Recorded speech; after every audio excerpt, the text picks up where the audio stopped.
Question 1. A project manager is leading a software development project using a hybrid approach. The team has completed several sprints, and the product owner is consistently satisfied with the delivered increments. However, the project sponsor expresses concern about the total project cost potentially exceeding the initial budget due to unforeseen technical challenges requiring additional specialized resources. What should the project manager do first? A. Inform the product owner that further features will be cut to stay within budget. B. Update the risk register with the new technical challenges and their potential impact. C. Request additional funds from the project sponsor to cover the anticipated overruns.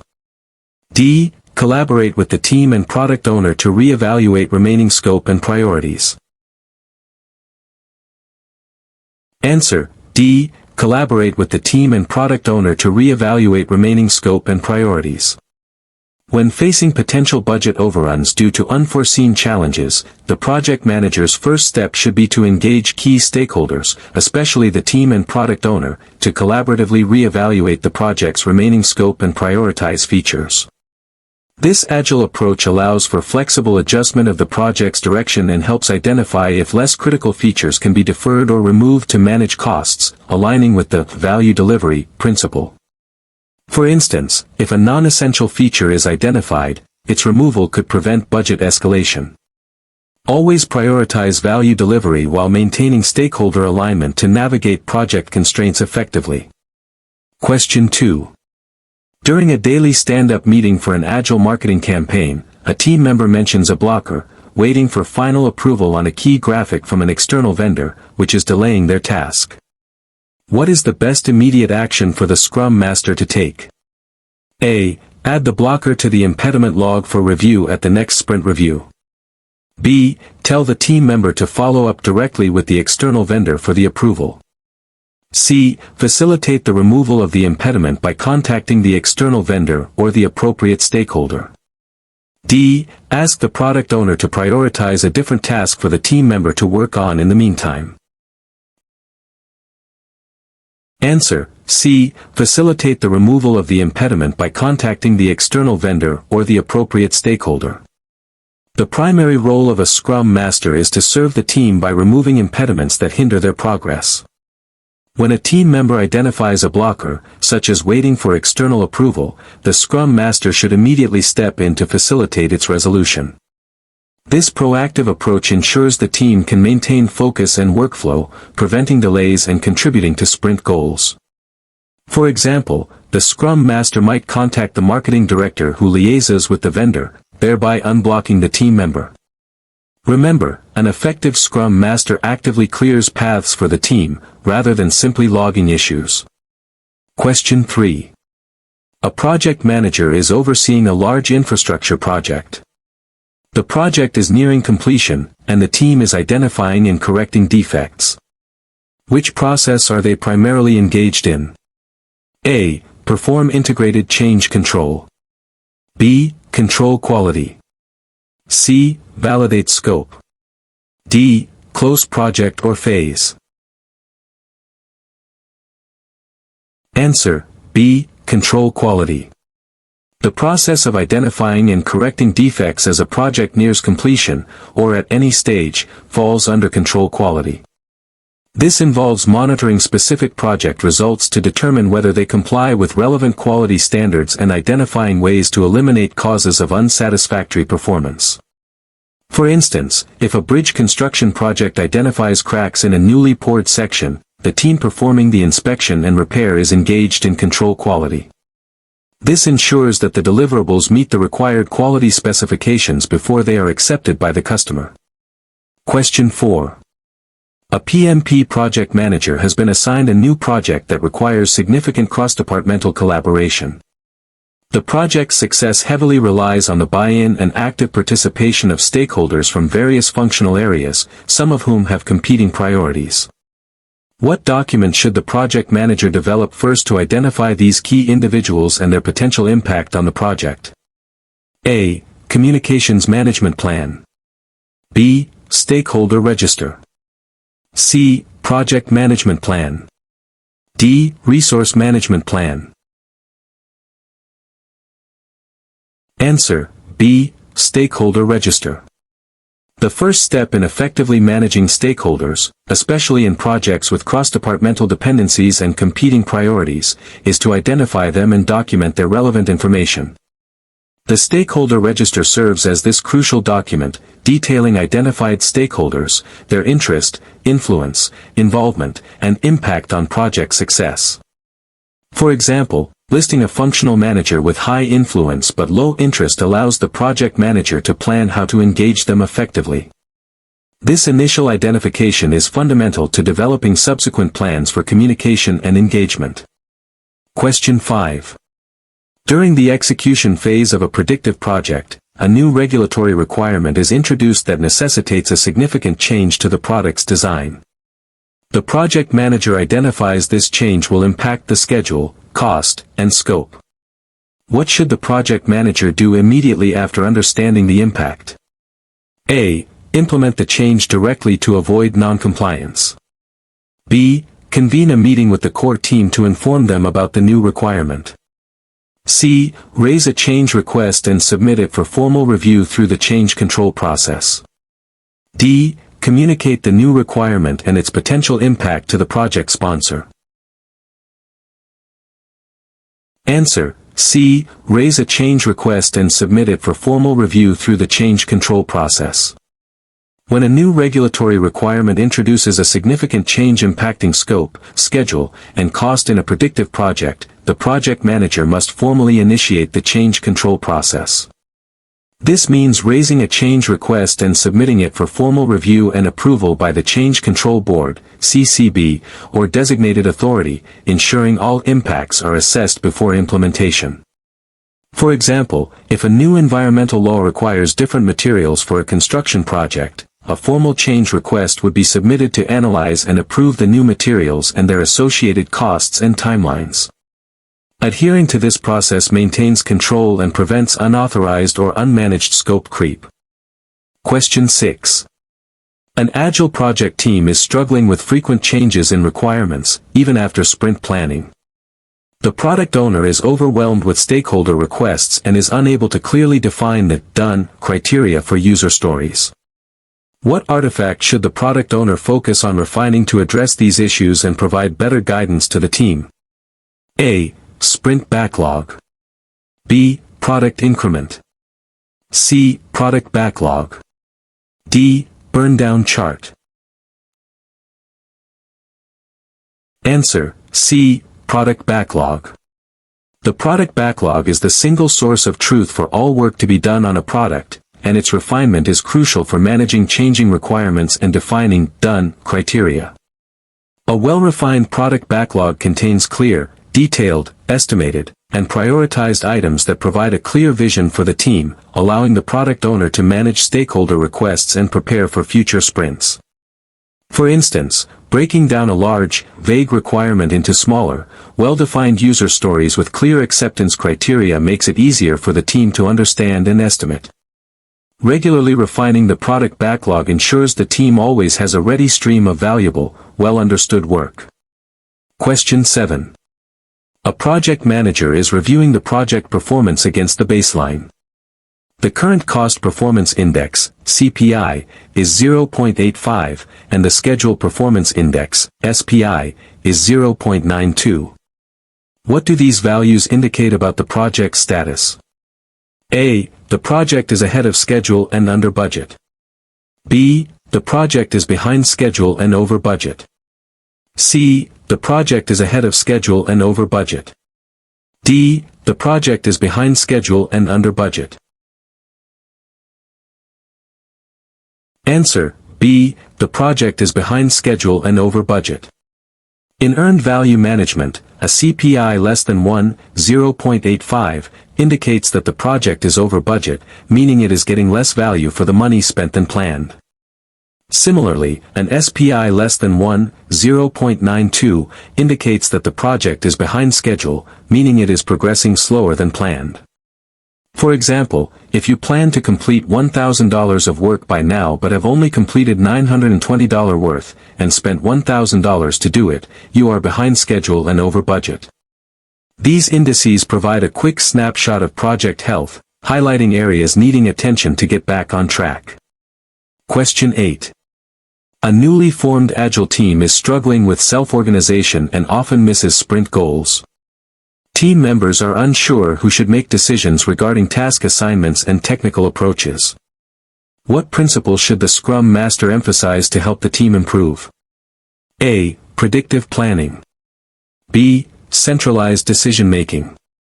C. Empirical process control. D. Servant leadership. Answer: C. Empirical process control. Agile teams, particularly new ones, benefit greatly from embracing empirical process control, which emphasizes transparency, inspection, and adaptation. By continuously inspecting their work and processes, and adapting based on what they learn, teams can improve their self-organization and decision-making over time. For example, regularly reviewing their velocity or discussing issues in a retrospective helps them understand what works and what doesn't, allowing them to adjust their approach for future sprints. This iterative learning cycle is fundamental to Agile success and fosters a continuous improvement mindset. Question 9. During the execution phase of a project, the project manager discovers that a critical resource, vital for the next phase, has been unexpectedly reassigned to another high-priority project. This reassignment will cause a significant delay and cost increase. What risk response strategy is best suited for this situation? A. Accept. B. Exploit. C. Mitigate. D. Avoid. Answer: C. Mitigate.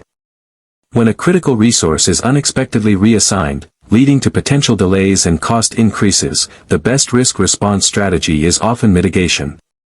Mitigation involves taking steps to reduce the probability or impact of a negative risk event to an acceptable level.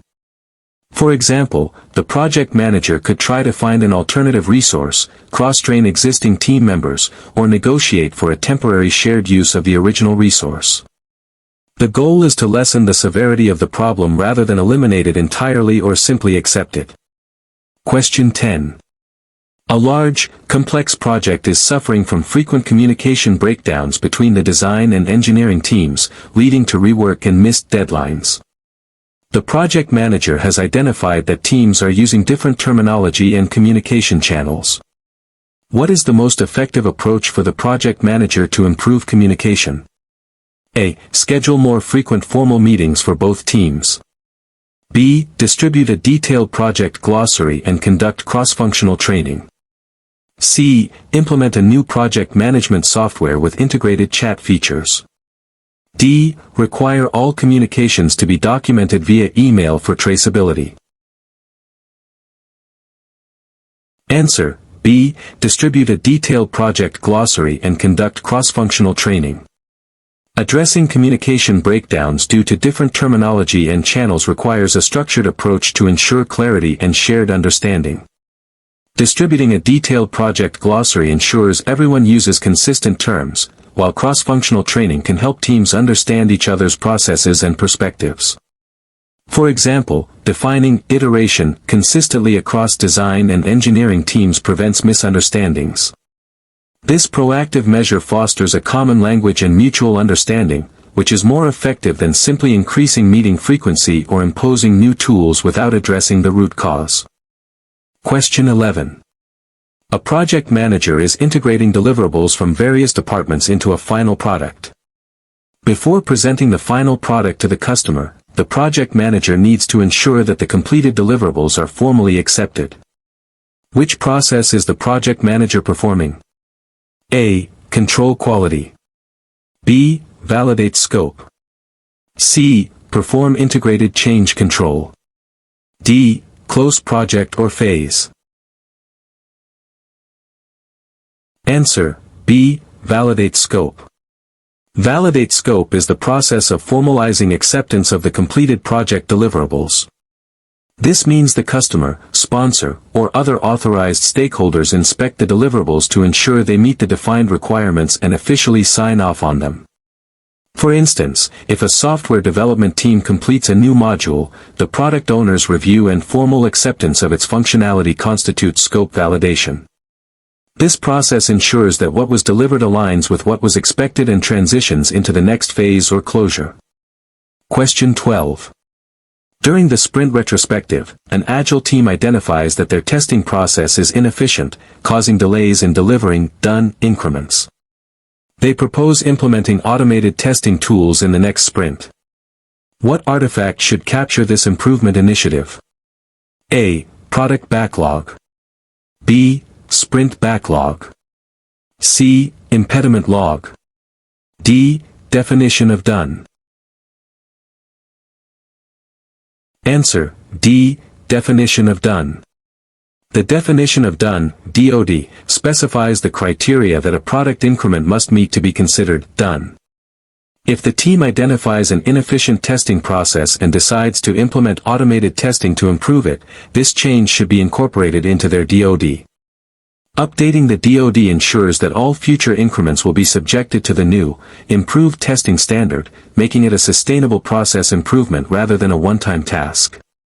For example, adding automated tests passed to the DoD elevates the quality standard for all future work. Question 13. A project manager is faced with a situation where a key stakeholder consistently makes excessive demands for detailed reports and frequent meetings, consuming significant project resources. This stakeholder has high power and high interest in the project. What strategies should the project manager employ to manage this stakeholder effectively? A. Ignore their demands, as they are disruptive to the team. B. Keep them informed regularly to manage their expectations. C. Manage them closely, involving them in key decisions and addressing their concerns proactively. D. Simply satisfy their demands to avoid conflict and maintain their support. Answer: C. Manage them closely, involving them in key decisions and addressing their concerns proactively. For stakeholders with high power and high interest, the recommended strategy is to manage closely. This involves actively engaging them, involving them in key decisions where appropriate, and proactively addressing their concerns to ensure their continued support and minimize potential negative impacts. Simply satisfying all demands might lead to resource drain, while ignoring them could result in significant project obstacles. For instance, involving a high-power, high-interest stakeholder in a critical design review could transform them from a demanding individual into a collaborative ally. Question 14. A product owner consistently struggles to articulate clear user stories and acceptance criteria for the development team. This leads to frequent rework and misunderstandings during sprints. What Agile practice could help the product owner improve the quality of user stories and clarify requirements? A. Daily scrums. B. Sprint reviews. C. Backlog refinement, grooming. D. Retrospectives. Answer: C. Backlog refinement, grooming. Backlog refinement, also known as backlog grooming, is a continuous activity where the product owner and the development team add detail, estimates, and order to items in the product backlog. This collaborative process allows the product owner to clarify user stories, articulate acceptance criteria, and answer questions from the team, ensuring that items are ready for future sprints. For example, if a user story about user registration is vague, refinement allows the team to ask about specific fields and validation rules, leading to a much clearer understanding. This practice directly addresses issues with unclear requirements, making sprint planning more effective. Question 15. A project team is working on developing a new online banking application. As the project progresses, the project manager learns about a new cybersecurity regulation that was not anticipated. Adhering to this regulation will require significant architectural changes and additional security features, impacting the project's budget and schedule. What type of risk event is this? A. Business risk. B. Operational risk. C. External risk. D. Technical risk. Answer: C. External risk. An external risk is a risk that originates from outside the project and is generally beyond the direct control of the project team. A new cybersecurity regulation is a classic example of an external risk because it stems from the regulatory environment, not from the project's internal processes, technical challenges, or business strategy. For instance, a change in government policy or a natural disaster would also be considered external risks, as the project has no direct influence over them. Understanding the source of the risk helps in planning appropriate responses. Question 16. A project manager discovers that a key stakeholder who initially showed high support for the project has become disengaged and is now passively resisting project activities. The project is crucial for the company's strategic goals. What should the project manager do first? A. Remove the stakeholder from key communication loops to minimize disruption. B. Schedule a one-on-one meeting to understand their concerns and re-engage them. C. Report the stakeholder's disengagement to the project sponsor. D. Continue with project activities, assuming the stakeholder will eventually re-engage. Answer: B. Schedule a one-on-one meeting to understand their concerns and re-engage them. When a key stakeholder becomes disengaged and passively resistant, the project manager's immediate priority should be to understand the root cause of their shift in attitude. A one-on-one meeting allows for open communication, active listening, and the opportunity to uncover any new concerns, misunderstandings, or competing priorities that may be causing their disengagement. For example, the stakeholder might have new company directives that conflict with the project, and understanding this allows the project manager to find a resolution. Proactively addressing their concerns is essential for re-engagement and maintaining support. Question 17. During project execution, a project manager discovers that the actual work performed is consistently less than what was planned at various checkpoints, even though resources are allocated as expected. This is leading to delays. What project management document should the project manager consult and update to realign the project's progress with its objectives? A. Risk Register. B. Stakeholder Register. C. Project Management Plan, specifically the schedule and cost baselines. D. Communications Management Plan. Answer: C. Project Management Plan, specifically the schedule and cost baselines. When actual work performed consistently lags behind the plan, it directly impacts the project's schedule and potentially its cost. The project management plan, particularly the schedule and cost baselines, serves as the approved plan against which project performance is measured. The project manager should consult these baselines to understand the variance and then, if necessary, update them through the formal change control process to reflect a new realistic plan. For example, if tasks are taking longer, the schedule baseline needs adjustment to show the new projected completion date. This ensures the project plan remains a living, accurate document. Question 18. An Agile team is nearing the end of a sprint, and they realize they will not be able to complete all committed user stories by the sprint deadline. The product owner suggests adding more team members to finish the remaining work within the current sprint. What is the most appropriate response, considering Agile principles? A. Agree to add more team members to ensure all stories are completed. B. Reprioritize the remaining stories with the product owner and move unfinished items to the next sprint. C. Extend the sprint duration to accommodate the remaining work. D. Ask the team to work overtime to complete the committed stories. Answer: B. Reprioritize the remaining stories with the product owner and move unfinished items to the next sprint. In Agile, the sprint goal is paramount, and adapting to unforeseen challenges is key. When a team cannot complete all committed stories, the most appropriate response is to collaborate with the product owner to reprioritize the remaining work and move uncompleted items to the next sprint. Adding more people to a late project, Brooks' Law, often increases complexity and delays it further, and extending sprint duration disrupts the rhythm. For example, if a team has 3 stories left, the product owner decides which is most valuable and moves the others to the next sprint. This maintains the sprint's timebox and allows for adaptive planning. Question 19. A project manager is managing a highly innovative project with significant technical unknowns. The project's requirements are expected to evolve significantly as the team learns more. Which life cycle approach would be most suitable for this project? A. Predictive, waterfall. B. Incremental. C. Iterative. D. Adaptive, agile.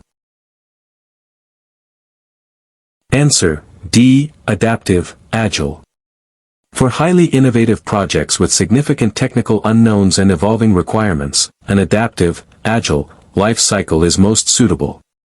Agile approaches, such as Scrum or Kanban, are designed to embrace change, deliver value incrementally, and allow for continuous learning and adaptation throughout the project. For example, instead of defining all requirements up front, an agile team would work in short sprints, gaining feedback on early prototypes and adjusting course as needed. This flexibility minimizes risk and maximizes the delivery of value in uncertain environments. Question 20. A large, complex project is in its execution phase, and the project manager is receiving numerous unsolicited change requests from various stakeholders. These requests are not being formally documented or routed through the established change control process. What is the project manager's best course of action? A. Reject all unsolicited changes immediately to maintain control. B. Prioritize the requests based on business value and implement the most critical ones. C. Direct all stakeholders to submit change requests formally through the change control process. D. Hold a meeting with the project sponsor to discuss the high volume of informal requests. Answer: C. Direct all stakeholders to submit change requests formally through the change control process. When unsolicited change requests bypass the established change control process, the project manager's primary responsibility is to maintain control and adherence to the project management plan.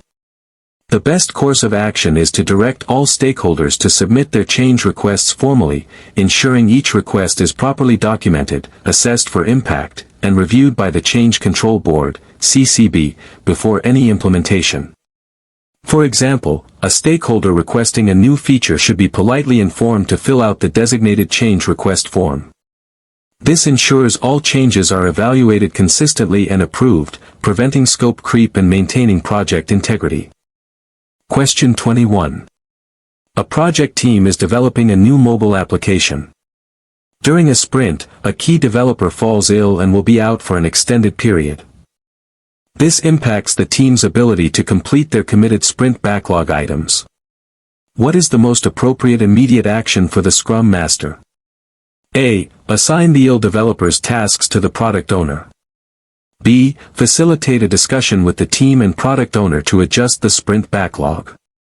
C. Report the issue to senior management and request a replacement developer. D. Tell the remaining team members to work overtime to cover the lost capacity. Answer: B. Facilitate a discussion with the team and product owner to adjust the sprint backlog. When a key team member is unexpectedly unavailable, the Scrum Master's role is to facilitate the team's adaptation to the new reality. This involves leading a discussion with the development team and the product owner to collaboratively reassess the sprint backlog and determine what can realistically be completed, possibly moving some items to the next sprint. For example, the team might reassign tasks or decide to focus only on the highest priority items. This flexible approach ensures the team can still deliver value and maintain the sprint's integrity. Question 22. A large construction project is suffering from frequent delays caused by unforeseen geological conditions, leading to significant rework and cost overruns. The project manager identifies that the initial geological surveys were inadequate. What project management process was likely deficient, leading to these issues? A. Plan quality management. B. Plan risk management. C. Plan scope management. D. Identify risks. Answer: D. Identify risks. The scenario describes unforeseen geological conditions causing delays and cost overruns due to inadequate initial surveys. This indicates a failure to thoroughly identify all potential risks at the project's outset, particularly those related to the physical environment. The Identify Risks process involves systematically determining potential risks that might affect the project and documenting their characteristics. For example, conducting more extensive geological surveys during the planning phase would have likely identified these conditions and allowed for proactive risk responses. A robust risk identification process is crucial to anticipate and manage potential threats effectively. Question 23. A project manager is about to kick off a new project. To ensure a clear understanding of what needs to be delivered and to prevent scope creep, which document is essential for defining the project's scope, deliverables, and acceptance criteria? A. Work Breakdown Structure, WBS. B. Scope Baseline. C. Project Charter. D. Requirements Documentation. Answer: D. Requirements Documentation. While the scope baseline and WBS are important for managing scope, the requirements documentation is the foundational document that explicitly defines the project's scope, including detailed descriptions of what needs to be delivered, features, functions, and acceptance criteria. This document is crucial for ensuring a shared understanding among stakeholders and preventing scope creep by providing a clear reference point. For example, detailing the specific performance metrics for a new software system in the requirements documentation helps avoid later disputes about its functionality. It acts as the definitive source for what the project will build. Question 24. A project manager is leading a predictive software development project. During user acceptance testing, several critical defects are discovered that were not caught during previous quality control activities. The customer is dissatisfied, and the project is at risk of missing its launch date. What should the project manager do first? A. Immediately assign the development team to fix the defects. B. Formally document the defects and initiate a change request. C. Hold a meeting with the quality assurance team to understand the failure. D. Analyze the root cause of the defects and develop a corrective action plan. Answer: D. Analyze the root cause of the defects and develop a corrective action plan. When critical defects are found late in the project life cycle, simply fixing them without understanding why they occurred is a reactive measure that doesn't prevent recurrence. The project manager should first focus on analyzing the root cause of these defects. This deep dive helps identify systemic issues in processes or execution, allowing for the development of a comprehensive corrective action plan to prevent similar issues in the future. For example, if the root cause is inadequate testing protocols, the corrective action plan might involve revising those protocols. This proactive approach supports continuous improvement and prevents future problems. Question 25. An Agile team recently conducted a sprint retrospective. They identified a recurring issue where stories were often blocked because external dependencies were not met on time. The team agreed on an action item to improve communication with external teams. Who is primarily responsible for ensuring this action item is implemented and tracked? A. The product owner. B. The Scrum Master. C. The development team.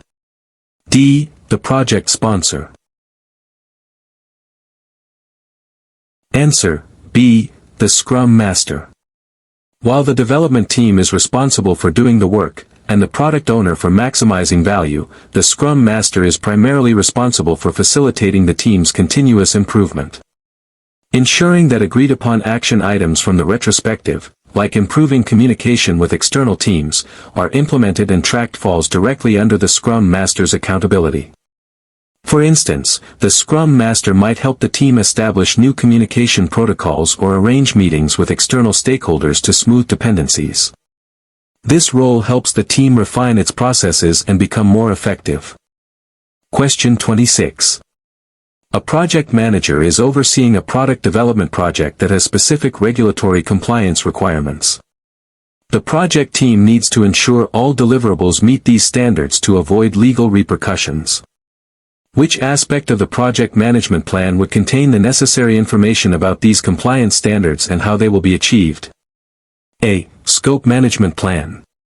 B. Risk management plan. C. Quality management plan. D. Communications management plan. Answer: C. Quality management plan. The quality management plan is the component of the project management plan that describes how the project management team will implement the performing organization's quality policy. It outlines the quality standards applicable to the project and details how the project will achieve and ensure compliance with these standards, including regulatory requirements. For example, if building a medical device, the quality management plan would detail the specific FDA standards that must be met and the testing processes to ensure compliance. This plan is crucial for meeting stakeholder expectations and regulatory obligations. Question 27. During a sprint review, stakeholders express concern that the product increment, while functional, does not fully align with their evolving market needs. They request significant changes to features that have already been developed. What should the product owner do next? A. Inform stakeholders that changes to already done features are not possible in Agile.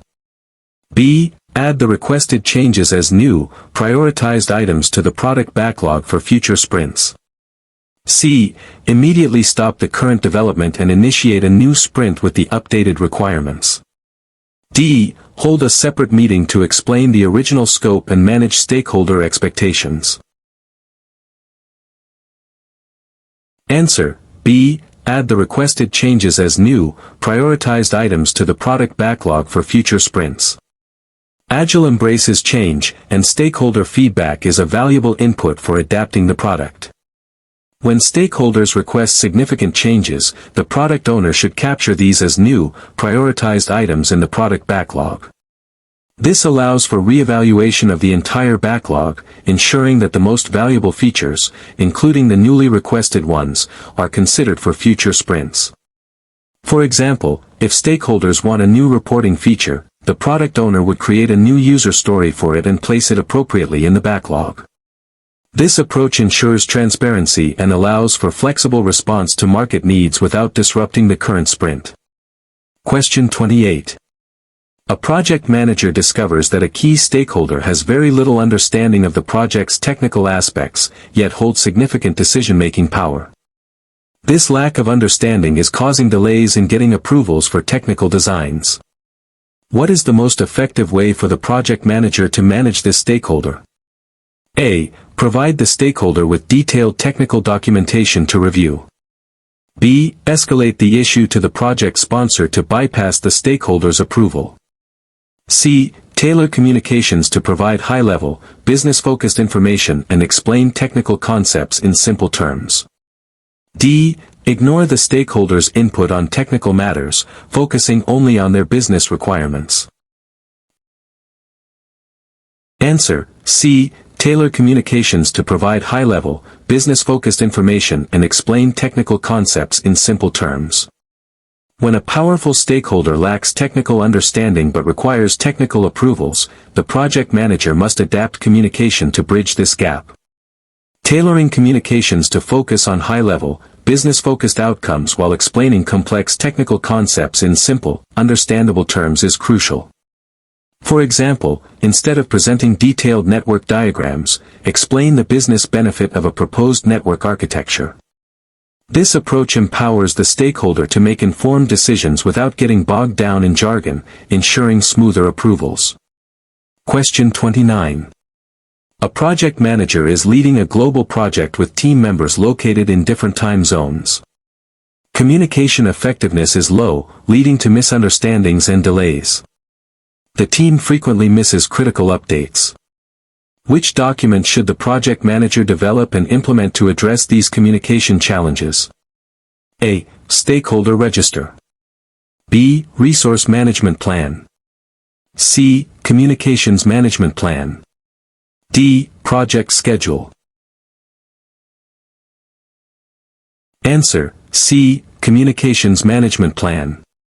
The communications management plan is specifically designed to address how project communications will be planned, structured, implemented, and monitored.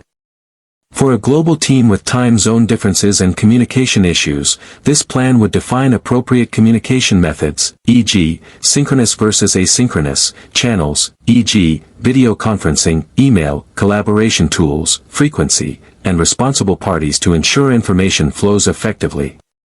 For instance, it might specify a common overlap time for daily stand-ups or detail the use of a central document repository. This plan is crucial for ensuring everyone gets the right information at the right time. Question 30. An organization is undertaking a new product development initiative. The business environment is highly volatile, with market demands changing rapidly. The primary goal is to deliver working functionality to customers frequently to gather feedback and adapt quickly. Which project management approach is best suited for this initiative? A. Predictive. B. Iterative. C. Incremental. D. Adaptive, Agile. Answer: D. Adaptive, Agile. An adaptive, agile approach is best suited for projects in volatile environments with rapidly changing market demands and a need for frequent feedback.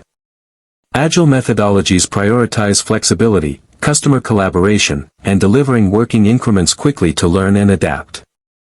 For example, rather than planning an entire product release up front, an agile team delivers a minimal viable product, gathers user feedback, and then iteratively builds out features based on what they learn. This allows the project to continuously align with evolving market needs, maximizing value. Question 31. A project manager is performing a final review of all project documentation, contractual agreements, and outstanding invoices. The final product has been delivered and formally accepted by the customer. What is the next logical step in the project life cycle? A.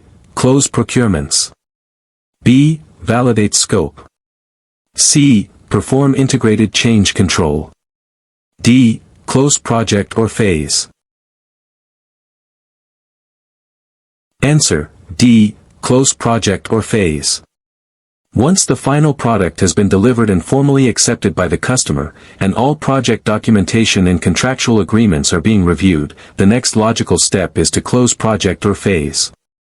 This administrative closure process involves finalizing all activities across all project management process groups to formally complete the project or phase. This includes activities like releasing team members, archiving project documents, and documenting lessons learned.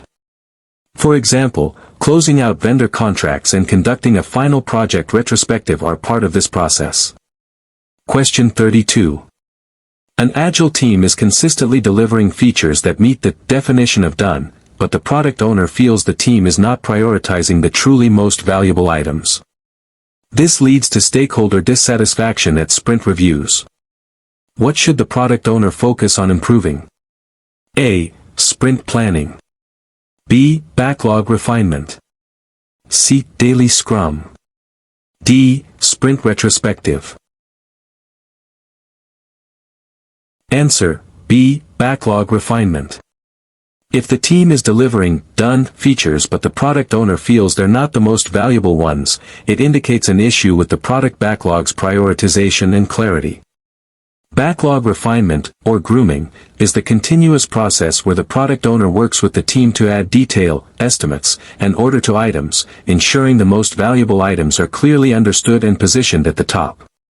For example, if the product owner can clearly articulate the business value of each item during refinement, the team will make better prioritization decisions during sprint planning. This proactive approach ensures the team consistently pulls the highest value work. Question 33. A project manager is in the process of planning project procurements. The project requires highly specialized technical expertise that is not available within the organization. The project manager needs to decide whether to acquire this expertise through a fixed-price contract or a cost-reimbursable contract. What is the most important factor to consider in this decision? A. The project's overall budget ceiling. B. The level of risk the project manager wants the seller to bear. C. The duration of the specialized expertise needed. D. The number of potential sellers in the market. Answer: B. The level of risk the project manager wants the seller to bear. The choice between fixed price and cost reimbursable contracts largely depends on who bears the financial risk. Fixed price contracts place more risk on the seller, as they agree to a set price regardless of their costs. Cost reimbursable contracts place more risk on the buyer, as they reimburse the seller for actual costs plus a fee. For highly specialized expertise where the scope might be uncertain, a cost reimbursable contract might be chosen if the buyer is willing to absorb more risk to ensure flexibility and quality. For example, if the project needs cutting-edge research, a cost plus fixed fee contract might be preferred due to the high uncertainty for the seller. Question 34. A project manager is reviewing a new project proposal for an innovative product. The proposal indicates that the project aims to satisfy unmet customer needs and will leverage new technologies. What project benefit category does this initiative primarily align with? A. Strategic alignment. B. Market demand. C. Customer request. D. Legal/regulatory compliance. Answer: B. Market demand. When a project aims to satisfy unmet customer needs and leverages new technologies to create an innovative product, its primary benefit category is often driven by market demand. This signifies an opportunity to capture new market share, create a new product category, or fulfill an existing but unaddressed need within the market. For instance, developing a new smartphone feature based on user surveys indicating a desire for better battery life would be a response to market demand. Identifying the core benefit helps align the project with organizational goals and justifies its initiation. Question 35. A software development project team discovers during a code review that a critical module was developed using an outdated and insecure library, despite the project's security guidelines. This poses a significant security risk and will require extensive rework. What should the project manager do first? A. Terminate the responsible developer from the team. B. Immediately initiate a change request to allocate resources for rework. C. Document the non-compliance and identify the root cause of the deviation. D. Warn the team about the consequences of not following guidelines. Answer: C. Document the non-compliance and identify the root cause of the deviation. When a significant deviation from quality standards or guidelines is discovered, the first priority is to document the non-compliance and thoroughly investigate its root cause. Simply initiating rework or blaming individuals without understanding why the issue occurred doesn't prevent recurrence. Root cause analysis helps identify systemic issues, such as inadequate training, unclear processes, or a lack of proper tools. For example, discovering the developer didn't know about the updated library points to a training or communication gap. This foundational step enables effective corrective actions and process improvement. Question 36. An Agile team is consistently delivering product increments with high quality, but the product owner is struggling to get rapid feedback from key business stakeholders, delaying value realization. What can the product owner do to improve the frequency and quality of feedback? A. Schedule more formal review meetings with a larger group of stakeholders. B. Encourage direct, informal engagement between the development team and key business users. C. Conduct internal quality assurance before showing anything to stakeholders. D. Reduce the scope of sprint increments to minimize the need for external feedback. Answer: B. Encourage direct, informal engagement between the development team and key business users. To get rapid and high-quality feedback, the product owner should foster direct, informal engagement between the development team and key business users. This breaks down silos and allows for continuous communication and feedback loops throughout the sprint, not just at formal reviews. For instance, inviting a key user to a daily stand-up or having a quick demo mid-sprint can provide immediate insights. This continuous interaction helps ensure the product evolves in line with user needs, leading to faster value realization. Question 37. A project manager has identified a potential risk that, if it occurs, could severely impact the project's success. However, the probability of this risk occurring is very low. The project manager decides to set aside a contingency reserve to cover the potential impact if the risk materializes, rather than investing heavily in proactive mitigation. Which risk response strategy is being employed? A. Avoid. B. Transfer. C. Mitigate. D. Accept.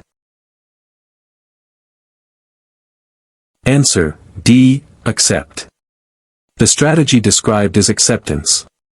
This means acknowledging the existence of a risk but choosing not to take any proactive action to address it, either because the probability or impact is low, or the cost of mitigation outweighs the potential benefit. Setting aside a contingency reserve is an example of passive acceptance, where funds are reserved to deal with the risk if it occurs, but no effort is made to prevent it. For example, a small, unlikely hardware failure might be accepted, with a budget set aside for replacement parts. Question 38. A project manager is preparing to close a complex construction project. The building is complete, inspected, and occupied by the client. What is the most critical activity remaining for the project manager to ensure proper administrative closure? A. Finalize outstanding payments to all contractors and suppliers. B. Obtain final formal acceptance of the project deliverables from the client. C. Conduct a lessons learned session and archive project documentation. D. Release the project team members to their functional departments. Answer: C. Conduct a lessons learned session and archive project documentation. While finalizing payments and releasing team members are crucial, conducting a lessons learned session and archiving project documentation are the most critical activities for proper administrative closure. This ensures that valuable knowledge gained during the project is captured and made available for future projects, promoting organizational learning and continuous improvement. For example, documenting what went well and what could be improved on this construction project can prevent similar issues on the next one.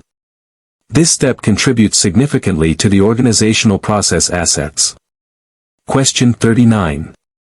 An Agile team has just finished a sprint, and during the sprint review, the product owner declares that the product increment is done and ready for release. However, the operations team raises concerns about the deployment process, noting it is not automated and requires significant manual effort, increasing the risk of errors in production. This indicates a potential weakness in which Agile artifact or practice. A. Product backlog refinement. B. Definition of done. C. Sprint goal. D. Daily scrum. Answer: B. Definition of done. The definition of done, DOD, specifies the criteria that a product increment must meet to be considered truly done and releasable. If the operations team raises concerns about the deployment process after the product owner declares the increment done, it suggests that deployment considerations were not adequately included in the DOD. A robust DOD should encompass all activities, including testing, integration, and potentially deployment, required to make the increment truly releasable. For example, if automated deployment script created was part of the DOD, this issue might have been avoided. Question 40. A predictive project manager is managing a project with a very tight deadline. During the project, a critical path activity is delayed by an external vendor, threatening the project's completion date. The project manager needs to accelerate the schedule. What is the best technique to consider that involves adding resources to critical path activities, potentially increasing cost? A. Crashing. B. Fast tracking. C. Resource leveling. D. What-if scenario analysis. Answer: A. Crashing. When a critical path activity is delayed and the project needs to accelerate the schedule, crashing is the technique that involves adding or increasing resources to critical path activities to shorten their duration, often at an increased cost. For example, hiring additional workers or authorizing overtime to complete a task faster would be crashing. Fast tracking, by contrast, involves performing activities in parallel that would normally be done in sequence. Crashing is specifically about intensifying effort on existing critical tasks. Question 41. A project manager is leading a new product development project. The project team is highly skilled but has limited prior experience working together as a cohesive unit. What aspect of team development should the project manager focus on to improve collaboration and efficiency? A. Co-location. B. Developing a recognition and reward system. C. Establishing team ground rules and fostering trust. D. Imposing strict individual performance metrics. Answer: C. Establishing team ground rules and fostering trust. For a newly formed team with limited prior experience working together, focusing on establishing team ground rules and fostering trust is crucial for improving collaboration and efficiency. Ground rules provide a shared understanding of expected behaviors and communication, while trust allows team members to openly communicate, share ideas, and rely on each other. For example, agreeing on how conflicts will be resolved or how decisions will be made creates a foundation for effective teamwork. These foundational elements are more impactful initially than co-location or reward systems. Question 42. A project manager has just completed the project charter and gained formal approval. What is the next logical process group the project manager will primarily focus on? A. Initiating process group. B. Planning process group. C. Executing process group. D. Monitoring and controlling process group. Answer: B. Planning process group. The project charter is the output of the initiating process group, which formally authorizes the project. Once the project is formally authorized, the project manager moves primarily into the planning process group. In this group, the project manager and team will elaborate on the project scope, define objectives, and plan the course of action required to attain the project objectives. For example, creating the work breakdown structure and developing the schedule are key activities within planning. Question 43. An Agile team is frequently interrupted by requests for new features from various stakeholders, disrupting their focus and sprint goals. The product owner is struggling to manage these incoming demands. What should the product owner implement to effectively manage the flow of new work and protect the team's focus? A. Create a detailed project management plan. B. Implement a strict change control board. C. Maintain a well-prioritized product backlog and clearly communicate its purpose. D. Refuse all new requests until the current sprint is complete. Answer: C. Maintain a well-prioritized product backlog and clearly communicate its purpose. To effectively manage the flow of new work and protect the team's focus, the product owner must maintain a well-prioritized product backlog and clearly communicate its purpose. The product backlog serves as the single source of truth for all planned work, and any new requests should be added, evaluated, and prioritized within it. For example, if a stakeholder requests a new feature, the product owner adds it to the backlog and explains it will be considered against other priorities for a future sprint. This disciplined approach ensures that the team only pulls the highest value items into a sprint, preserving their focus. Question 44. A project manager is leading a project that involves a high degree of technical innovation and rapid technological advancements. The project team needs to frequently adapt their approach based on new discoveries and emerging technologies. Which project management principle from PMBOK 7th edition is most relevant to this scenario? A. Deliver value. B. Navigate complexity. C. Tailor to context. D. Leadership. Answer: B. Navigate complexity. In a project with high technical innovation and rapid technological advancements, the navigate complexity principle is highly relevant. This principle emphasizes that complexity is inherent in projects and requires a flexible, adaptive approach. Project managers must embrace the unknown, continuously learn, and adjust plans as new information or technologies emerge. For example, instead of rigid upfront planning, the team might use iterative cycles to explore different technical solutions. This principle guides the team to effectively deal with uncertainty and evolving challenges inherent in complex, innovative work. Question 45. A project manager is reviewing the project schedule and observes that two critical activities must be completed sequentially, but their start-to-finish dependency is causing a bottleneck. The project manager determines that a portion of the successor activity can actually begin before the predecessor is 100% complete. What schedule compression technique is the project manager considering? A. Crashing. B. Fast tracking. C. Resource leveling. D. Schedule baseline reevaluation. Answer: B. Fast tracking.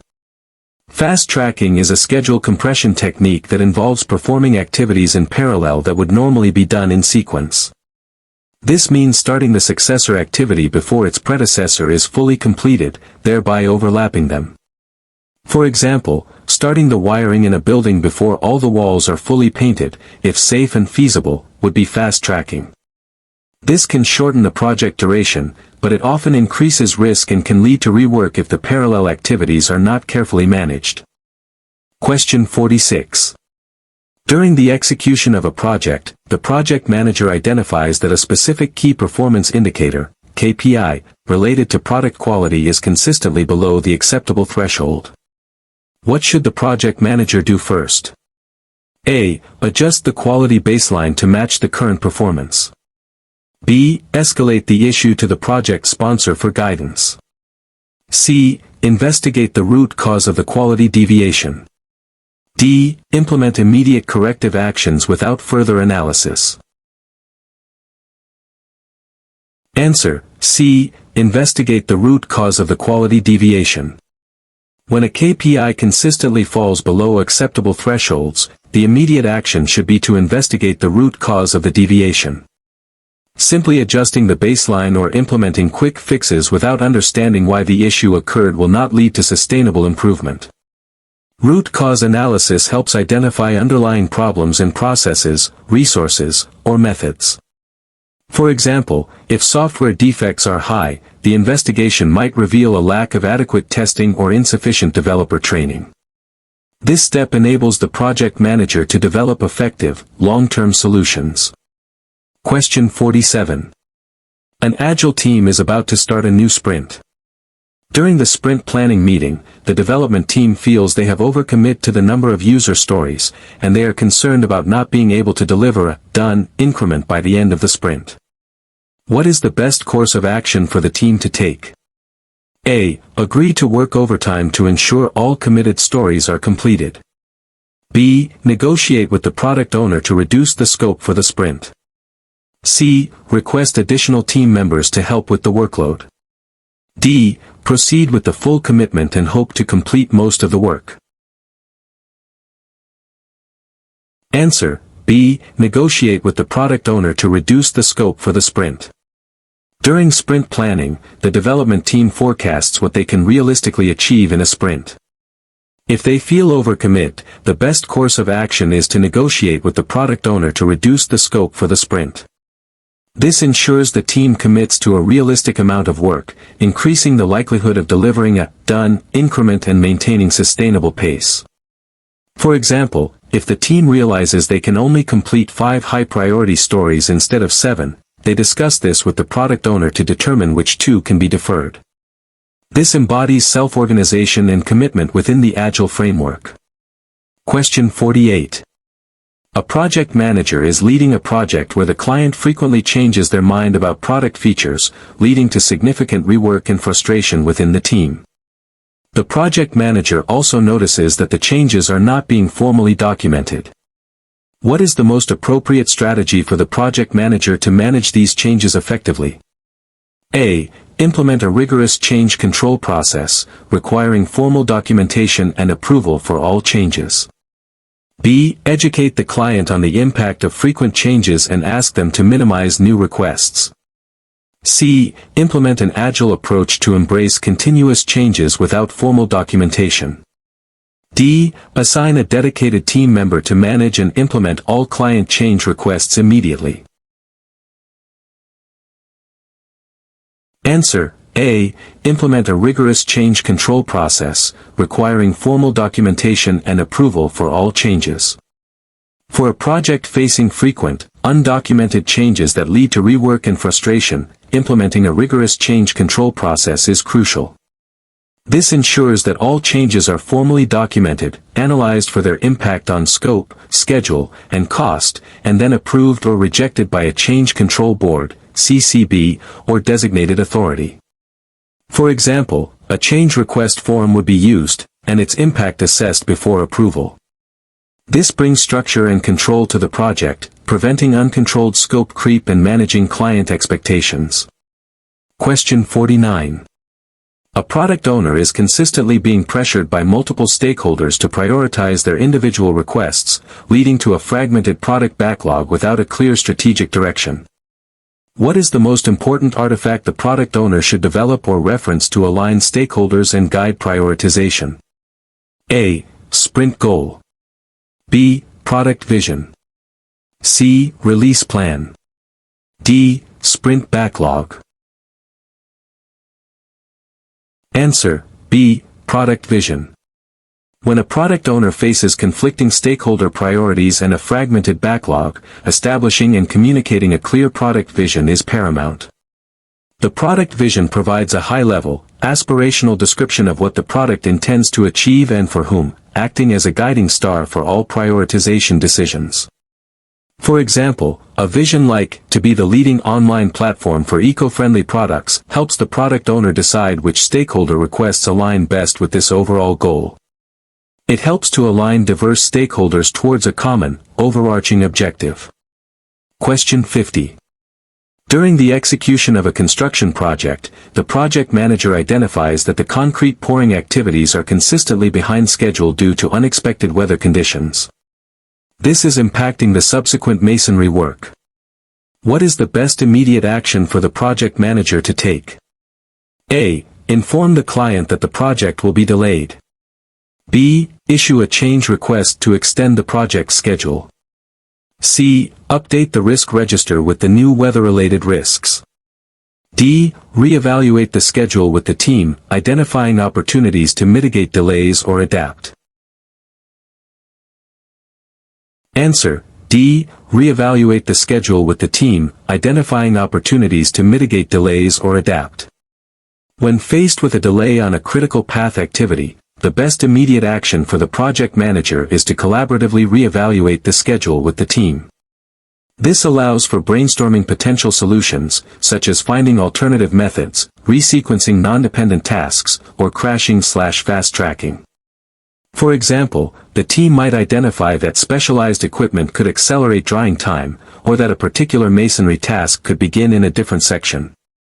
Simply informing the client or issuing a change request without exploring solutions is premature and not proactive. Question 51. A project manager is facilitating a meeting with diverse stakeholders who have conflicting interests regarding the project's output. Some want more features, others want faster delivery, and some prioritize cost savings.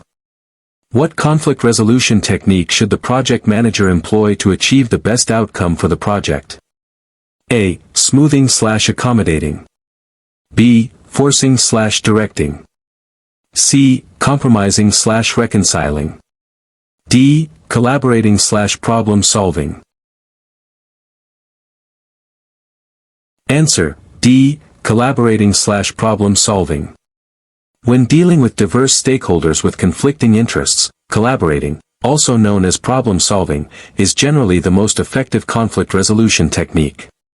This approach involves exploring underlying disagreements and finding a win-win solution that fully addresses the concerns of all parties, rather than just reaching a middle ground or one party dominating.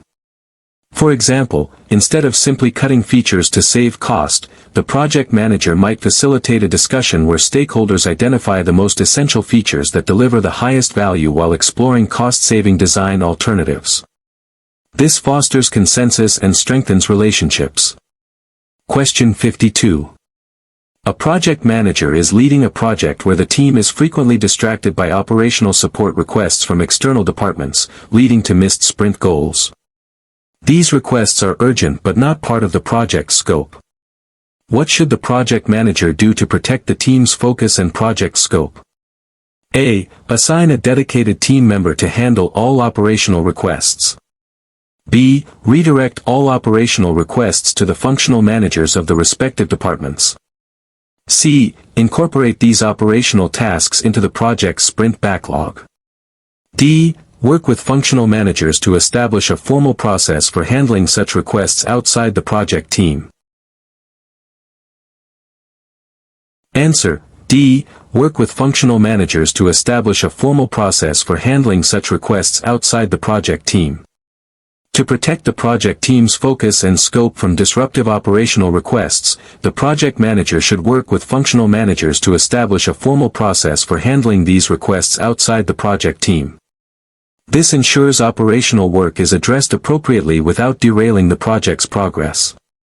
For example, a new support queue might be set up, or a different team assigned to handle such requests.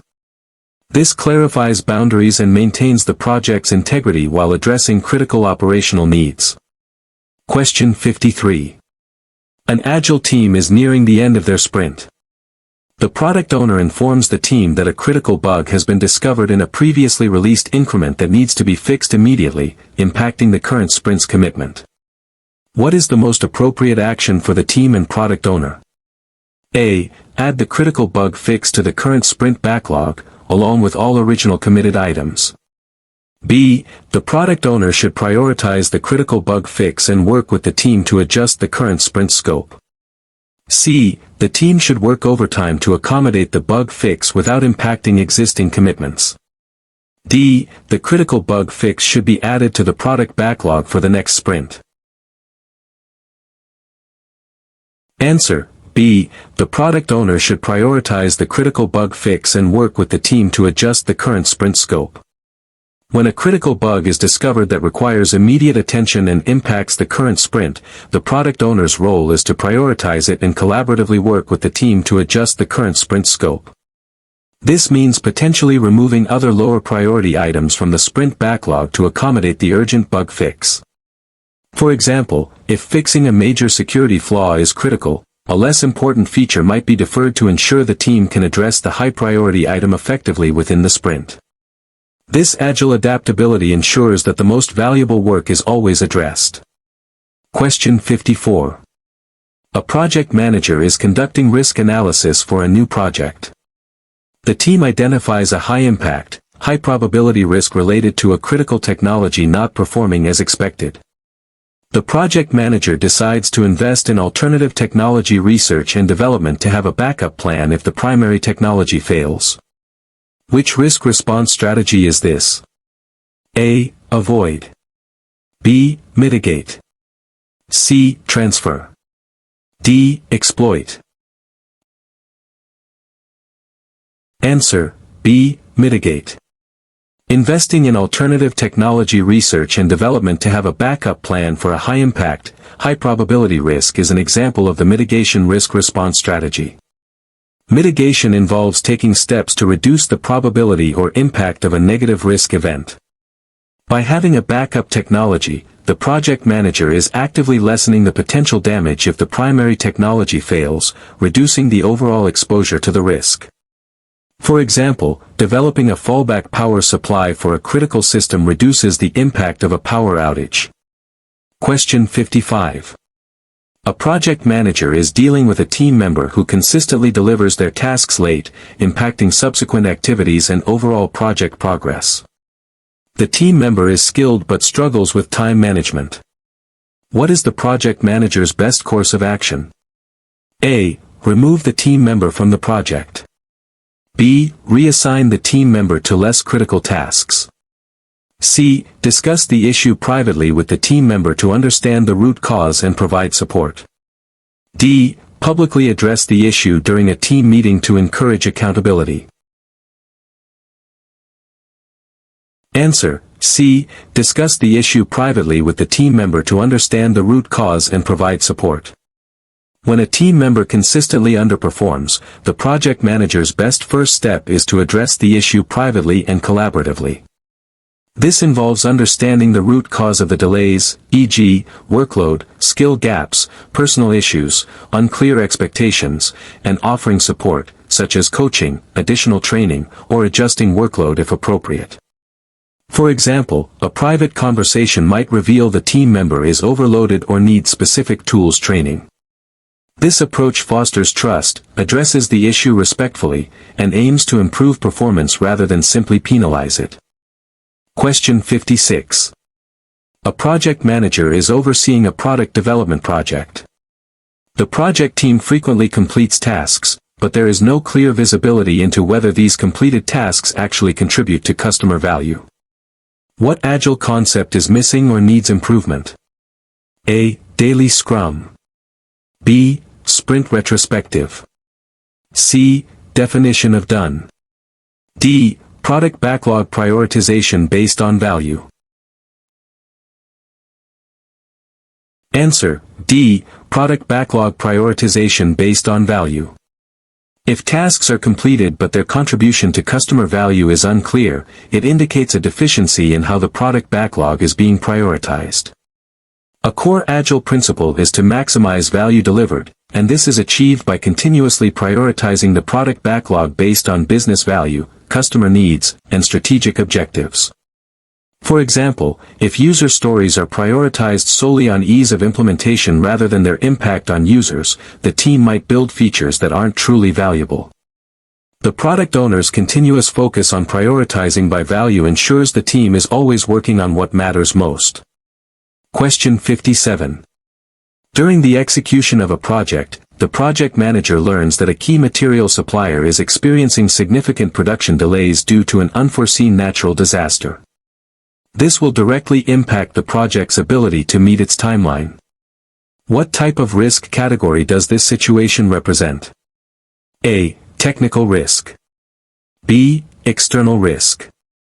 C. Operational risk. D. Business risk. Answer: B. External risk. An external risk is a risk that originates from outside the project and is generally beyond the direct control of the project team. A natural disaster impacting a supplier is a classic example of an external risk, as it's an event in the external environment that the project team cannot influence but must react to. For example, a sudden change in government regulations or an economic downturn would also be considered external risks.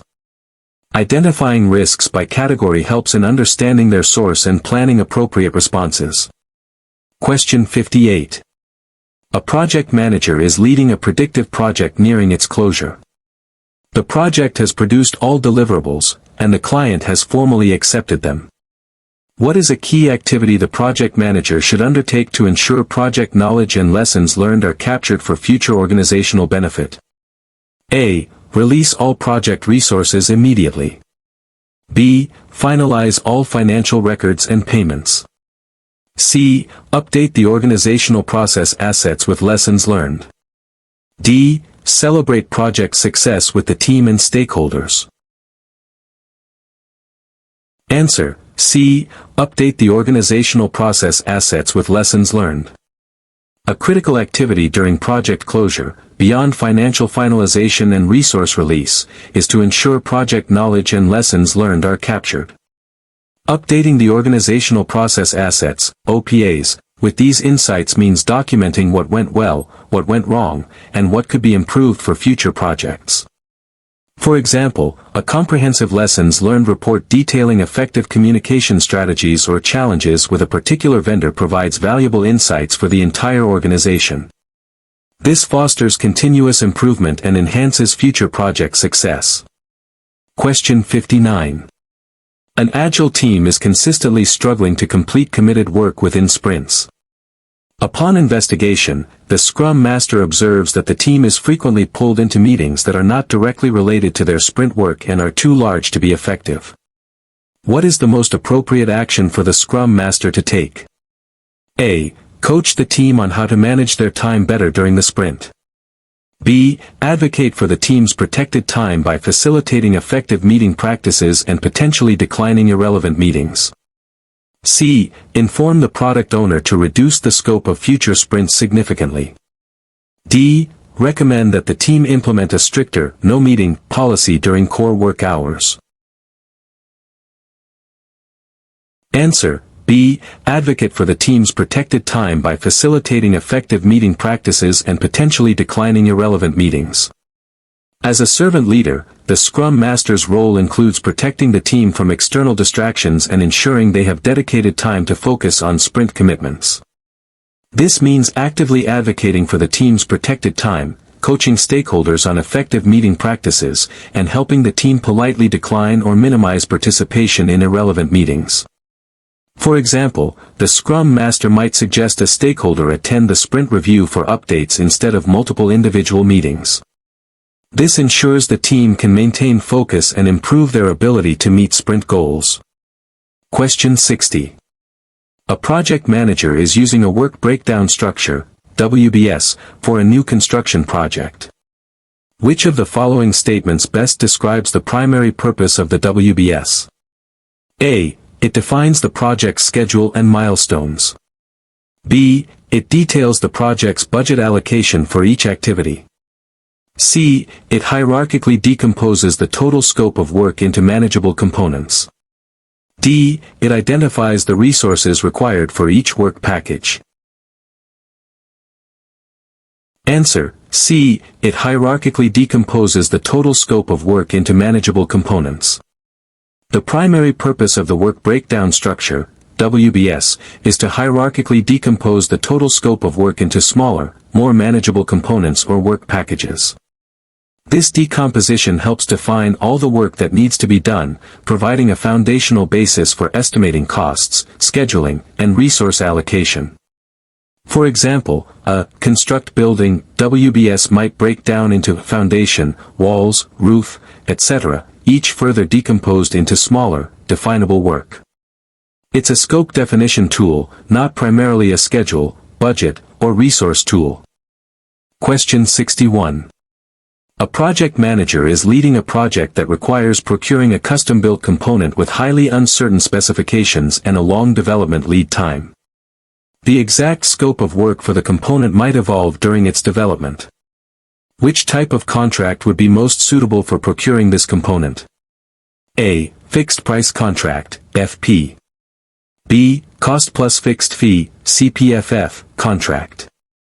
C. Time and materials, TNM, contract. D. Firm fixed price, FFP, contract. Answer: B. Cost plus fixed fee, CPFF, contract. For procuring a custom-built component with highly uncertain specifications and evolving scope, a cost plus fixed fee, CPFF, contract is generally most suitable. This type of contract reimburses the seller for all allowable costs incurred, plus a pre-negotiated fixed fee, regardless of the final cost. This places more risk on the buyer but provides flexibility for evolving requirements, as the seller is compensated for actual effort rather than a fixed outcome. For instance, if a project needs a new, experimental propulsion system, a CPFF allows for research and development uncertainties. Question 62.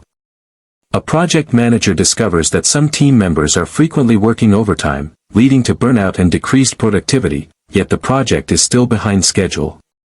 This indicates an issue with which aspect of project management? A. Quality management. B. Communications management. C. Resource management. D. Risk management. Answer: C. Resource management. Frequent overtime, team burnout, and decreased productivity despite being behind schedule are clear indicators of issues with resource management. This suggests that resources might be overallocated, skills are not appropriately matched to tasks, or the overall workload is unsustainable.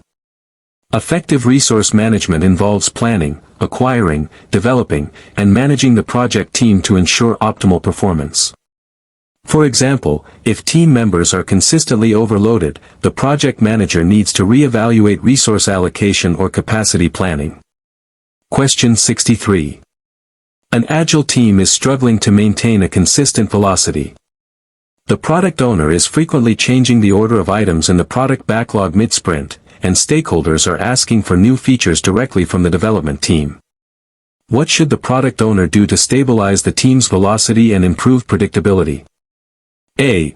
Resist all changes to the product backlog once a sprint has started. B. Clearly communicate to stakeholders that all requests must go through the product owner for prioritization. C. Hold more frequent sprint review meetings to incorporate stakeholder feedback quickly. D. Increase the length of sprints to accommodate more changes. Answer. B. Clearly communicate to stakeholders that all requests must go through the product owner for prioritization. To stabilize velocity and improve predictability, the product owner must act as the sole authority for the product backlog and its prioritization. Clearly communicating to stakeholders that all new requests or changes must be channeled through the product owner ensures that the backlog remains the single source of truth and protects the team from external disruptions during a sprint. For example, politely redirecting stakeholders who approach the team directly helps enforce this boundary. This ensures the team can focus on the committed sprint work, leading to more consistent velocity. Question 64. A project manager is leading a new product development project in a rapidly evolving market. The primary objective is to get a basic version of the product to market quickly to gather early user feedback, even if it has limited features. What concept best describes this initial product version? A. Final product. B. Minimum viable product (MVP). C. Prototype. D. Product increment. Answer. B. Minimum viable product (MVP). The scenario describes the goal of getting a basic version of a new product to market quickly to gather early user feedback, even with limited features. This is the definition of a minimum viable product (MVP).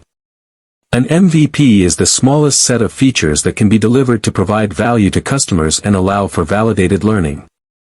For example, a new social media app might launch with only profile creation and friend requests, without photo sharing or messaging, to test core user engagement.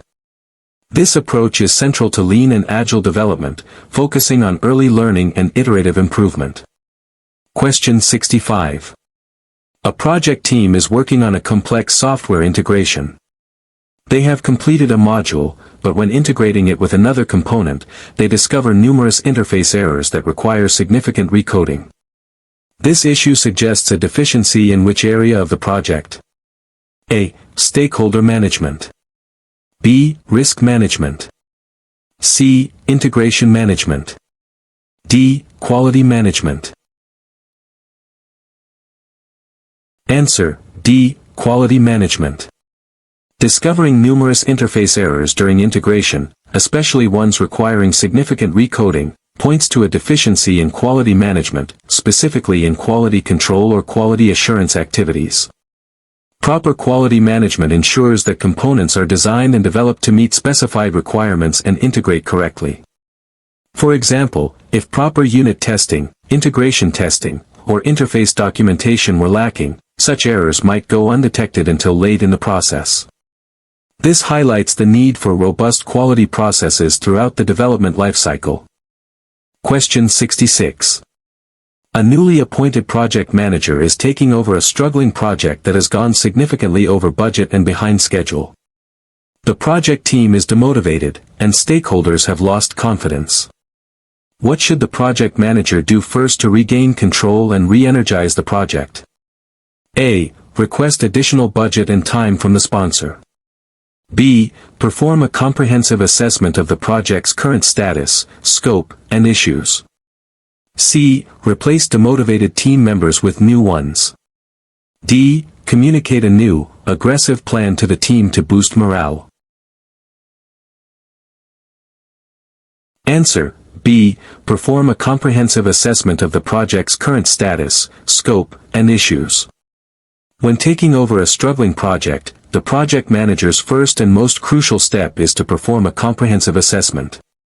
This involves understanding the project's current status, verifying the scope, identifying the root causes of the budget and schedule overruns, and understanding team and stakeholder dynamics.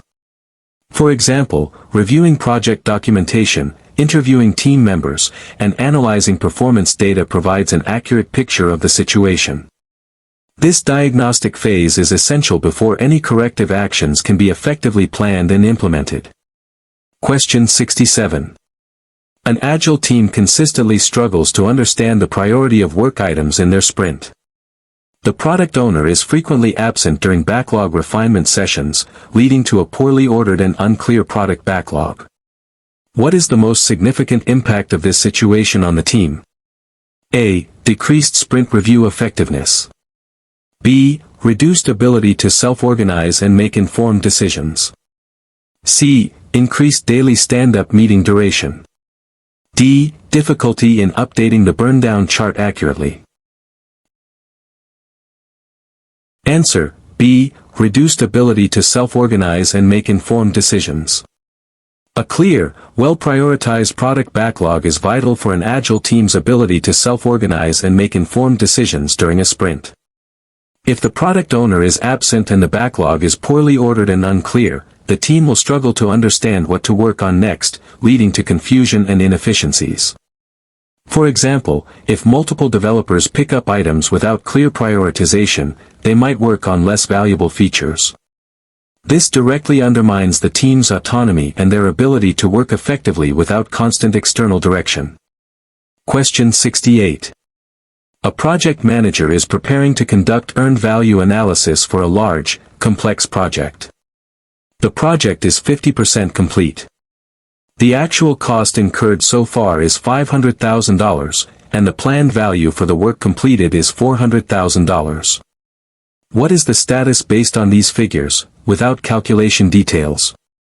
A. The project is performing efficiently in terms of cost. B. The project is over budget. C. The project is under budget. D. The project is ahead of schedule. Answer: B. The project is over budget. In earned value management, if the actual cost, AC, is greater than the earned value, EV, the project is over budget. In this scenario, the actual cost incurred, $500,000, is greater than the planned value for the work completed, $400,000, which represents the earned value. This indicates that the project has spent more than what the completed work is worth, thus it is over budget. This metric provides a quick financial health check, signaling a need for corrective action. Question 69. A project manager is leading a global project with a geographically dispersed team. The team members come from diverse cultural backgrounds, leading to occasional misunderstandings and communication challenges. Which PMBOK 7th edition principle should the project manager emphasize to foster a more cohesive and effective working environment? A. Team. B. Tailoring. C. Value. D. Leadership. Answer: A. Team. For a geographically dispersed and culturally diverse team, emphasizing the team principle is crucial. This principle highlights the importance of creating a collaborative project team environment, fostering a shared sense of ownership, and recognizing diverse perspectives. The project manager should focus on building a strong team culture, facilitating effective communication across cultural differences, and ensuring psychological safety. For example, encouraging open dialogue about cultural norms can help prevent misunderstandings and build stronger working relationships. Question 70. A large manufacturing project has encountered a significant technical issue that was not identified in the initial risk assessment. This issue requires immediate attention and will likely cause a major delay and cost increase. What should the project manager do first? A. Issue a formal change request to reflect the new scope and budget. B. Update the risk register with the new identified risk and its potential impact. C. Immediately assemble the relevant experts to analyze the problem and brainstorm solutions. D. Inform the project sponsor about the critical issue and potential project failure. Answer: C. Immediately assemble the relevant experts to analyze the problem and brainstorm solutions. When a significant, unexpected technical issue arises, the project manager's immediate priority is to understand the problem and explore potential solutions. Assembling relevant experts allows for a rapid diagnosis of the problem and brainstorming of feasible technical solutions and their potential impacts. For example, bringing together engineers and designers to discuss a newly discovered material flaw is essential before escalating or formalizing changes. This proactive technical analysis is critical for developing an informed response. Question 71. An Agile team is experiencing a high number of defects reported by users after each release. The team has a definition of done, but it seems to focus more on feature completion than quality. What practice should the team reinforce to improve product quality and reduce defects? A. Increase the frequency of daily scrums. B. Expand the definition of done to include more rigorous quality criteria and testing. C. Extend the duration of each sprint to allow more time for testing. D. Hold more frequent sprint reviews with end users. Answer: B. Expand the definition of done to include more rigorous quality criteria and testing. A high number of post-release defects, despite a definition of done (DoD), indicates that the DoD is insufficient regarding quality. To improve product quality and reduce defects, the team should collectively expand and enforce a more rigorous DoD that explicitly includes comprehensive quality criteria and testing activities, such as unit testing, integration testing, and acceptance testing. For example, adding all automated tests passed and code reviewed to the DoD ensures higher quality from the outset. A strong DoD serves as a checklist to ensure increments are truly releasable and of high quality. Question 72. A project manager is planning for procurement in a large-scale IT implementation project. The project requires specialized software development that carries significant technical and business risk for the vendor. The project manager wants to share some of this risk with the vendor but also provide incentives for good performance. Which contract type is most appropriate? A. Firm fixed price, FFP. B. Cost plus award fee, CPAF. C. Time and materials, TNM. D. Fixed price incentive fee, FPIF. Answer: D. Fixed price incentive fee, FPIF. A fixed price incentive fee, FPIF, contract is ideal for situations where there is some uncertainty, and the buyer wants to share risk with the seller while incentivizing performance. This contract type sets a target cost, a target profit, a ceiling price, and a sharing ratio. The seller can earn more profit if they come in under the target cost, and the buyer pays less. For example, if a software development project has some architectural unknowns but the buyer wants the developer to aim for a certain cost, FPIF can align incentives. Question 73. A project manager identifies that a key project deliverable, which is part of the critical path, is showing a significant schedule variance and is behind schedule. What is the most appropriate action for the project manager to take first to address this? A. Crash the activity by adding more resources. B. Update the project schedule to reflect the delay. C. Reevaluate the critical path and identify potential solutions with the team. D. Inform the sponsor and stakeholders about the impending delay. Answer: C. Reevaluate the critical path and identify potential solutions with the team. When a critical path activity falls behind, the first appropriate action is to reevaluate the critical path and collaborate with the team to identify potential solutions. This involves a deeper analysis of the delay's root cause and exploring options like fast-tracking, crashing, or resequencing non-dependent activities. For example, the team might discover a way to parallel some tasks. Simply crashing or updating the schedule without this analysis might be premature or ineffective. This approach empowers the team to find the most viable solution. Question 74. An Agile team has delivered an increment, and during the sprint review, the product owner determines it meets the definition of done. However, the stakeholders are concerned that the increment is not generating the expected business value as quickly as anticipated. What is the most likely cause of this issue? A. The development team is not skilled enough. B. The sprint goal was not clearly defined. C. The product backlog is not being prioritized effectively based on value. D. The Scrum Master is not removing impediments. Answer: C. The product backlog is not being prioritized effectively based on value. If an increment meets the definition of done, but doesn't generate the expected business value, it strongly indicates that the product backlog is not being effectively prioritized based on value. The product owner's primary responsibility is to maximize the value of the product resulting from the work of the development team, which involves continuously prioritizing the product backlog based on strategic importance, customer needs, and return on investment.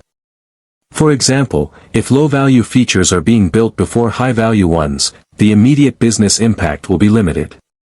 This situation calls for a re-evaluation of the product owner's prioritization strategy. Question 75. A project manager is leading a project where the initial budget estimates were based on limited information and now, several months into the project, appear to be significantly inaccurate. The project needs to continue, but there is high uncertainty about future costs. What type of cost estimating technique should the project manager consider for more accurate estimates going forward? A. Analogous estimating. B. Parametric estimating. C. Bottom-up estimating. D. Three-point estimating. Answer: C. Bottom-up estimating. When initial estimates prove inaccurate due to limited information and high future uncertainty, bottom-up estimating is the most suitable technique for greater accuracy. This method involves estimating individual work packages or activities with the greatest level of detail, then rolling these estimates up to arrive at a total project cost. For example, instead of a rough estimate for an entire building's electrical system, each outlet, switch, and wire run is estimated individually. This provides a more precise and reliable estimate by aggregating detailed component costs. Question 76. A project manager is struggling to get commitment from functional managers for resources needed for their project. These functional managers have their own departmental priorities and seem unwilling to release their best people. What is the most effective approach for the project manager to secure the necessary resources? A. Escalate the issue to the project sponsor for intervention. B. Formally request the resources in writing, citing project importance. C. Engage functional managers early, highlight project benefits, and negotiate resource allocation. D. Recruit external consultants to fill the resource gaps. Answer: C. Engage functional managers early, highlight project benefits, and negotiate resource allocation. To secure necessary resources from reluctant functional managers, the project manager should engage them early in the planning phase, not just when resources are needed. Highlighting the project's strategic benefits, demonstrating how their department's resources will contribute, and being open to negotiation on specific resource allocation or timing can build buy-in. For example, showing how the project will improve overall company efficiency might convince a manager to release their best engineer. This proactive, collaborative approach fosters partnership and is often more effective than escalation. Question 77. An Agile team is performing a sprint retrospective. They identify that their definition of done is causing issues because it is too ambiguous, leading to different interpretations of what done means among team members and stakeholders. What is the best outcome for this retrospective discussion? A. Decide to eliminate the definition of done as it causes confusion. B. Document specific, measurable criteria for the definition of done and agree on them. C. Ask the product owner to provide a clearer definition for each user story. D. Assign the Scrum Master to enforce a stricter interpretation of done. Answer, B. Document specific, measurable criteria for the definition of done and agree on them. If the definition of done, DOD, is ambiguous and causing inconsistent interpretations, the best outcome from a retrospective is for the team to collaboratively document specific, measurable criteria for the DOD and agree upon them. This ensures a shared understanding of what constitutes a complete, quality increment. For example, instead of tested, the DOD might state, all unit tests passed and user acceptance testing completed. A clear, unambiguous DOD prevents misunderstandings and ensures consistent quality. Question 78. A project manager is overseeing a project to develop a new internal software system. During the testing phase, the team identifies a serious bug that, if not fixed, could lead to data corruption in the production environment. Fixing this bug will require significant effort and delay the project. What is the most appropriate immediate response regarding this identified issue? A. Add the bug to the issue log and prioritize it for the next project phase. B. Document the bug, analyze its impact, and raise a change request for its resolution. C. Escalate the bug to senior management for a decision on whether to fix it. D. Advise the team to work overtime to fix the bug without formal process. Answer, B. Document the bug, analyze its impact, and raise a change request for its resolution. When a serious bug with significant impact is discovered, it becomes an issue that needs formal resolution, especially if it affects project scope, schedule, or cost. The project manager should document the bug, analyze its full impact, e.g., on data integrity, schedule, reputation, and then raise a change request through the formal change control process. For example, the change request would outline the required fix, its estimated effort, and the resulting schedule delay. This ensures a controlled, transparent decision-making process for addressing such critical deviations. Question 79. A newly appointed project manager is reviewing the project charter for their new assignment. Which of the following elements in the project charter would provide the most crucial information for understanding the strategic justification and initial scope of the project? A. Project objectives and success criteria. B. High-level risks. C. Project deliverables. D. Assigned project manager and authority level. Answer, A. Project objectives and success criteria. The project objectives and success criteria outlined in the project charter are the most crucial elements for understanding the strategic justification and initial scope.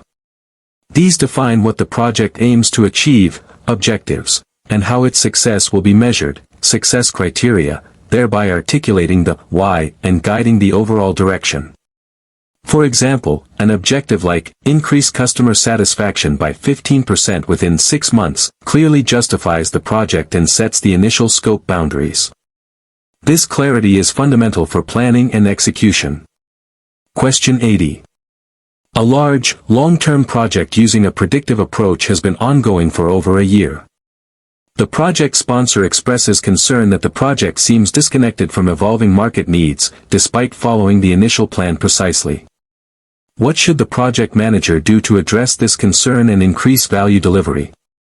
A. Adhere strictly to the original project management plan to maintain control. B. Propose a mid-project reassessment of stakeholder needs and market conditions. C. Inform the sponsor that scope changes are too disruptive at this stage. D. Increase the frequency of formal project status reports to the sponsor. Answer, B. Propose a mid-project reassessment of stakeholder needs and market conditions.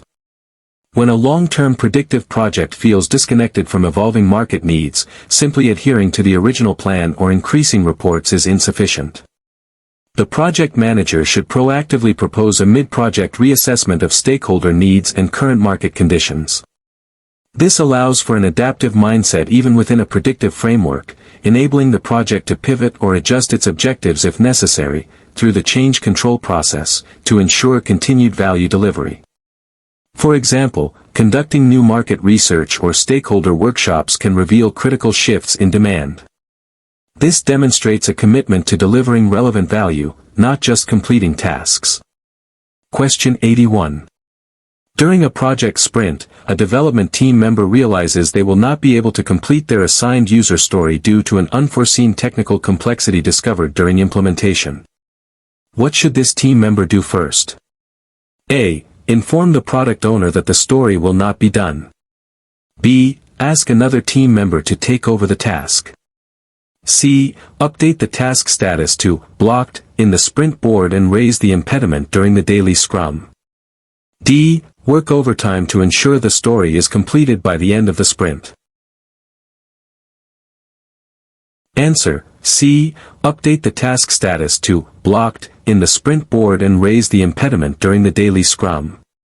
When a team member encounters an unforeseen technical complexity that blocks their progress, the first and most appropriate action is to ensure transparency and seek assistance. This means updating the task status, typically on a visible sprint board, e.g., Kanban board, and raising the impediment during the daily scrum. This allows the team to collectively address the issue, replan if necessary, or seek help from the Scrum Master to remove the blocker. For example, stating, "My story is blocked because of X technical issue, I need help," immediately brings it to the team's attention. Question 82. A project manager is leading a research and development project with a lot of uncertainty. The project has a relatively small, dedicated team and the sponsor values rapid learning and frequent demonstrations of progress. Which project life cycle would be most appropriate? A. Predictive. B. Iterative. C. Incremental. D. Waterfall. Answer: B. Iterative. For research and development projects with high uncertainty, where rapid learning and frequent demonstrations are valued, an iterative life cycle is most appropriate. Iterative approaches involve repeating phases of a project, such as planning, analysis, design, and execution, to refine understanding and build solutions incrementally. For example, a team might develop a small prototype, learn from it, and then refine the requirements and build a more complete version in the next iteration. This allows for continuous discovery and adaptation based on feedback, embracing the uncertainty inherent in R&D. Question 83. A project manager has identified a high-impact risk with a medium probability of occurring. The project manager decides to outsource the risky component of the project to a specialized third-party vendor through a fixed-price contract. Which risk response strategy is being used? A. Avoid. B. Mitigate. C. Transfer. D. Accept. Answer: C. Transfer. Outsourcing a risky component of a project to a third-party vendor, especially through a fixed-price contract, is a classic example of the transfer risk response strategy. In this scenario, the financial and performance risk associated with that component is shifted from the project to the vendor. For example, hiring a specialized contractor to develop a complex, high-risk software module under a fixed-price agreement transfers much of the cost and schedule risk of that module to the contractor. The project manager is essentially passing the burden of managing that specific risk to another party. Question 84. A project manager is developing the project schedule. Two activities, install foundation and erect walls, have a mandatory dependency. Erect walls cannot start until install foundation is 100% complete. What type of dependency is this? A. Discretionary dependency. B. External dependency. C. Mandatory dependency. D. Soft logic dependency. Answer: C. Mandatory dependency. This scenario describes a mandatory dependency, also known as hard logic. Mandatory dependencies are those that are legally or contractually required, or inherent in the nature of the work. For example, a physical limitation like erect walls cannot physically begin until the install foundation is fully complete is an inherent mandatory dependency. These dependencies are fundamental to the project's physical or functional requirements. Question 85. An Agile team is performing a sprint review. During the review, the product owner observes that a newly implemented feature, while technically functional, is clunky and not user-friendly. The product owner believes it will negatively impact user adoption. What is the most appropriate next step for the product owner regarding this feature? A. Release the feature as is, then collect user feedback over time. B. Remove the feature from the product and revert to the previous version. C. Add feedback to the product backlog, prioritizing refinement or rework of the feature for a future sprint. D. Instruct the development team to immediately fix the user experience issues in the current sprint. Answer: C. Add feedback to the product backlog, prioritizing refinement or rework of the feature for a future sprint. In Agile, feedback from sprint reviews is a crucial input for future product development. When a feature is functional but not user-friendly, the product owner should capture this feedback and add it to the product backlog. This allows for proper prioritization of the refinement or rework alongside other new features based on overall value. For example, if improving user experience on this feature is deemed high priority, it might be worked on in the very next sprint. This ensures the product continuously evolves based on user and stakeholder input. Question 86. A project manager is preparing to close a project. The team has completed all deliverables, and the client has accepted the final product. The project manager needs to ensure that the project closure aligns with organizational procedures and contributes to future projects. Which document provides the formal guidelines and templates for project closure activities within an organization? A. Project Management Plan. B. Organizational Process Assets, OPAs. C. Enterprise Environmental Factors, EFs. D. Project Charter. Answer: B. Organizational Process Assets, OPAs. Organizational Process Assets, OPAs, include an organization's policies, procedures, and knowledge bases. For project closure, OPAs would contain formal guidelines, procedures, and templates for administrative closure, contract closure, and lessons learned. For example, an OPA might specify the required sign-off forms for closure or the format for archiving project documents. These assets provide the necessary framework to ensure project closure is consistent, thorough, and beneficial for future endeavors. Question 87. During the execution of an Agile project, a team member consistently brings up new ideas and improvements during the daily scrum that are not directly related to the current sprint goal. This often extends the meeting beyond the time box. What should the Scrum Master do? A. Encourage the team member to share all ideas during the daily scrum. B. Implement a stricter rule to limit all discussions in the daily scrum. C. Coach the team member to bring up such ideas during backlog refinement or retrospectives. D. Ask the product owner to address the team member's ideas immediately. Answer: C. Coach the team member to bring up such ideas during backlog refinement or retrospectives. The daily scrum is a short, time-boxed meeting focused solely on progress toward the sprint goal and identifying impediments. New ideas or improvements that are not directly related to current sprint work should be discussed in other forums. The Scrum Master should coach the team member to bring such ideas to backlog refinement for consideration by the product owner, or to the sprint retrospective if it's about process improvement.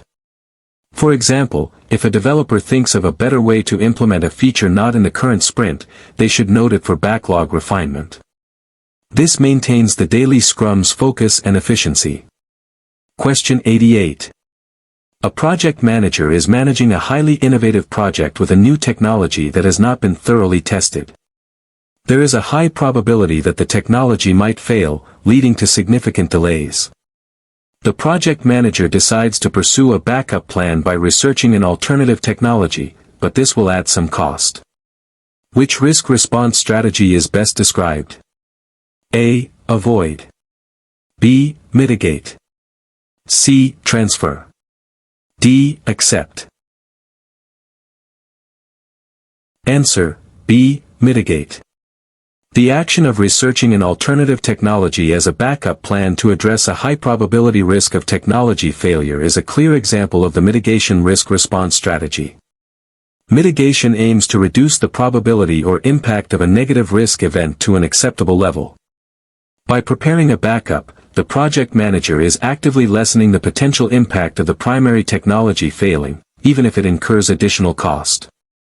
For example, if a new type of battery is likely to have production issues, investing in a traditional battery backup plan mitigates the risk. Question 89.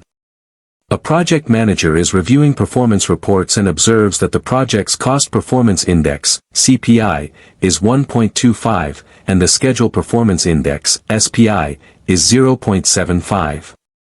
What do these values indicate about the project's status?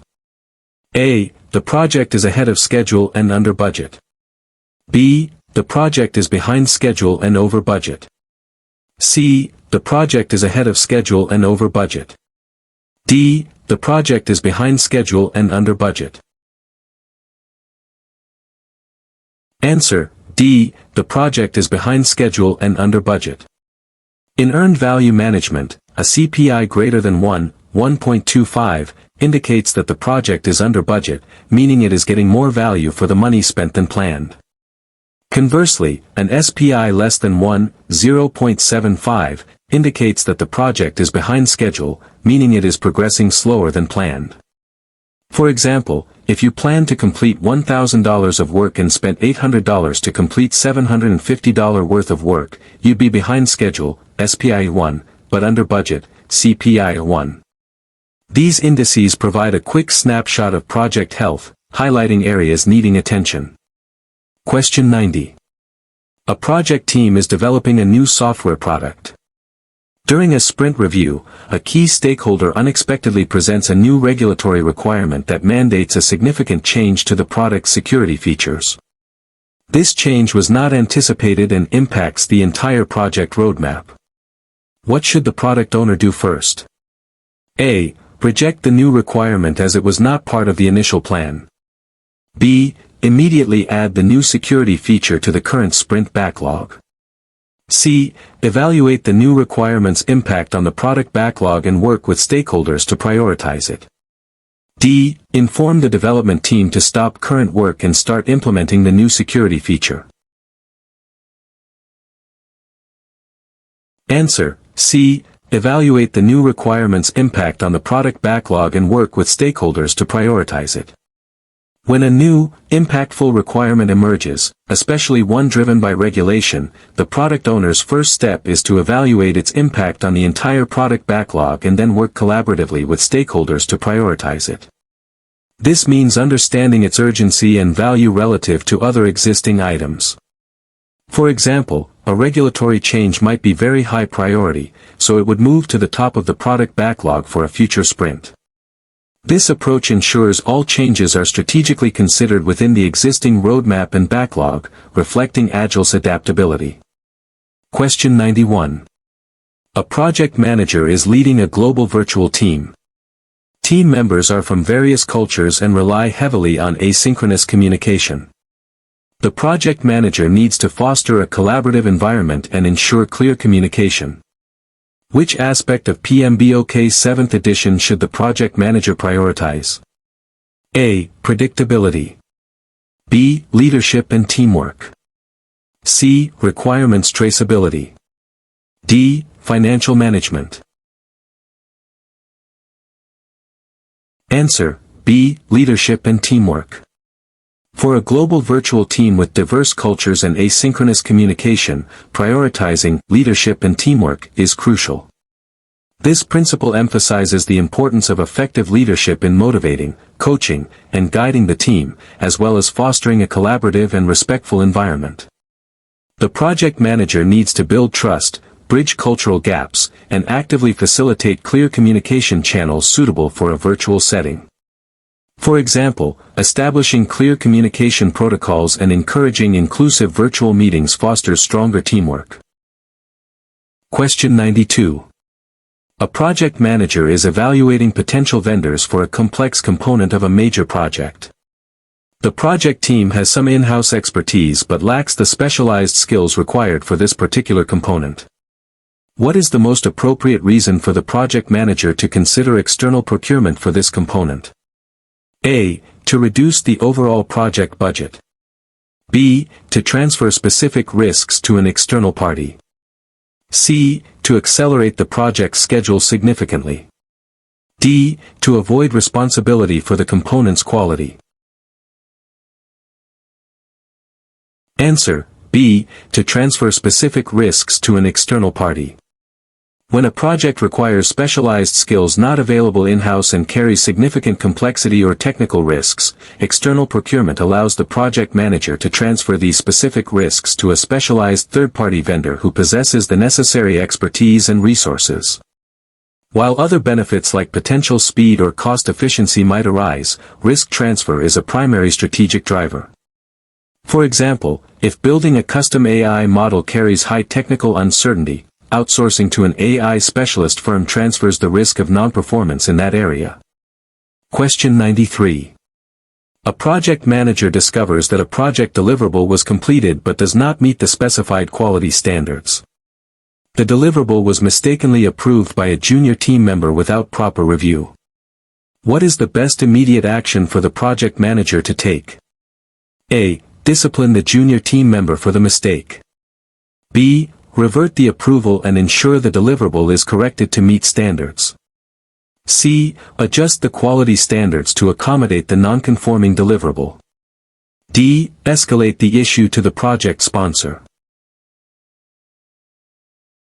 Answer: B. Revert the approval and ensure the deliverable is corrected to meet standards.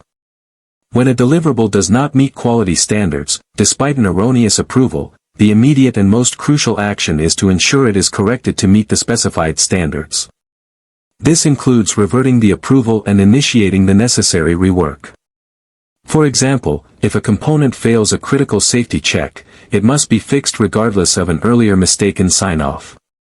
Disciplining staff or adjusting standards without fixing the quality issue itself would be detrimental to the project's integrity and customer satisfaction. Question 94. An Agile team is consistently struggling with interruptions and external requests during their sprints. This leads to a low velocity and incomplete sprint goals. What is the most appropriate role or artifact to protect the team from external distractions and allow them to focus on delivering the sprint goal? A. Product owner's prioritization. B. Scrum Master's servant leadership. C. Daily Scrum for alignment. D. Sprint review for feedback. Answer: B. Scrum Master's servant leadership. The Scrum Master, as a servant leader, plays a primary role in protecting the development team from external distractions and interferences that could prevent them from achieving the sprint goal. This involves acting as a shield, managing stakeholder expectations, and ensuring external requests are channeled appropriately, e.g., through the product owner for backlog inclusion. For example, if a stakeholder directly approaches a developer with a new urgent request, the Scrum Master would step in to redirect them to the product owner. This protective function is crucial for team focus and productivity. Question 95. A project manager is overseeing a large and geographically dispersed project team. They notice that team members are often duplicating efforts due to a lack of shared understanding of who is responsible for what.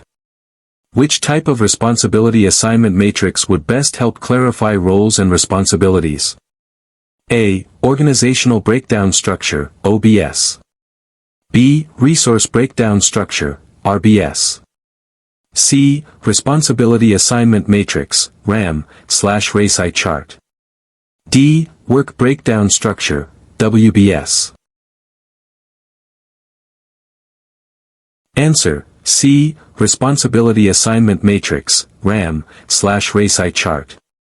A responsibility assignment matrix, RAM, commonly known as a RACI chart, responsible, accountable, consulted, informed, is specifically designed to clarify roles and responsibilities for specific tasks or deliverables. This matrix visually maps project activities to individuals or roles, preventing duplication of effort and ensuring accountability. For example, for a task like prepare design document, a RACI chart would clearly indicate who is responsible, who is accountable, who needs to be consulted, and who needs to be informed. It is an invaluable tool for dispersed teams where communication can be a challenge. Question 96. A project manager is leading a complex project. During execution, a new government regulation is passed that requires a significant redesign of a core product feature. This was unforeseen and will cause substantial cost and schedule overruns. What should the project manager do first? A. Terminate the project as it is no longer feasible. B. Proceed with the new design immediately to ensure compliance. C. Assess the full impact of the regulatory change on all project aspects and raise a formal change request.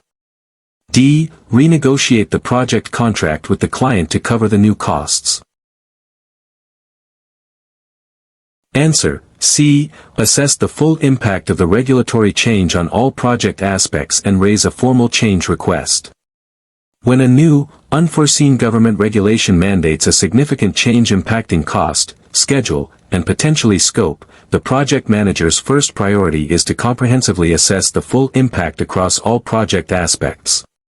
Following this, a formal change request must be raised and submitted through the change control process for review and approval by the Change Control Board, CCB, or relevant authority. For example, the assessment would detail the financial and schedule implications of the redesign, and the change request would seek approval for these adjustments. This ensures a controlled and transparent response to the unforeseen external factor. Question 97. An Agile team has been consistently meeting their sprint goals, but the product owner and stakeholders feel that the actual product being developed is not fully aligning with the broader organizational strategy. What Agile artifact or event should be leveraged to ensure better strategic alignment and value delivery? A. Daily Scrum for daily alignment. B. Sprint retrospective for process improvement. C. Product vision and roadmapping for strategic guidance. D. Sprint planning for task breakdown. Answer: C. Product vision and roadmapping for strategic guidance. If an Agile team is meeting sprint goals but the product isn't aligning with the broader organizational strategy, the focus needs to shift to the higher-level strategic artifacts. The product vision provides the overarching direction and purpose, while the product roadmap outlines the planned evolution of the product over time, mapping it to strategic objectives. Regularly reviewing and refining these, especially with key stakeholders, ensures that the work done in sprints contributes to the desired strategic outcome.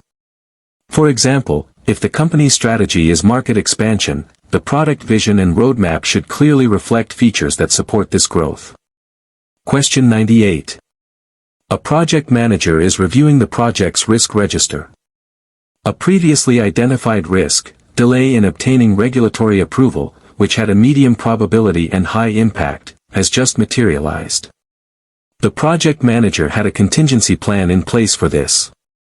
What is the most appropriate immediate action? A. Update the risk register to close this risk and identify new risks. B. Inform the project sponsor about the materialized risk and the delay. C. Implement the predefined contingency plan to mitigate the impact. D. Reevaluate the project baseline to account for the delay. Answer: C. Implement the predefined contingency plan to mitigate the impact. When a previously identified risk materializes, the most appropriate immediate action is to implement the predefined contingency plan.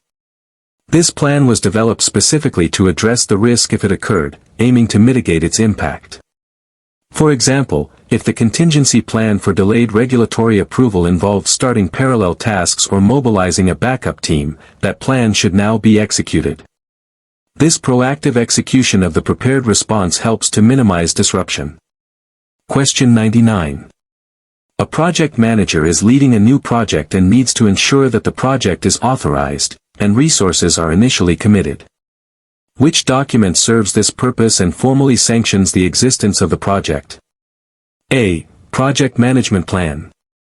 B. Scope Statement. C. Project Charter. D. Work Breakdown Structure, WBS. Answer: C. Project Charter.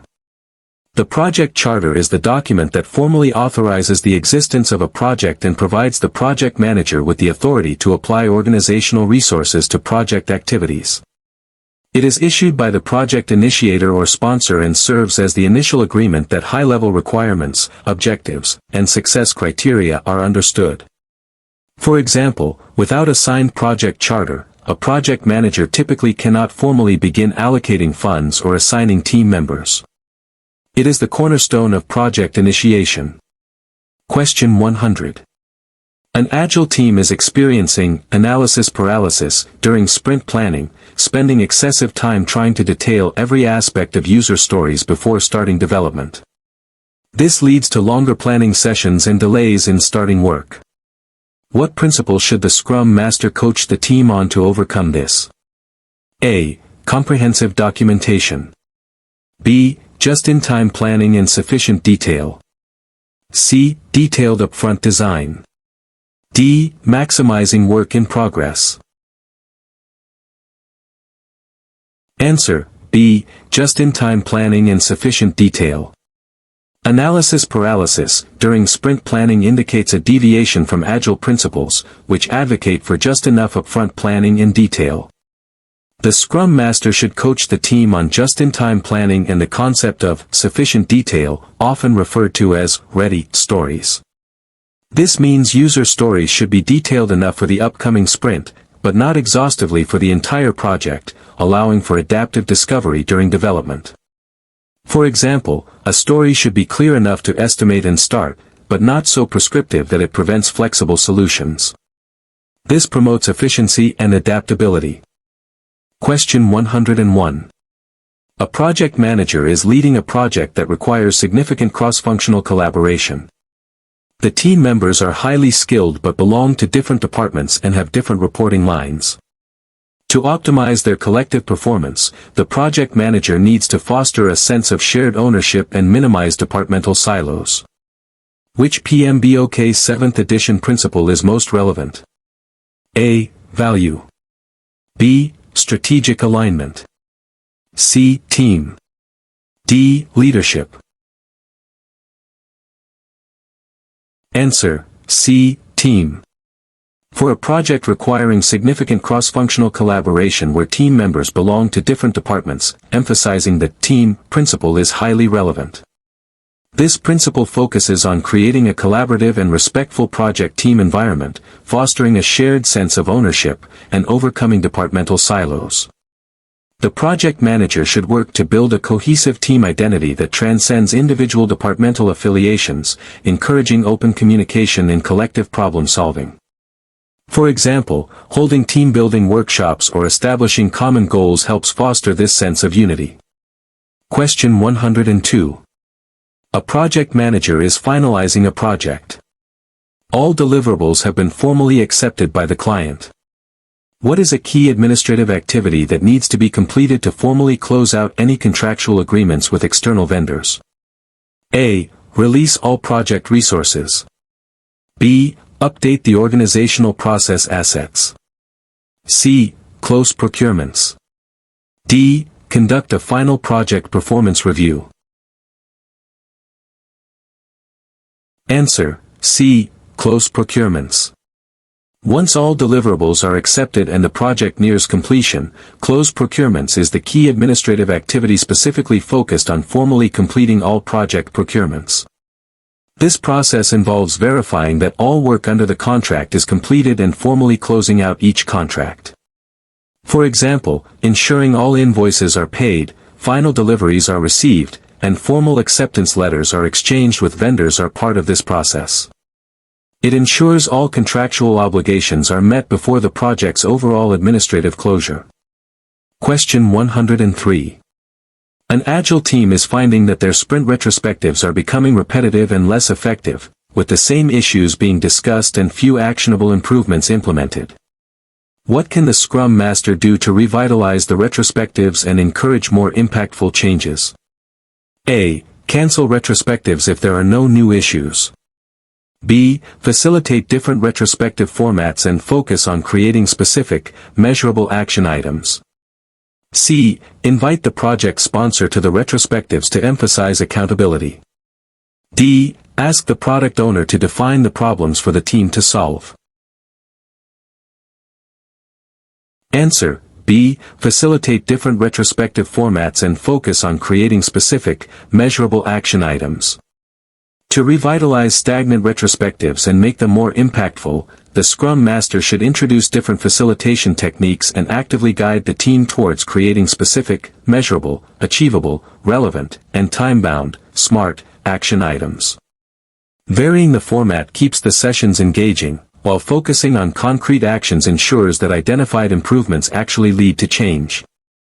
For example, instead of just discussing communication problems, the team might agree on implement a 15-minute daily sync meeting at 10 a.m. starting Monday. Question 104. A project manager receives a request to add a new, significant feature to the product in the middle of the project's execution phase. This feature was not part of the original scope. The project manager determines that this feature will significantly increase the project's cost and extend the schedule. What should the project manager do first? A. Reject the request immediately, citing scope creep. B. Implement the feature, assuming it adds value for the customer. C. Evaluate the full impact of the requested change and submit a formal change request. D. Communicate the increased cost and schedule to the project sponsor. Answer: C. Evaluate the full impact of the requested change and submit a formal change request. When a new, significant feature request arises during project execution that impacts cost and schedule, the project manager's first priority is to evaluate the full impact of the requested change.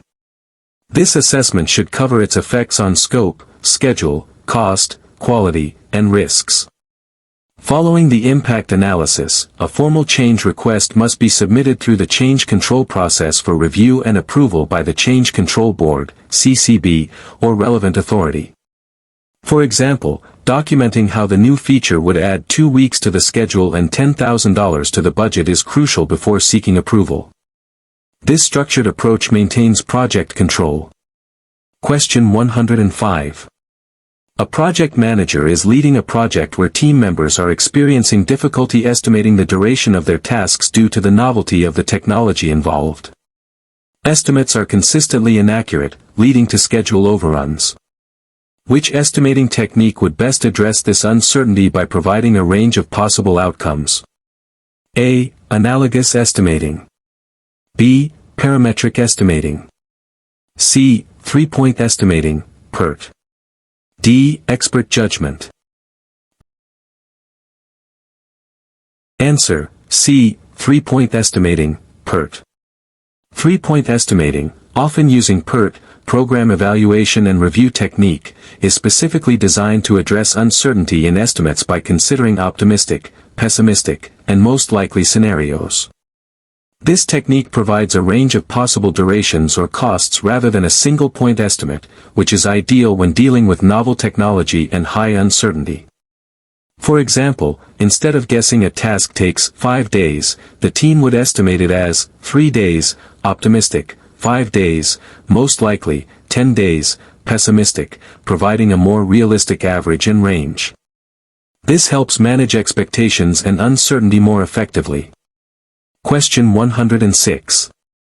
An Agile team recently completed a sprint, but the product owner is disappointed because the delivered increment contains several low-value features and misses a critical, high-value one. This indicates an issue with which key Agile concept?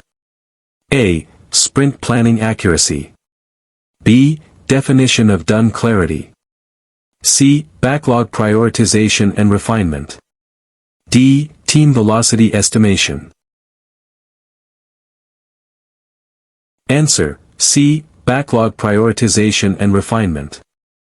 If a delivered increment includes low-value features and misses a critical high-value one, it points directly to an issue with backlog prioritization and refinement.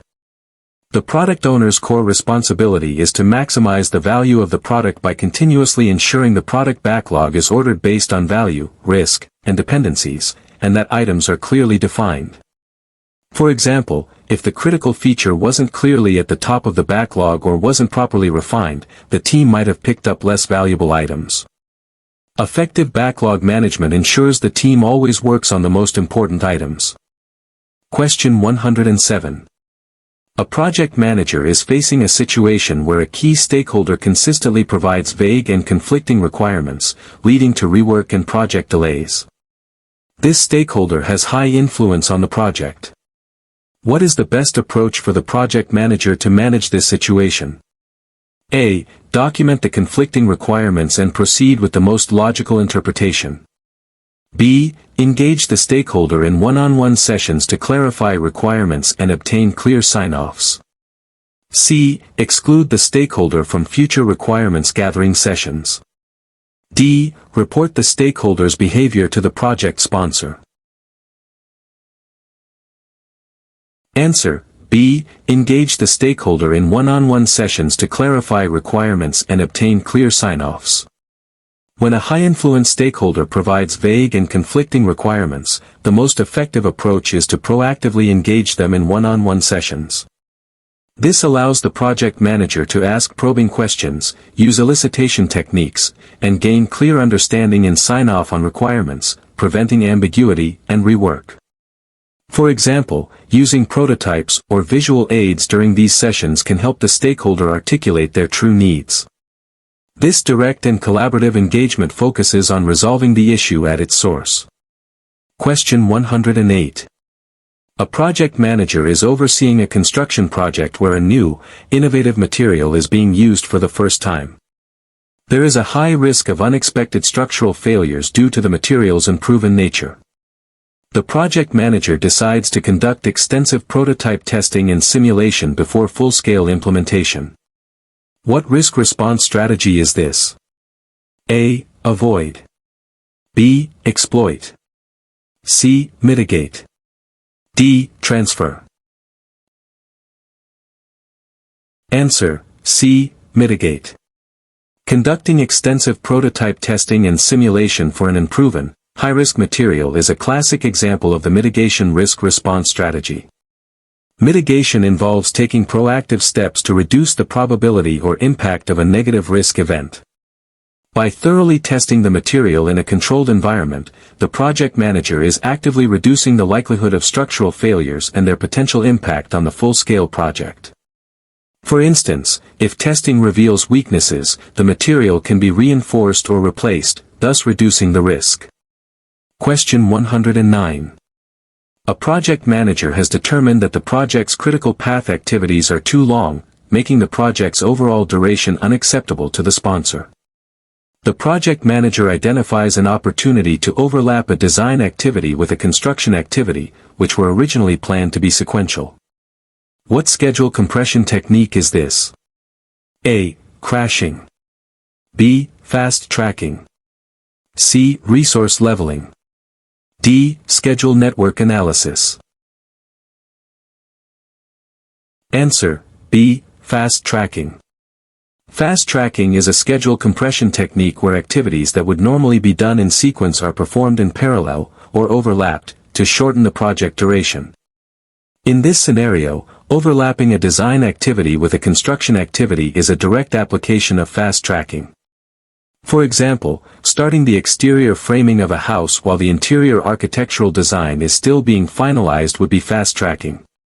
This technique can increase risk and rework but can significantly shorten the schedule. Question 110. An Agile team has completed an increment, and during the sprint review, stakeholders request a demonstration to understand the new features.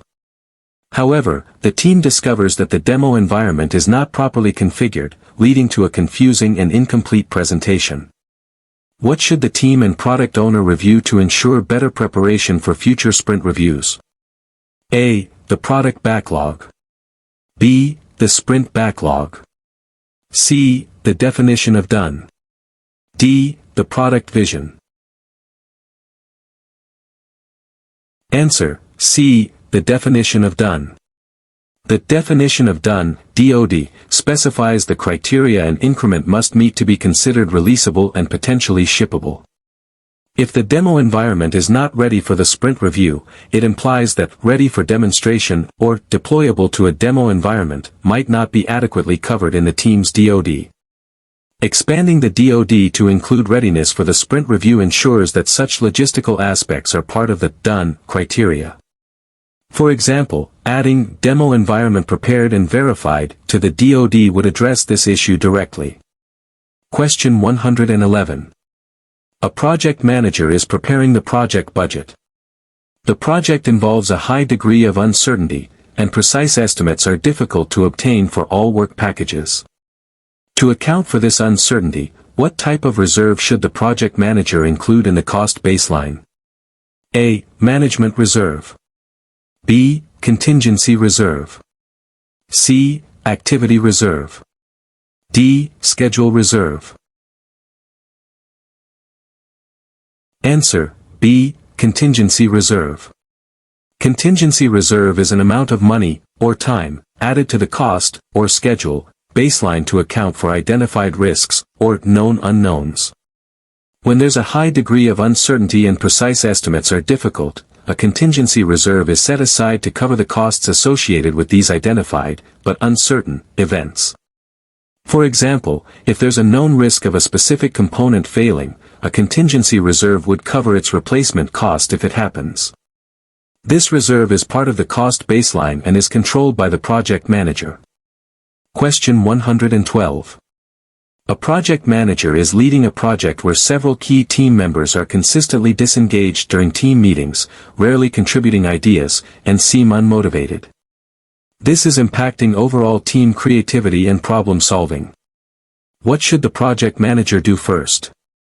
A. Reduce the number of team meetings to avoid disengagement. B. Assign individual tasks to bypass the need for group collaboration. C. Understand the root cause of their disengagement through one-on-one conversations. D. Implement a strict performance management plan for unmotivated members. Answer: C. Understand the root cause of their disengagement through one-on-one conversations. When team members are disengaged, the project manager's first and most empathetic step is to understand the root cause of their behavior through private one-on-one conversations. Disengagement can stem from various factors, such as workload, lack of clarity, feeling undervalued, or personal issues. For example, a quiet team member might feel their ideas are ignored or they might be overwhelmed. Understanding the underlying reason allows the project manager to provide targeted support, address concerns, and ultimately re-engage the team members effectively. Question 113. An Agile team is conducting their sprint retrospective. They agree that the process for sharing knowledge within the team needs improvement. They decide to implement a weekly Tech Talk session where team members can present on technical topics. Where should this improvement initiative be recorded? A. Product backlog. B. Sprint backlog. C. Impediment log. D. Action items for the next sprint/improvement backlog.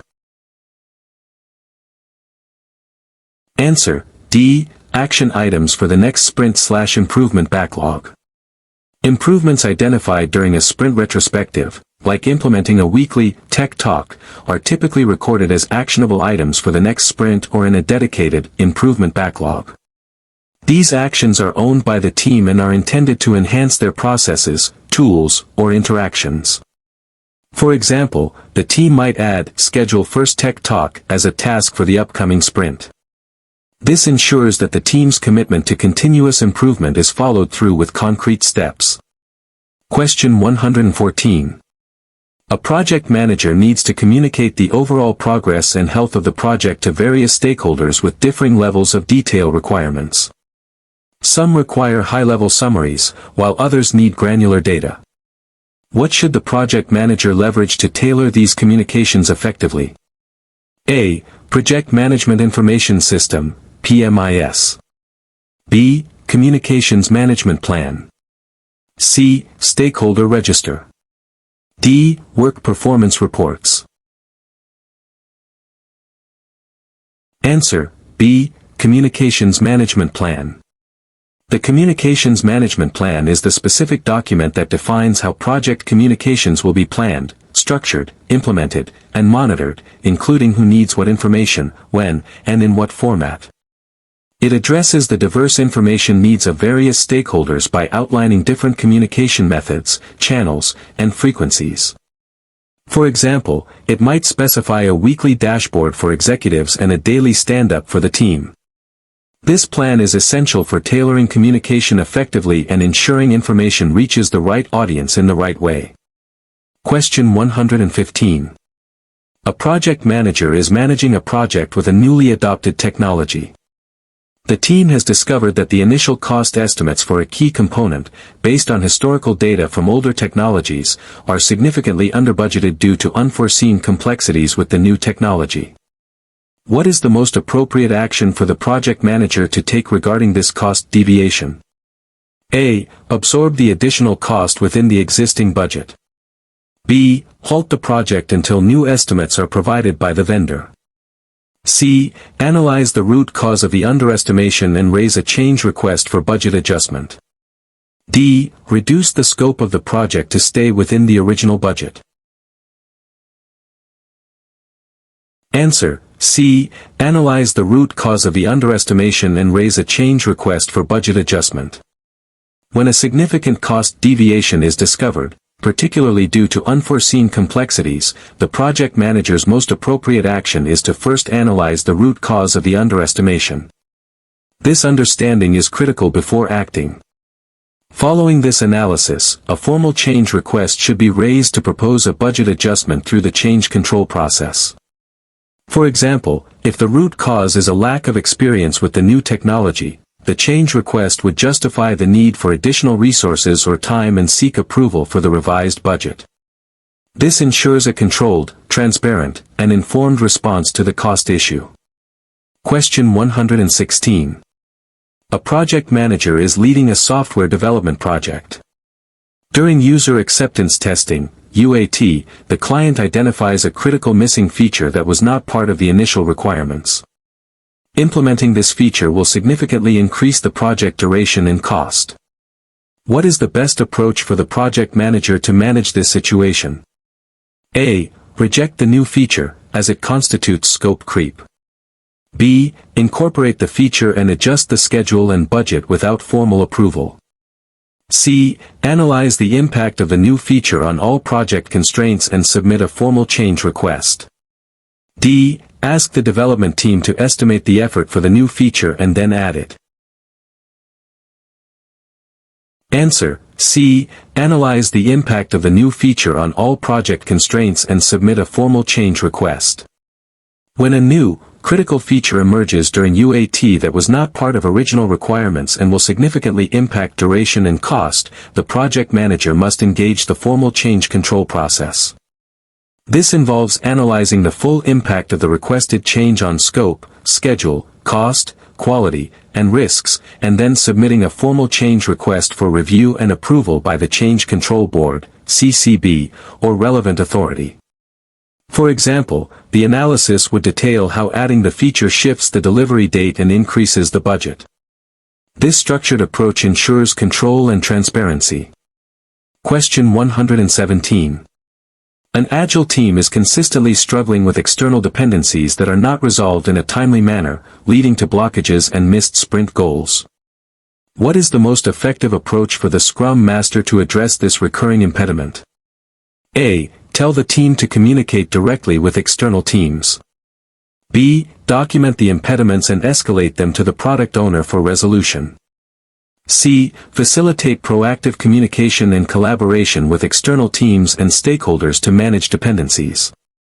D. Instruct the team to focus only on internal tasks to avoid external dependencies. Answer. C. Facilitate proactive communication and collaboration with external teams and stakeholders to manage dependencies. When external dependencies are a recurring impediment, the Scrum Master should proactively facilitate communication and collaboration with external teams and stakeholders.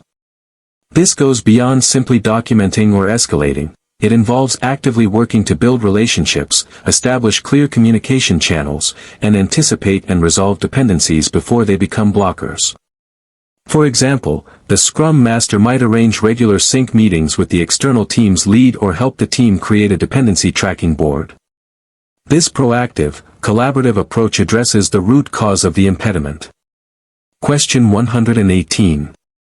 A project manager is overseeing a product development project. The project team consists of highly experienced members, but they frequently encounter unexpected technical challenges due to the innovative nature of the product.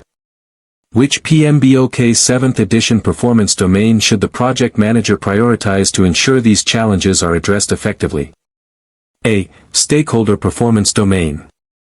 B. Development approach and life cycle performance domain.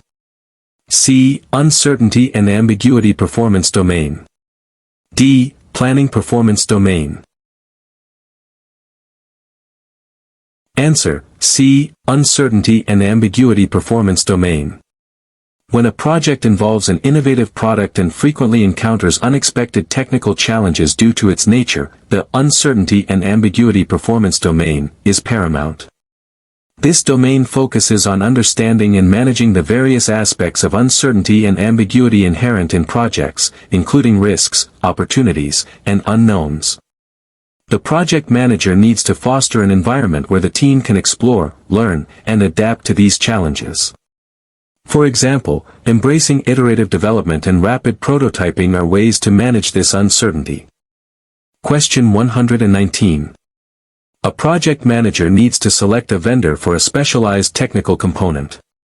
The project has a very tight budget, and the specifications for this component are extremely clear and stable. The project manager wants to minimize the project's financial risk associated with this procurement.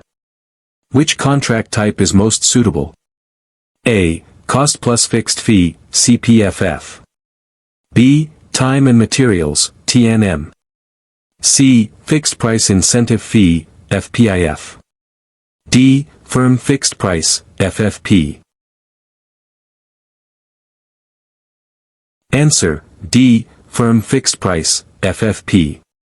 For clear and stable specifications with a desire to minimize the project's financial risk, a firm fixed price, FFP, contract is the most suitable.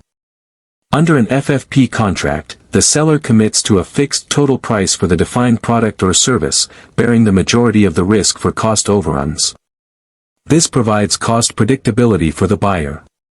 For example, procuring off-the-shelf software with well-defined features would typically use an FFP contract. It is the most common contract type and places maximum risk on the seller. Question 120.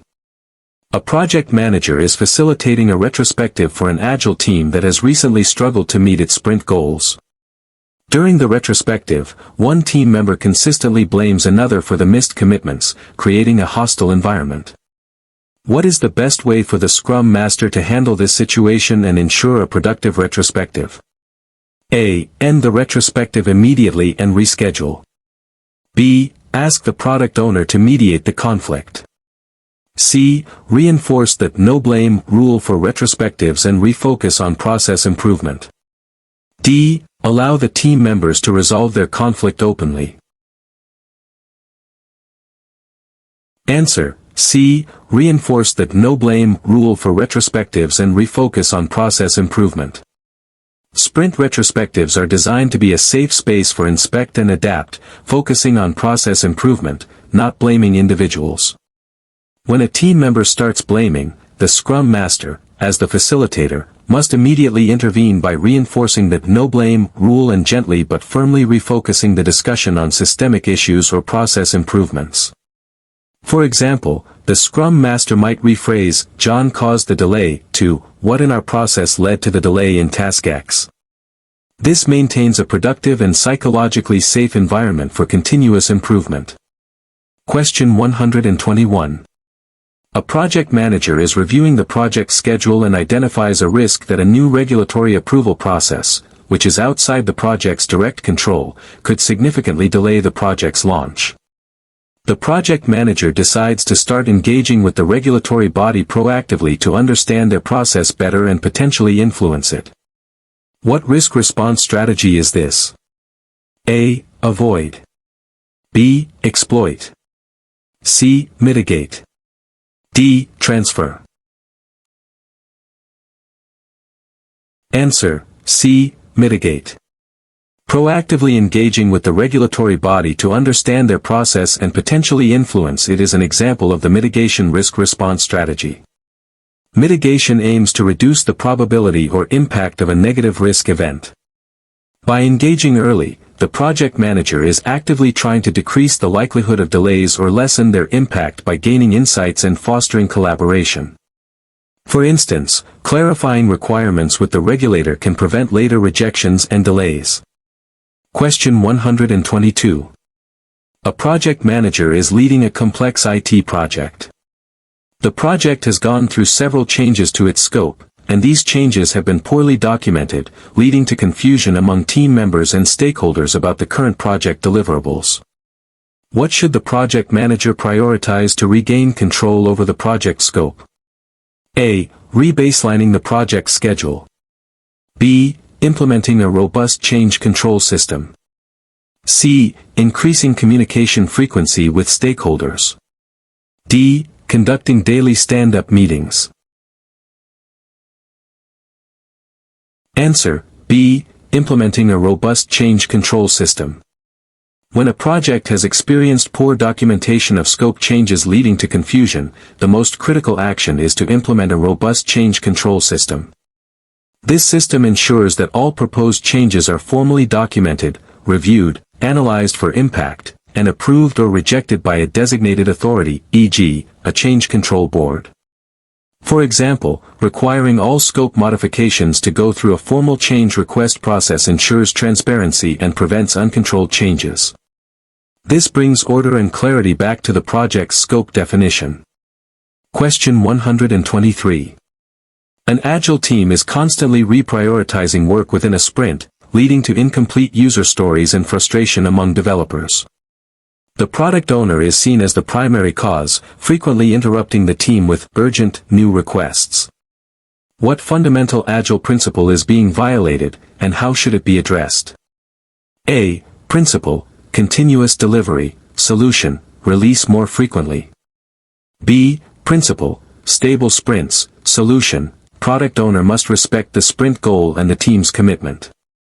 C. Principle: self-organizing teams. Solution: team should ignore the product owner. D. Principle: customer collaboration. Solution: involve customers more in daily work. Answer: B. Principle: stable sprints. Solution: product owner must respect the sprint goal and the team's commitment. The scenario describes a violation of the Agile principle of stable sprints, where the product owner frequently changes priorities mid-sprint. A core tenet of Scrum is that once a sprint starts, its scope is largely protected to allow the team to focus on achieving the sprint goal. The solution is for the product owner to respect the team's commitment to the sprint goal and avoid injecting new work unless absolutely critical, instead adding it to the product backlog for future sprints. For example, any urgent request should be evaluated against the current sprint goal before being considered for inclusion. This protects the team's focus and ensures predictability. Question 124. A project manager is preparing the project budget. The project is highly innovative, and there are several unknown unknowns that cannot be specifically identified as risks. To account for these unforeseen events, what type of reserve should be included in the total project budget? A. Contingency reserve. B. Management reserve. C. Activity reserve. D. Cost baseline. Answer: B. Management reserve. Management reserve is an amount of money, or time, held outside the project's cost baseline to cover unknown unknowns, those unforeseen events that are not specifically identified risks. It is controlled by senior management or the project sponsor, not the project manager, and requires a formal change request to be used. For example, if a completely unexpected new technology emerges that obsoletes a core component, management reserve might be used to fund a pivot. It provides a buffer for genuinely unforeseen circumstances. Question 125. A project manager identifies that a key deliverable is complete and meets all technical specifications. However, the external client refuses to formally accept it, citing concerns about its look and feel, which were not explicitly defined in the requirements. What is the best approach for the project manager to resolve this disagreement? A. Insist on acceptance, as the deliverable meets documented requirements. B. Document the client's concerns and escalate the issue to the project sponsor. C. Engage with the client to understand their subjective expectations and propose a change request to address the look and feel issues. D. Reassign the team to rework the deliverable immediately based on client feedback. Answer: C. Engage with the client to understand their subjective expectations and propose a change request to address the look and feel issues. When a client refuses acceptance based on subjective criteria not explicitly defined, the project manager should proactively engage with the client to understand their expectations. This helps clarify the undefined look and feel requirements. Once understood, the project manager can then propose a formal change request to incorporate these new requirements, analyze their impact, and seek approval. For example, if the client desires a different color scheme, a change request would outline the effort to implement it. This addresses the client's concern while maintaining project control. Question 126. An Agile team has completed several sprints, and their velocity chart shows a highly inconsistent trend, fluctuating wildly between sprints. What is the most likely root cause of this inconsistent velocity? A. The team is not working hard enough. B. The product owner is not prioritizing the backlog effectively. C. External factors like constant interruptions or changing sprint scope. D. The sprint review meetings are not effective.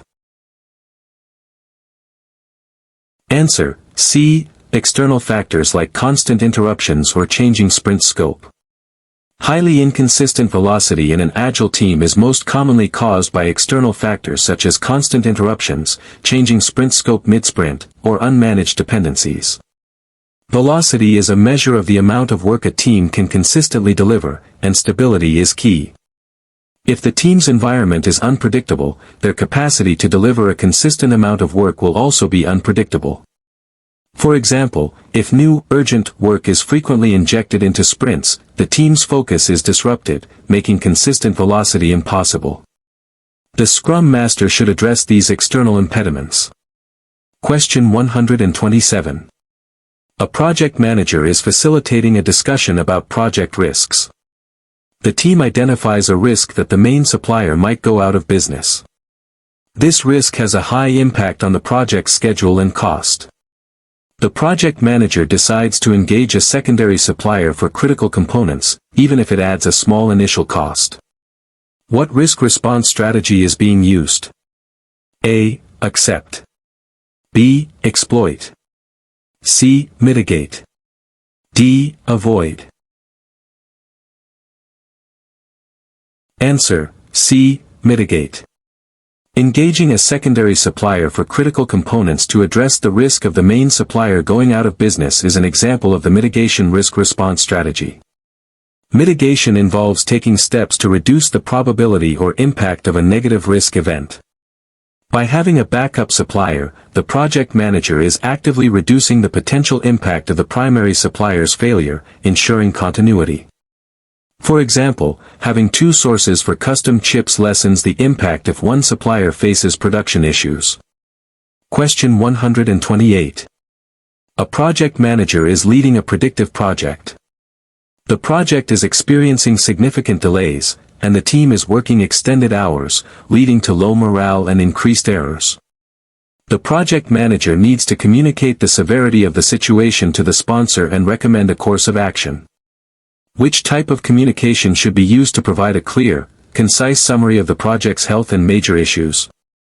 A. Ad hoc email updates. B. Informal verbal discussions.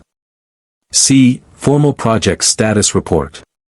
D. Detailed technical specifications. Answer: C. Formal project status report.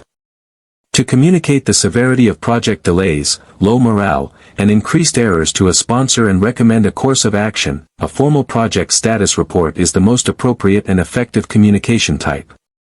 These reports provide a structured, clear, and concise summary of project health, including performance against baselines, identified issues, risks, and proposed solutions.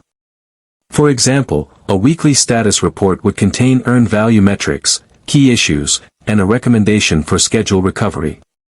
This ensures all critical information is consistently documented and conveyed to key stakeholders. Question 129. An Agile team is consistently failing to deliver a done increment by the end of their sprints. Upon investigation, it is found that the team starts too many items in parallel, leading to a lot of unfinished work at the end. What Agile practice should the team adopt to improve their ability to complete work within the sprint? A. Increase the sprint duration. B. Implement work in progress, WIP limits. C. Conduct more frequent sprint reviews. D. Focus on individual tasks rather than team goals. Answer: B. Implement work in progress, WIP limits. If an Agile team is starting too many items in parallel and failing to deliver done increments, implementing work in progress, WIP limits is the most effective solution. WIP limits restrict the number of items that can be active at any one time, forcing the team to focus on finishing work before starting new work. For example, setting a WIP limit of 3 for the in progress column on a Kanban board encourages team members to swarm on completing tasks. This improves flow, reduces context switching, and increases the likelihood of delivering done items. Question 130. A project manager has just completed the process of obtaining formal acceptance of the project's deliverables from the customer. What is the next logical step the project manager should take in the project management process? A. Develop project charter. B. Close project or phase. C. Control quality. D. Monitor and control project work. Answer: B. Close project or phase. Once the customer has formally accepted the project's deliverables, which occurs in the validate scope process, the next logical step in the project management process is to close project or phase. This involves formally completing all activities across all project management process groups to formally complete the project or phase.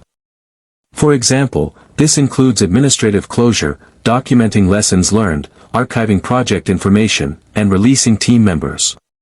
This signals the official end of the project. Question 131. A project manager is preparing to estimate the duration of project activities. For a highly uncertain activity, such as developing a new AI algorithm, which estimating technique, often used in Agile, involves team members collaboratively determining a relative size or effort rather than absolute time units. A. Analogous estimating. B. Parametric estimating. C. Planning poker, a form of wideband Delphi. D. Three-point estimating. Answer: C. Planning poker, a form of wideband Delphi. Planning poker, which is a gamified technique often used in Agile, is a form of wideband Delphi that involves team members collaboratively estimating the relative size or effort of tasks, typically user stories, using a predefined set of values, e.g., Fibonacci sequence. This technique leverages collective intelligence, facilitates discussion, and helps surface differing assumptions, providing a more robust estimate for uncertain work rather than focusing on precise time units. For example, instead of guessing, it takes 2 days, the team estimates a story as 8 story points relative to other stories. Question 132. A project manager is dealing with a team member who is highly skilled and performs well individually but struggles significantly when collaborating with others, often leading to interpersonal conflicts and hindering team progress. What is the most appropriate action for the project manager to take? A. Remove the team member from the team. B. Provide coaching and mediation to improve interpersonal skills and team collaboration. C. Assign the team member only to individual tasks to avoid conflict. D. Escalate the issue to the functional manager for disciplinary action. Answer: B. Provide coaching and mediation to improve interpersonal skills and team collaboration. When a skilled team member struggles with collaboration and causes interpersonal conflicts, the most appropriate action for the project manager is to provide coaching and mediation. This involves actively working with the individual to improve their soft skills, facilitate constructive communication with others, and resolve conflicts. For example, mediating a disagreement or providing training on active listening can help. The goal is to integrate the valuable skills of the individual into effective team dynamics, rather than removing them or isolating them. Question 133. An Agile team is experiencing declining morale. During the sprint retrospective, team members express feeling undervalued and that their contributions are not recognized. What is the most effective action for the Scrum Master to facilitate? A. Remind the team that their primary goal is to deliver working software. B. Introduce a formal recognition and rewards program. C. Facilitate discussions on how the team can celebrate small successes and provide peer recognition. D. Ask the product owner to provide more frequent praise. Answer: C. Facilitate discussions on how the team can celebrate small successes and provide peer recognition. If team morale is declining due to a lack of recognition, the Scrum Master should facilitate discussions within the retrospective on how the team can collectively celebrate small successes and establish mechanisms for peer recognition. This empowers the team to acknowledge each other's contributions in meaningful, authentic ways, which often has a greater impact than formal programs or external praise alone.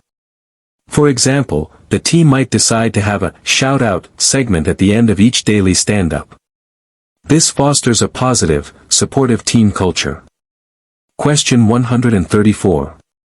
A project manager is developing the project management plan. Which of the following would be defined within the scope management plan component of the project management plan? A. How changes to the project schedule will be managed. B. How the project scope will be defined, validated, and controlled. C. How project risks will be identified and managed. D. How project resources will be acquired and managed. Answer: B. How the project scope will be defined, validated, and controlled. The Scope Management Plan is a subsidiary plan of the Project Management Plan that specifically describes how the project scope will be defined, developed, monitored, controlled, and validated. It outlines the processes and procedures for managing the project scope throughout its lifecycle. For example, it would define how requirements will be collected, how the work breakdown structure will be created, and how formal acceptance of deliverables will occur. Its core purpose is to prevent scope creep and ensure clarity on what is and isn't part of the project. Question 135. A project manager is evaluating the progress of a predictive project.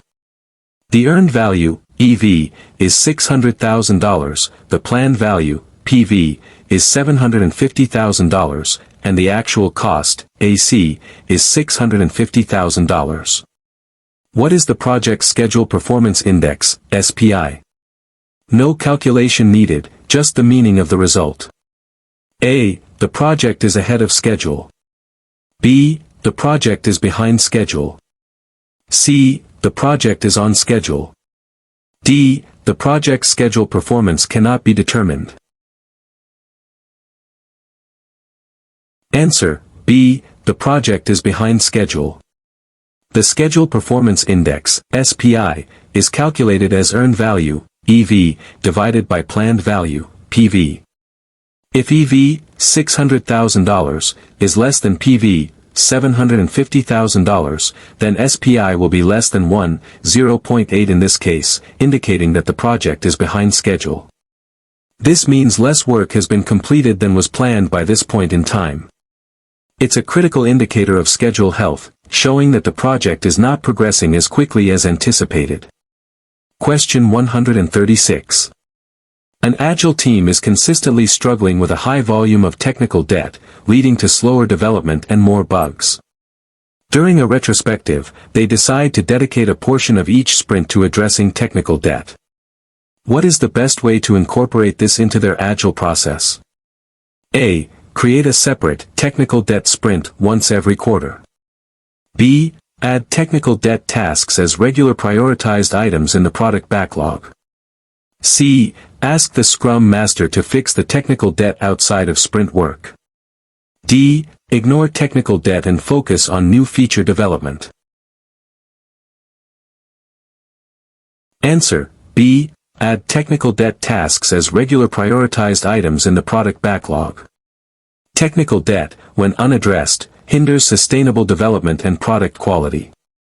The most effective way to incorporate addressing technical debt into an Agile process is to treat it as a regular, prioritized item in the product backlog.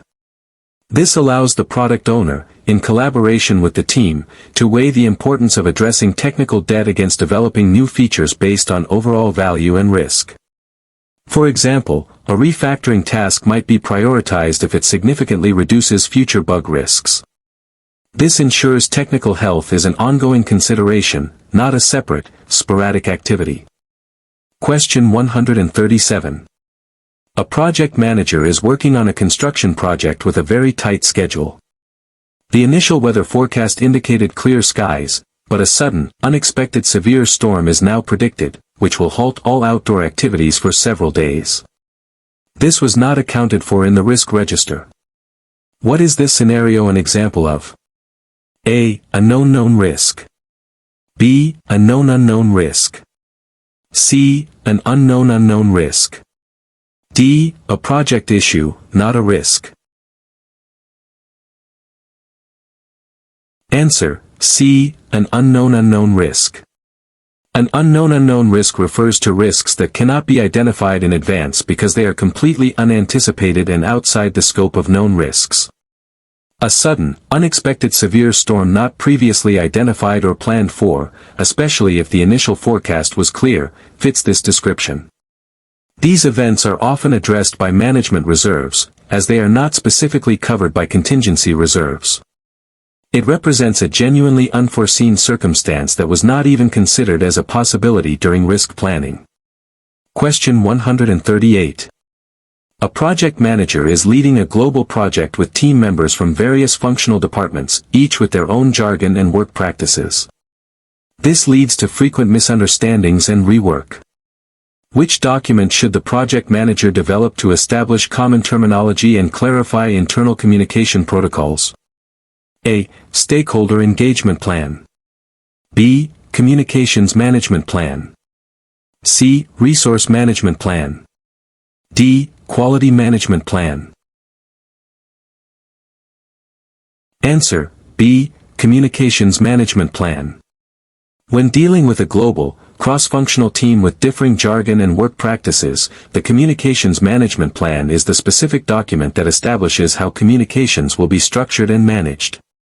It can include a glossary of common terms, define communication channels, and specify protocols for internal team interactions to reduce misunderstandings and rework. For example, it might dictate that all technical terms must be defined in a shared wiki. This plan is fundamental for ensuring clear, consistent information exchange. Question 139. A predictive project is nearing its planned completion date. The project manager identifies that a critical integration task is taking longer than expected, putting the project at risk of missing its deadline. The project manager decides to temporarily assign 2 additional senior developers from another department to assist with this task, increasing its daily cost.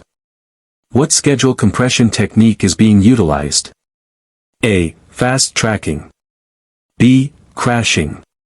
C. Resource leveling. D. Schedule network analysis.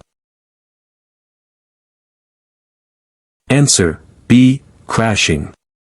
Crashing is a schedule compression technique that involves adding resources, like additional senior developers, to critical path activities to shorten their duration, typically at an increased cost. In this scenario, bringing in extra developers to accelerate a delayed integration task is a direct application of crashing.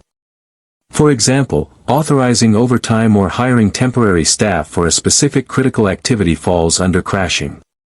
Its primary aim is to bring the project back on schedule, even if it means incurring additional expenses. Question 140.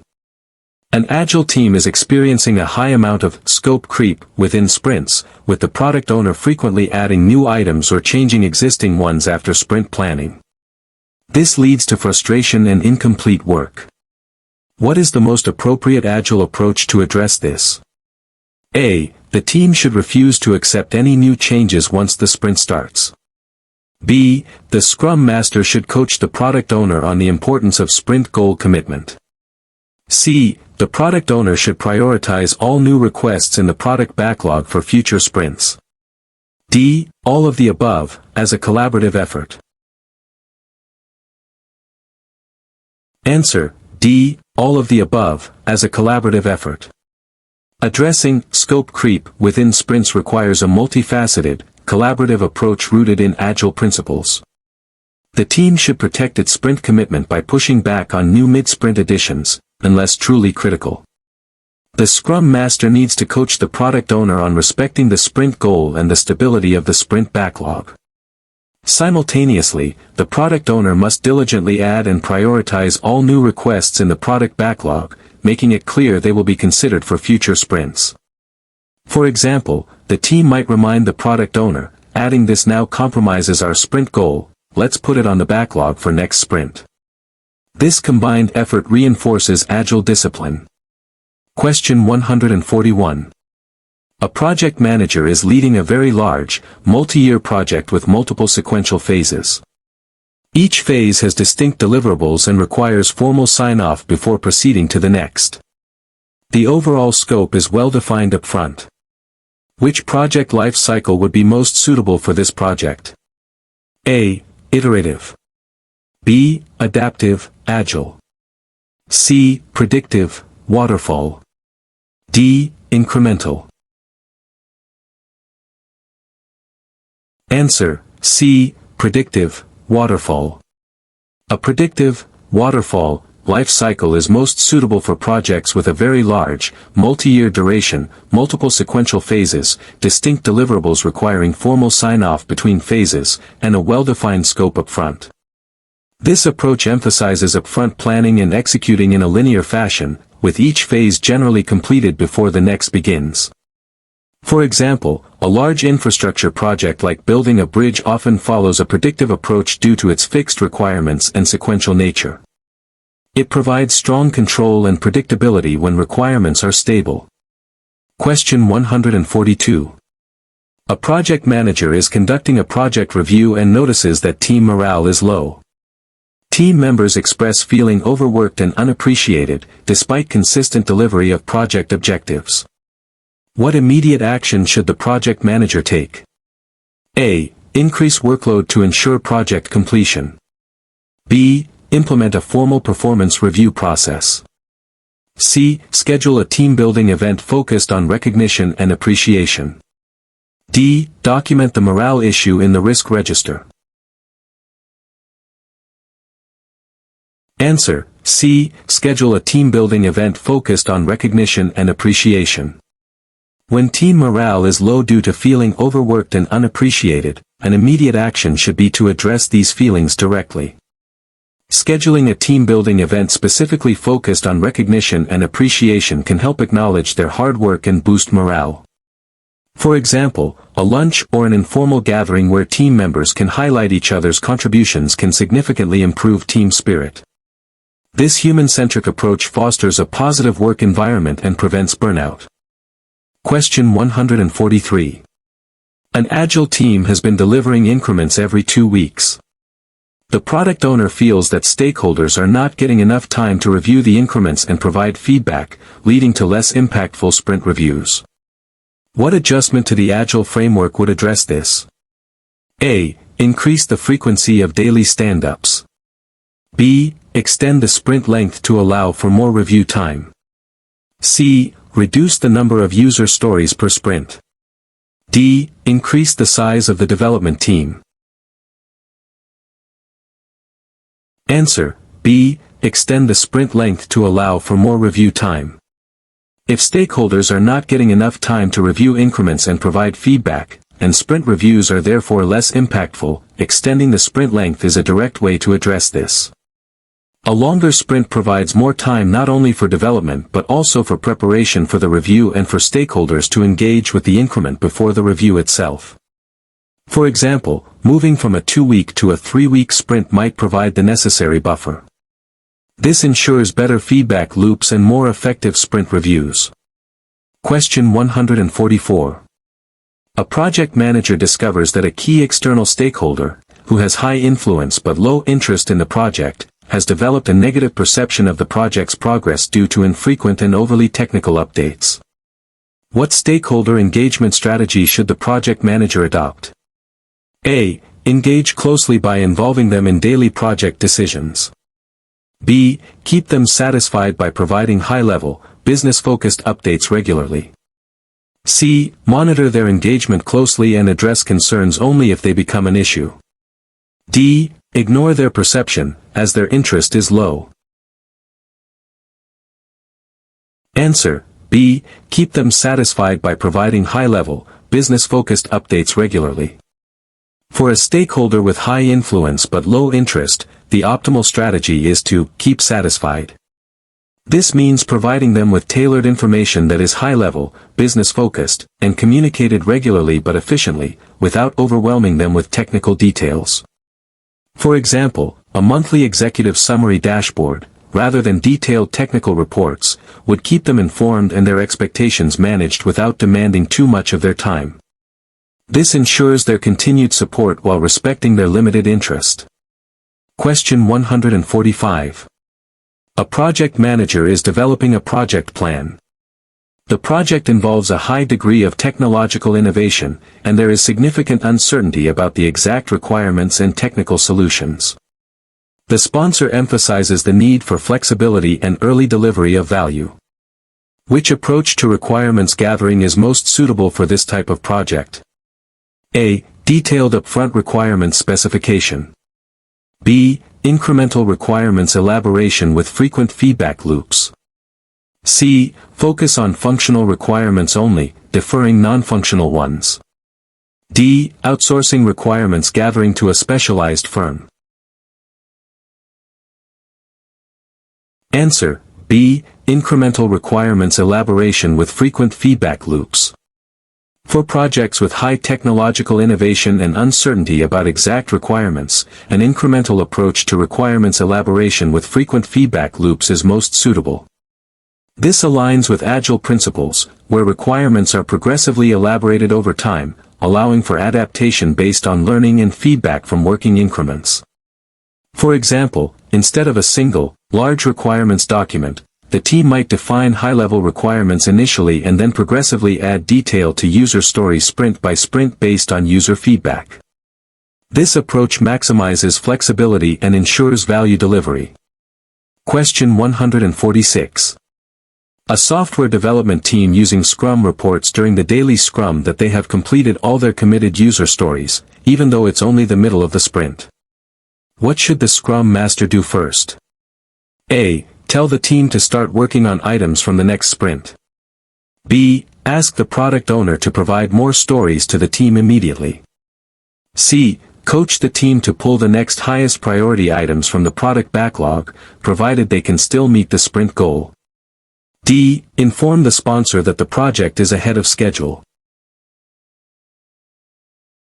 Answer: C. Coach the team to pull the next highest priority items from the product backlog, provided they can still meet the sprint goal. If a Scrum team completes all committed sprint backlog items early, the Scrum Master should coach them to collaboratively pull the next highest priority items from the product backlog into the current sprint, ensuring these new items align with the sprint goal if possible. This maintains the team's flow and maximizes the value delivered within the sprint. For example, the team might pick up a smaller, high-priority bug fix or a small feature that aligns with the current sprint's theme. This ensures continuous progress and value delivery. Question 147. A project manager is developing the project schedule. The project has a fixed end date that cannot be moved due to external commitments. What is this type of constraint on the project schedule called? A. Finish to start dependency. B. Mandatory dependency. C. Imposed date. D. Milestone. Answer: C. Imposed date. An imposed date is a fixed date constraint placed on a schedule activity or milestone. When a project has a fixed end date that cannot be moved due to external commitments, it is an example of an imposed date constraint. For instance, a product launch tied to a major industry conference has an imposed end date. This constraint significantly influences scheduling decisions and often requires careful management, potentially using schedule compression techniques. Question 148. A project manager identifies that a key deliverable is complete and meets all technical specifications. However, the external client refuses to formally accept it, stating that the project team failed to provide sufficient training on the deliverables use. Training was not explicitly mentioned in the original scope statement. What should the project manager do first? A. Reject the client's demand, as training was not in scope. B. Provide the requested training immediately to gain acceptance. C. Document the client's request for training and initiate a change request to address it. D. Escalate the issue to the project sponsor. Answer: C. Document the client's request for training and initiate a change request to address it. When a client refuses acceptance for a reason not explicitly in scope, like training, the project manager's first step is to document this new request and initiate a formal change request. This allows for an impact analysis, cost, schedule, resources for training, and formal review/approval before proceeding. For example, the change request would detail the type and duration of training needed and its associated cost. This maintains project control and ensures proper authorization for any deviation from the original plan. Question 149. An Agile team is struggling to commit to sprint goals, often carrying over significant work to the next sprint. During the sprint retrospective, the team identifies that they frequently underestimate the complexity of user stories, leading to overcommitment. What action should the team take to address this? A. Ask the product owner to provide smaller user stories. B. Improve their estimating practices, possibly by using different techniques or refining stories more thoroughly. C. Increase the duration of the sprints. D. Reduce the team's velocity target for future sprints. Answer: B. Improve their estimating practices, possibly by using different techniques or refining stories more thoroughly. If a team consistently underestimates user story complexity and overcommits, the core issue lies in their estimating practices. The team should collaboratively work to improve these practices, which might involve using different estimation techniques, e.g., planning poker with more discussion, breaking down larger stories into smaller ones during backlog refinement, or improving their understanding of the technical details. For example, if they consistently underestimate UI work, they might dedicate more time to understanding design complexities during estimation. This direct approach helps the team make more realistic commitments. Question 150. A project manager is managing a project in a highly regulated industry. The project must adhere to strict compliance standards to avoid legal penalties. Which PMBOK 7th edition performance domain should the project manager focus on to ensure these standards are met? A. Planning performance domain. B. Project work performance domain.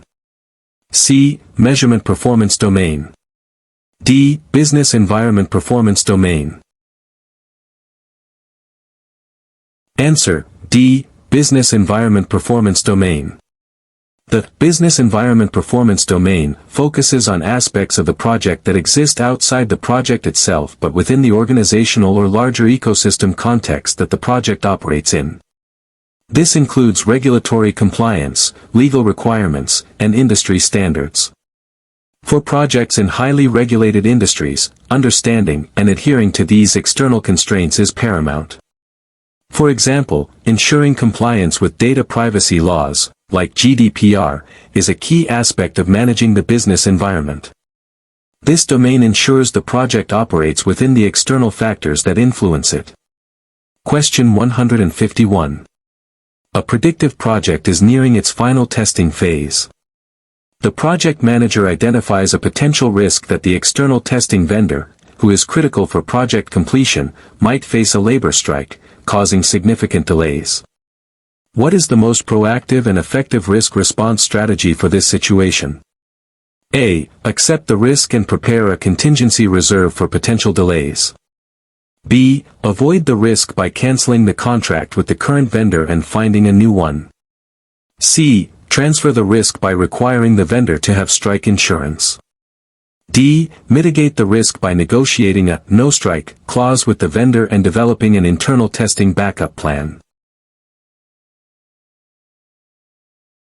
Answer: D. Mitigate the risk by negotiating a no-strike clause with the vendor and developing an internal testing backup plan. To proactively and effectively address the risk of a labor strike by a critical vendor, the mitigation strategy is best. This involves taking steps to reduce both the probability and impact of the risk. Negotiating a no-strike clause directly reduces the probability, while developing an internal testing backup plan reduces the impact if a strike still occurs. For example, having some in-house testers ready to step in ensures the project doesn't completely halt. This combined approach is much more robust than simply accepting, avoiding, which might be impractical, or transferring, which doesn't eliminate the operational impact. Question 152. A project manager receives conflicting requests from two highly influential stakeholders regarding a key feature of the product. Both stakeholders insist their version is critical for business success. What is the best approach for the project manager to resolve this conflict and move forward? A. Make the decision based on personal judgment. B. Implement both versions of the feature to satisfy everyone. C. Facilitate a collaborative discussion between the stakeholders to find a mutually agreeable solution or prioritize based on overall project objectives. D. Escalate the conflict to the project sponsor for a final decision.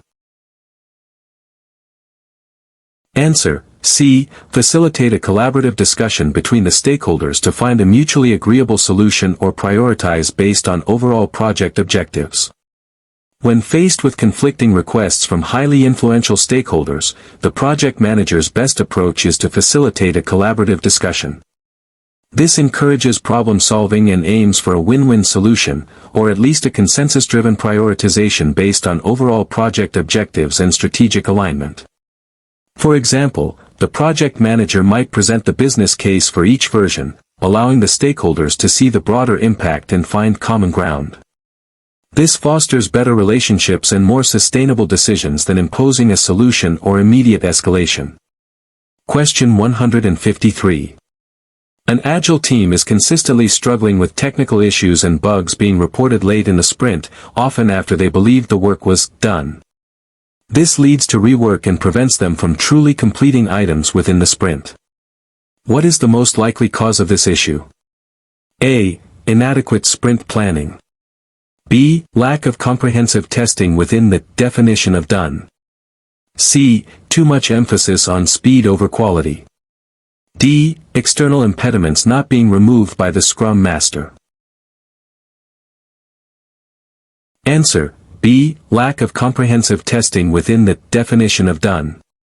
If technical issues and bugs are discovered late, after the team thought items were done, it strongly indicates a deficiency in their definition of done.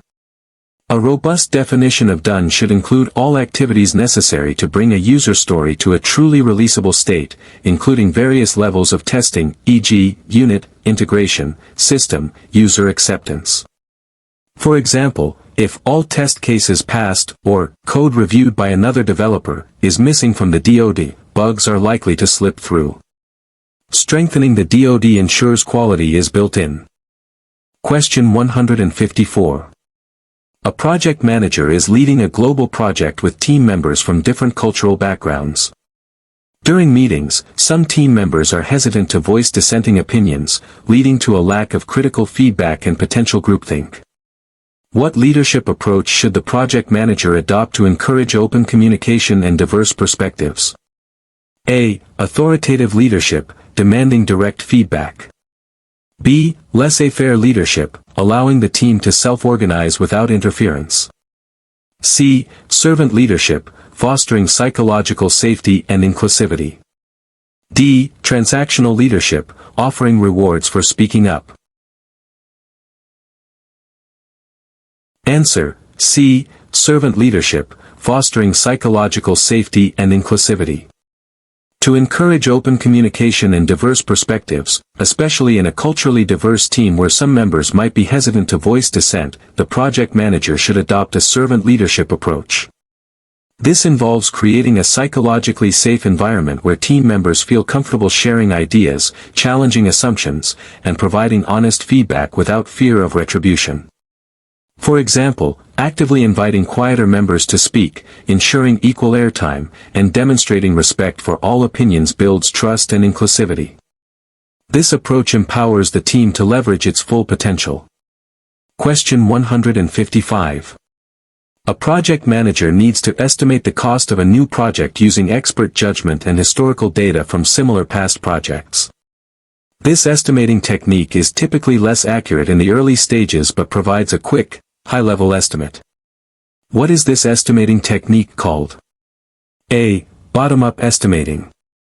B. Parametric estimating. C. Analogous estimating. D. Three-point estimating. Answer: C. Analogous estimating. Analogous estimating, also known as top-down estimating, involves using the actual cost or duration of a previous, similar project as the basis for estimating the current project. It relies on expert judgment and historical data and is typically less accurate but quicker and useful in the early stages when detailed information is limited. For example, if a previous similar software migration cost $500,000, that figure might be used as an analogous estimate for a new one. It provides a rough order of magnitude. Question 156. An Agile team is developing a new product. The product owner is highly engaged and has a clear vision, but the development team constantly struggles to understand the detailed requirements for user stories, leading to delays and rework. What Agile practice needs improvement to ensure the team understands the work before they start? A. Daily Scrum. B. Sprint Review. C. Backlog refinement. D. Sprint retrospective. Answer: C. Backlog refinement. When a development team struggles to understand detailed requirements for user stories, it indicates a need for stronger backlog refinement. This collaborative process between the product owner and the development team ensures that items in the product backlog are continuously refined, detailed, estimated, and ordered, making them ready for upcoming sprints. For example, the product owner might explain a user story more thoroughly, and the team asks clarifying questions until there's a shared understanding. This proactive clarity prevents misunderstandings and rework during development.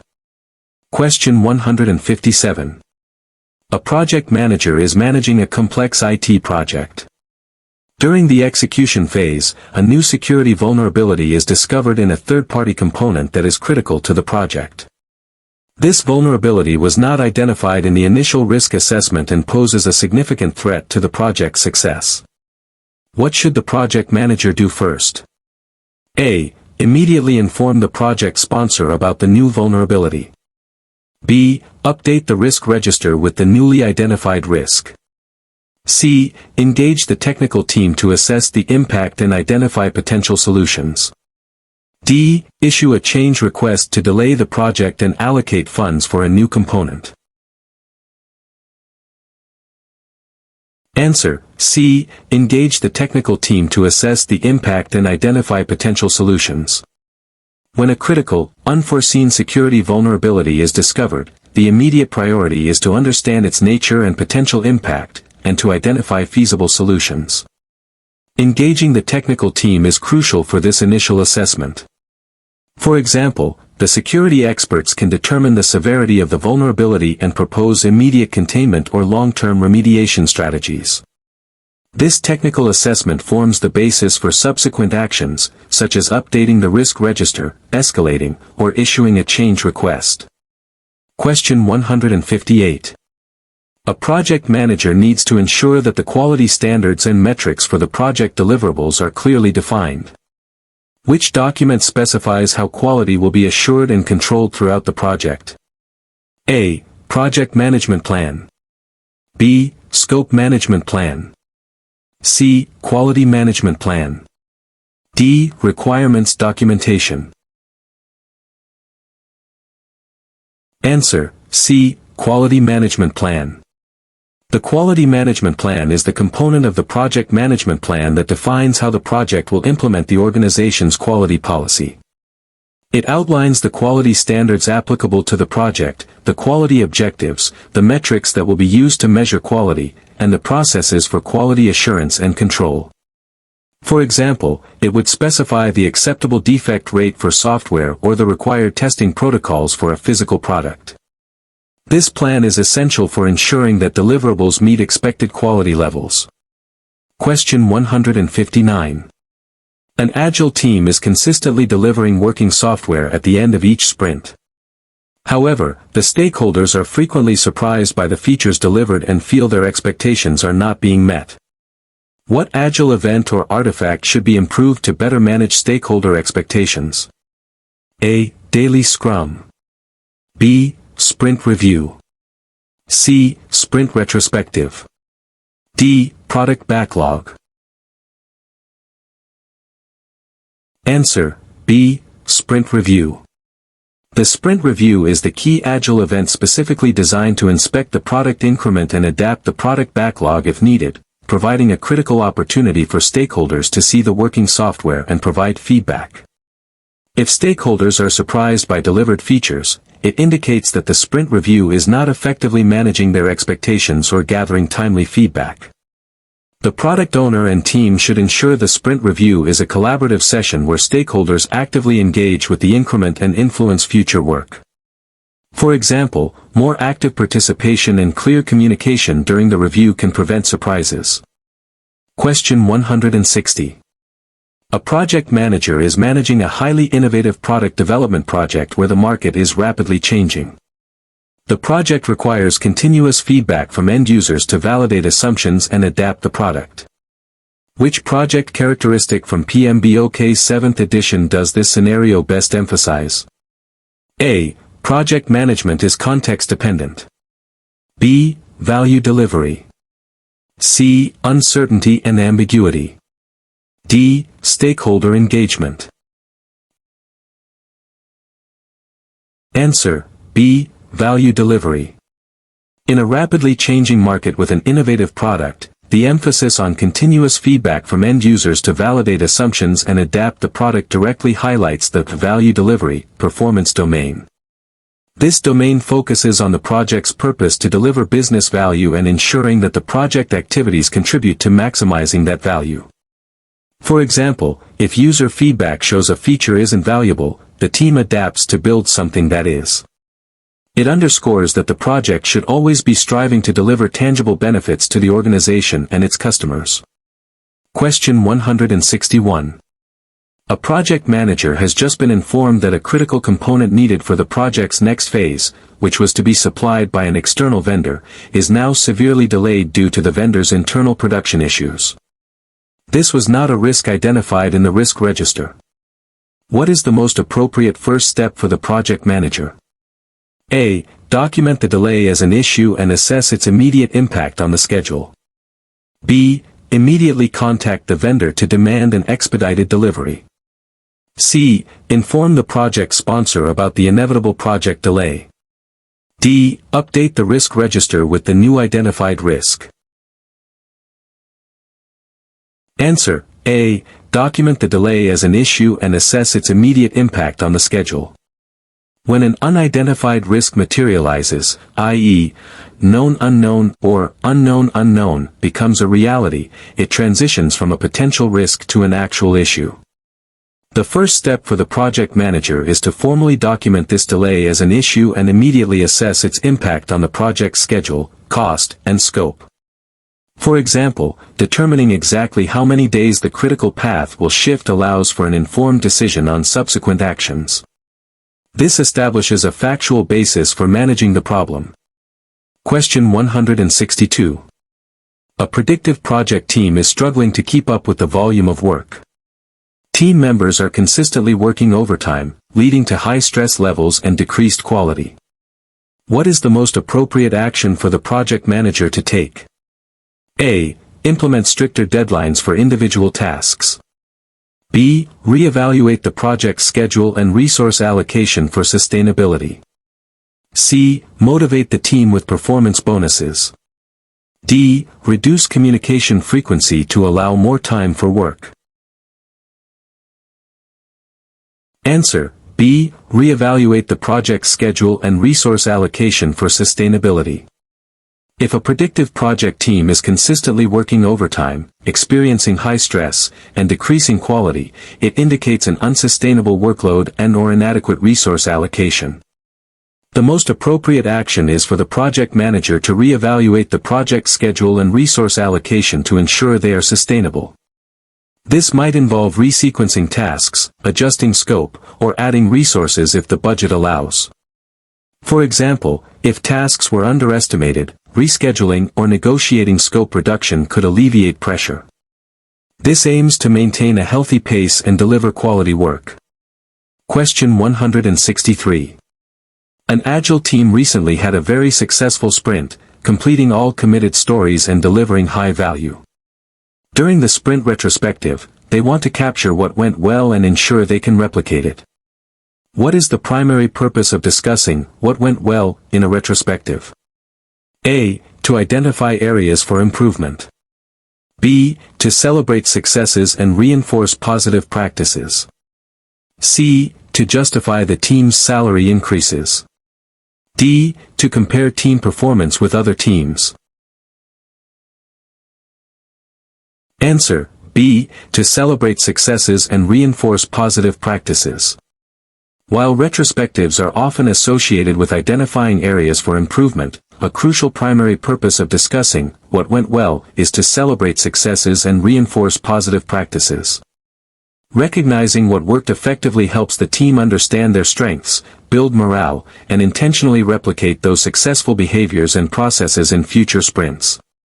For example, if a new communication tool greatly improved collaboration, discussing its benefits encourages continued use.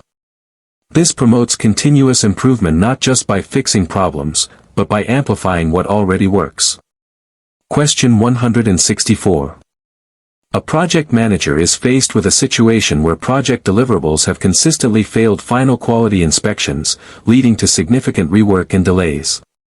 The project manager suspects that quality control checks are not being performed rigorously enough. What is the best immediate action to address this? A. Blame the quality assurance team for negligence. B. Reduce the frequency of quality inspections to avoid further failures. C. Reinforce the importance of adhering to quality standards and strengthen quality control processes. D. Outsource all quality control activities to a third-party vendor. Answer: C. Reinforce the importance of adhering to quality standards and strengthen quality control processes.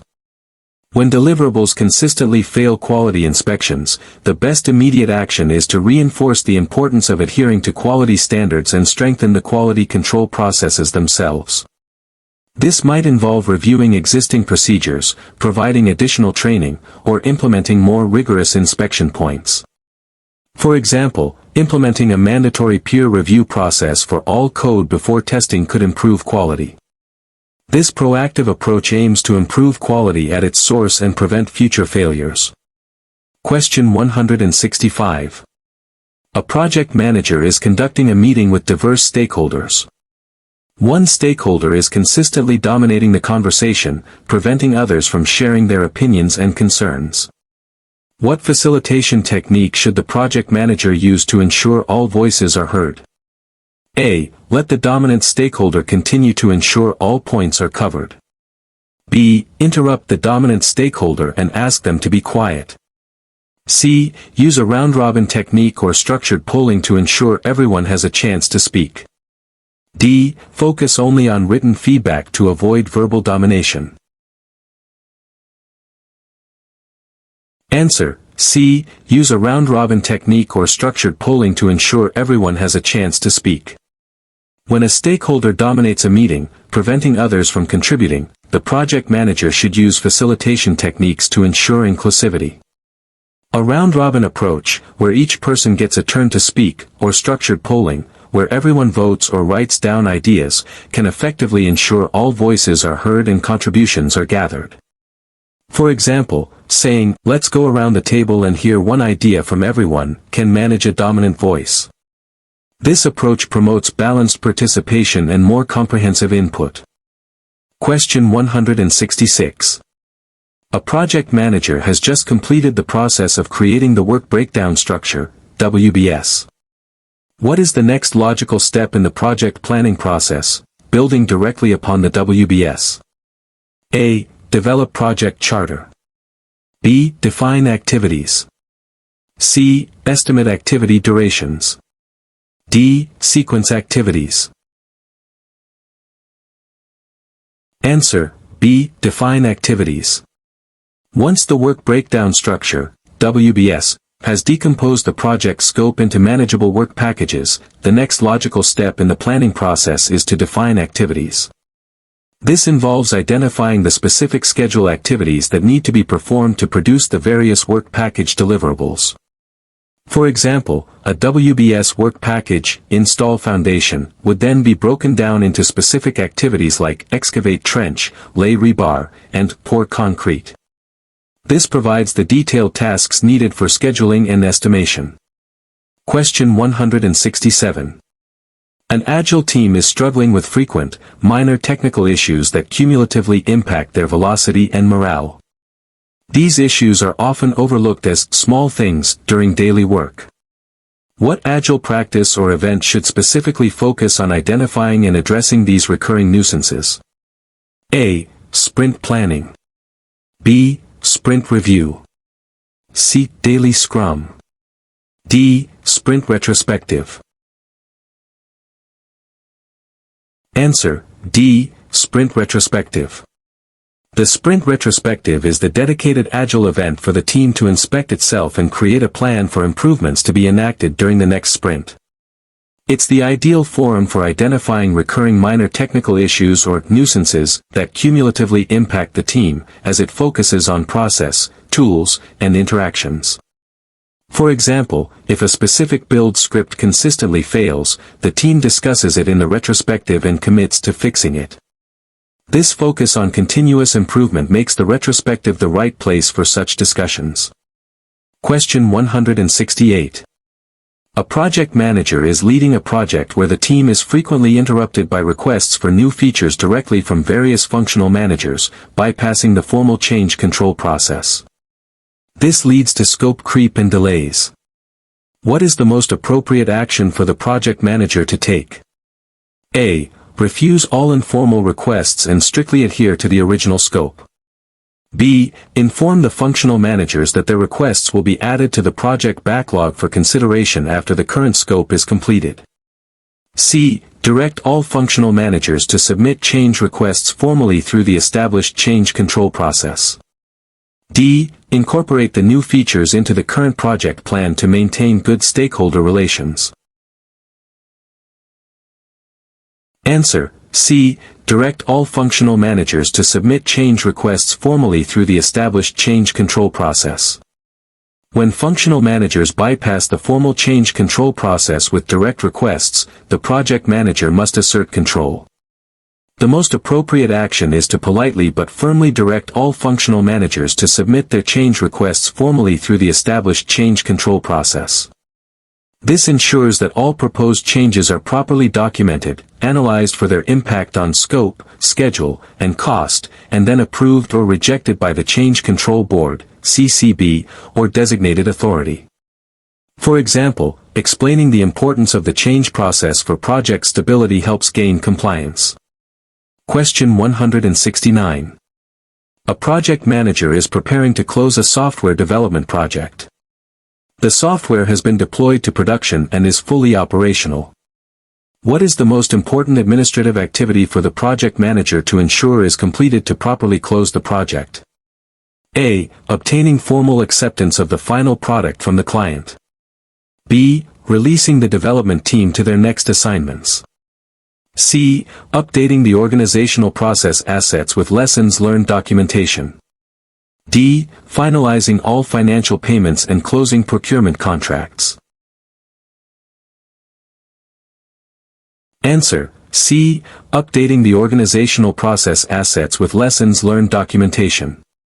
While obtaining formal acceptance and finalizing payments are crucial for project completion, updating the organizational process assets, OPAs, with lessons learned documentation is the most important administrative activity for properly closing a project in a way that benefits the organization's future. This ensures that valuable knowledge, both positive and negative, is captured, analyzed, and made available for future projects, fostering continuous improvement. For example, documenting challenges encountered during deployment can help streamline future deployments across the organization. Question 170. An Agile team is experiencing a problem where committed user stories are consistently, almost done, but not fully completed by the end of the sprint, leading to carryovers. The product owner is frustrated, and stakeholders are losing confidence. What is the most likely cause of this issue? A. Lack of a clear product vision. B. Poor sprint review facilitation. C. Overcommitment by the development team during sprint planning. D. Too many impediments being managed by the Scrum Master. Answer: C. Overcommitment by the development team during sprint planning. If an Agile team consistently completes stories as almost done and carries them over, the most likely cause is overcommitment during sprint planning. The team is trying to pull too much work into the sprint relative to their actual capacity. This leads to partially completed work, violating the principle of delivering done increments. For example, if a team has a velocity of 30 points but commits to 40, they will likely have unfinished work. The team needs to make more realistic commitments based on their historical velocity and available capacity. Question 171. A project manager is preparing a budget for a new research project. Due to the exploratory nature of the work, the project manager anticipates many unknowns that may arise, potentially impacting costs. What type of reserve should the project manager include in the overall project budget to account for these unforeseen elements? A. Contingency reserve. B. Management reserve. C. Activity reserve. D. Schedule reserve. Answer: B. Management reserve. For highly exploratory projects with many unknown unknowns, unforeseen elements that cannot be specifically identified as risks, management reserve is the appropriate type of reserve. This reserve is held for unplanned changes to the project scope and cost, which are not covered by the contingency reserve, which addresses known risks. It is typically controlled by senior management or the project sponsor. For example, if during research, a completely new, unforeseen scientific barrier emerges, the management reserve might be used to fund a new approach. Question 172. A project manager observes that during team discussions, a specific team member frequently makes negative comments about project challenges, affecting team morale. The team member is highly skilled and performs well individually. What is the most appropriate action for the project manager to take? A. Ignore the comments, focusing on the team member's technical skills. B. Publicly reprimand the team member during a team meeting. C. Have a private conversation with the team member to understand their concerns and coach them on positive communication. D. Remove the team member from the project due to negative attitude. Answer: C. Have a private conversation with the team member to understand their concerns and coach them on positive communication. When a skilled team member's negative comments affect morale, the project manager should address it privately and constructively. A private conversation allows the project manager to understand the root cause of the negativity, e.g., burnout, frustration, personal issues, and coach the team member on communicating concerns in a more constructive and positive manner. For example, helping them frame problems as opportunities for solutions rather than just complaints. This preserves the team member's value while improving team dynamics. Question 173. An Agile team is continuously improving their processes. During a recent sprint, they encountered significant delays due to unexpected hardware failures in their development environment. They decided to invest in cloud-based development environments to prevent future occurrences. This decision, made in response to a problem, demonstrates which core Agile concept? A. Predictive planning. B. Value stream mapping. C. Empirical process control. D. Centralized decision making. Answer: C. Empirical process control. The scenario perfectly illustrates empirical process control, a foundational concept in Agile. This involves making decisions based on observation and experimentation rather than detailed upfront planning. The team experienced a problem, hardware failures, inspected it, through observation/retrospective, and adapted by implementing a solution, cloud-based environments, to prevent recurrence. For example, rather than planning for every potential hardware issue, they responded to actual experience. This iterative cycle of transparency, inspection, and adaptation is key to Agile success. Question 174. A project manager is reviewing project performance metrics. The project's current cost performance index, CPI, is 0.9 and the schedule performance index, SPI, is 1.1. What is the current status of the project? A. Over budget and ahead of schedule. B. Under budget and behind schedule. C. Over budget and behind schedule. D. Under budget and ahead of schedule. Answer: A. Over budget and ahead of schedule.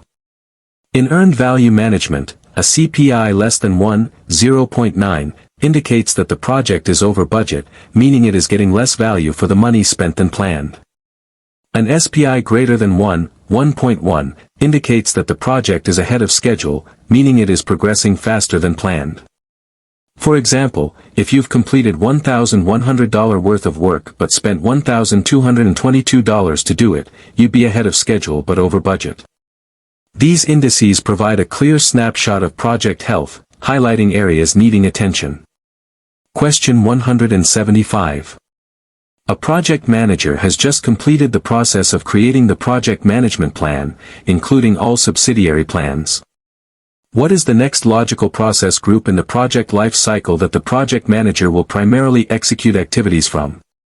A. Initiating process group. B. Planning process group. C. Executing process group. D. Monitoring and controlling process group. Answer: C. Executing process group. Once the project management plan is thoroughly developed and approved, the project manager shifts focus to the executing process group. This is where the work defined in the project plan is actually performed to achieve the project objectives. For example, activities like directing and managing project work, acquiring resources, and developing the team all happen during execution. The plan provides the roadmap for this implementation phase. Question 176. An Agile team is experiencing frequent arguments and disagreements about how to implement certain features. This leads to delays and decreased morale. The Scrum Master notices that the team lacks a clear understanding of coding standards and decision-making protocols for technical choices. What should the Scrum Master facilitate?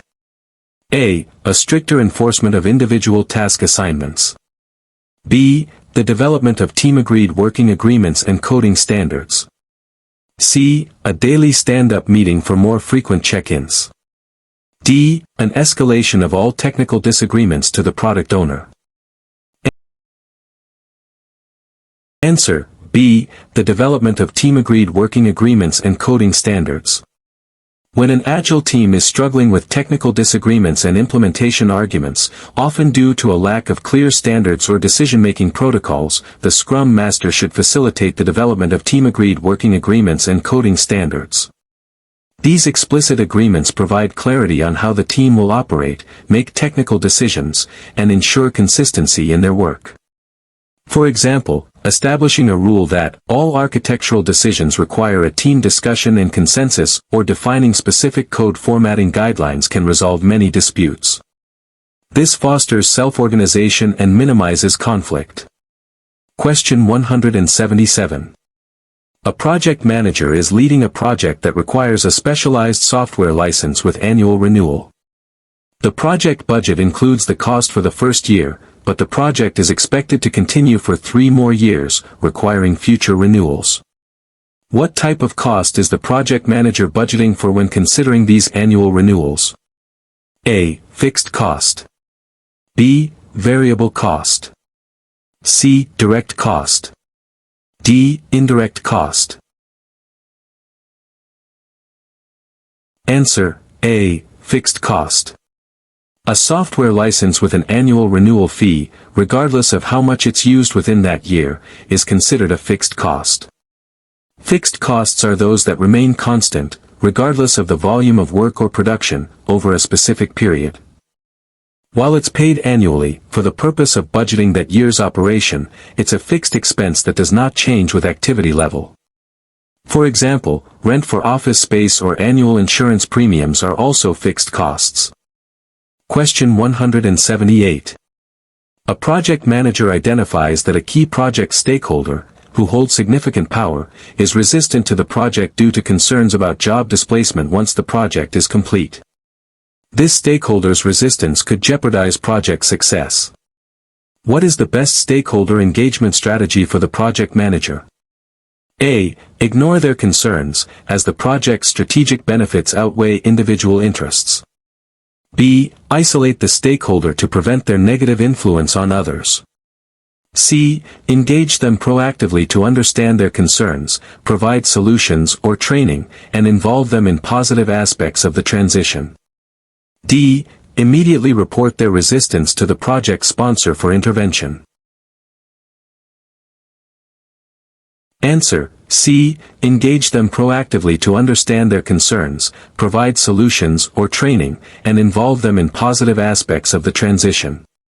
When a powerful stakeholder resists due to personal concerns, like job displacement, the project manager must engage them proactively and empathetically. Understanding their concerns, providing solutions, e.g., reskilling training, new roles within the organization, and involving them in positive aspects of the transition can transform resistance into support. For example, if a department manager fears automation, involving them in designing the new automated process might alleviate their fears and gain their buy-in. This collaborative approach builds trust and mitigates potential sabotage. Question 179. A project manager is conducting a sprint review for an Agile software development project. The product increment is demonstrated, and while it's functional, the stakeholders comment that it feels disjointed and lacks a cohesive user experience across different features. This suggests a weakness in which area? A. Daily Scrum effectiveness. B. Product owner's strategic vision and backlog coherence. C. Scrum Master's impediment removal. D. Team's individual coding skills. Answer B. Product owner's strategic vision and backlog coherence. If an increment is functional but feels disjointed and lacks cohesive user experience, it often points to a weakness in the product owner's strategic vision and the coherence of the product backlog. The product owner is responsible for ensuring the product's overall integrity, usability, and alignment with the product vision. If items are being developed without a holistic view or strong user experience considerations, the end product will feel disconnected. For example, if stories are prioritized purely on technical ease rather than user flow, the final product will suffer. The product owner needs to ensure the backlog tells a cohesive product story. Question 180. A project team is using a Kanban board to manage their workflow. They notice that work items are frequently piling up in the testing column, indicating a bottleneck. What is the most effective action the team should take, adhering to Kanban principles? A. Add more testers to the team immediately. B. Reduce the work in progress (WIP) limit for the development column. C. Tell developers to help with testing until the bottleneck clears. D. Move all items from testing to done to clear the queue. Answer: C. Tell developers to help with testing until the bottleneck clears. In Kanban, when a bottleneck occurs, work piling up in a column, the team's priority is to swarm on the bottleneck. The most effective action is for upstream team members, e.g., developers, to pull work from the bottleneck column, testing, and help clear it, rather than starting new work in their own column. This cross-functional collaboration and focus on flow is a core Kanban principle. For example, developers might assist with test case creation or bug fixing. This ensures the continuous flow of value through the system. Question 181. A project manager is leading a large, traditional project.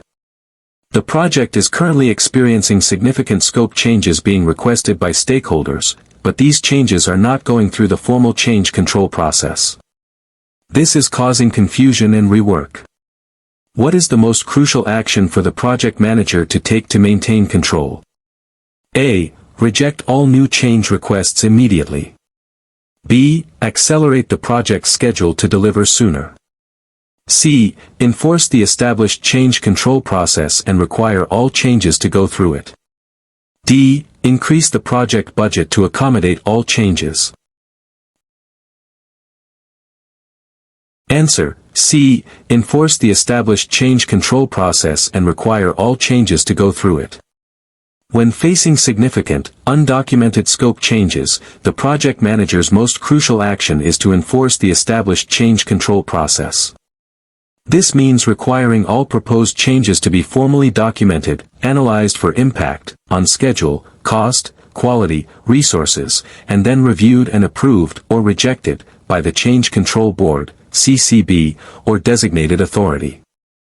For example, a stakeholder requesting a new feature must be directed to complete a change request form.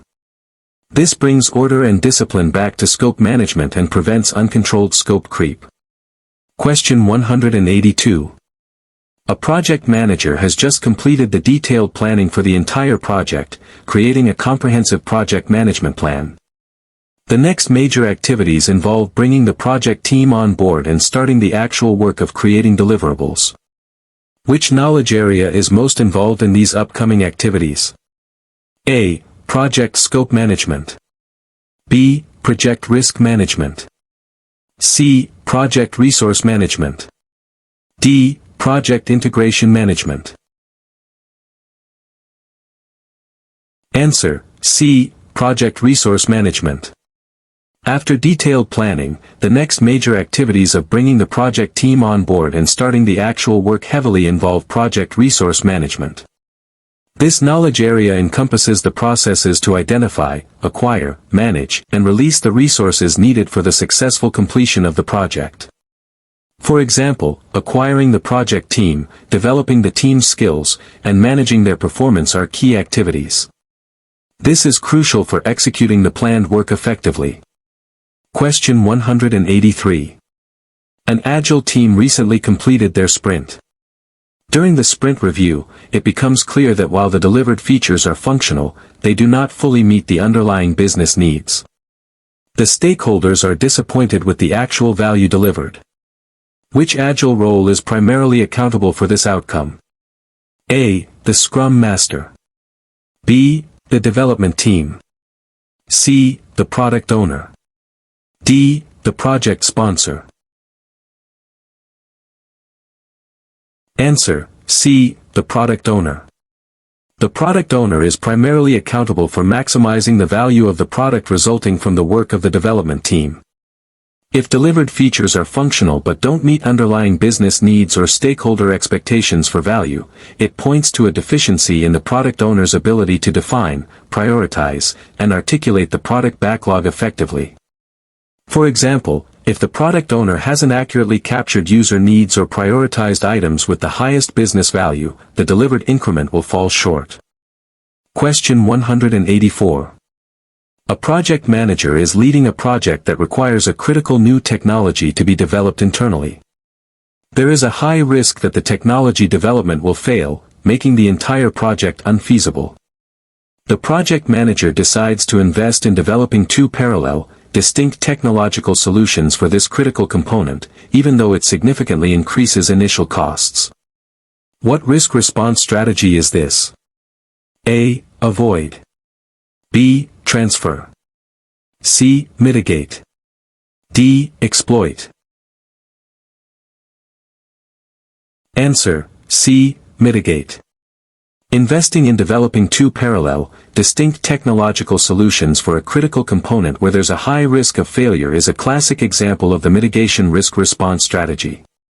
Mitigation aims to reduce the probability or impact of a negative risk event.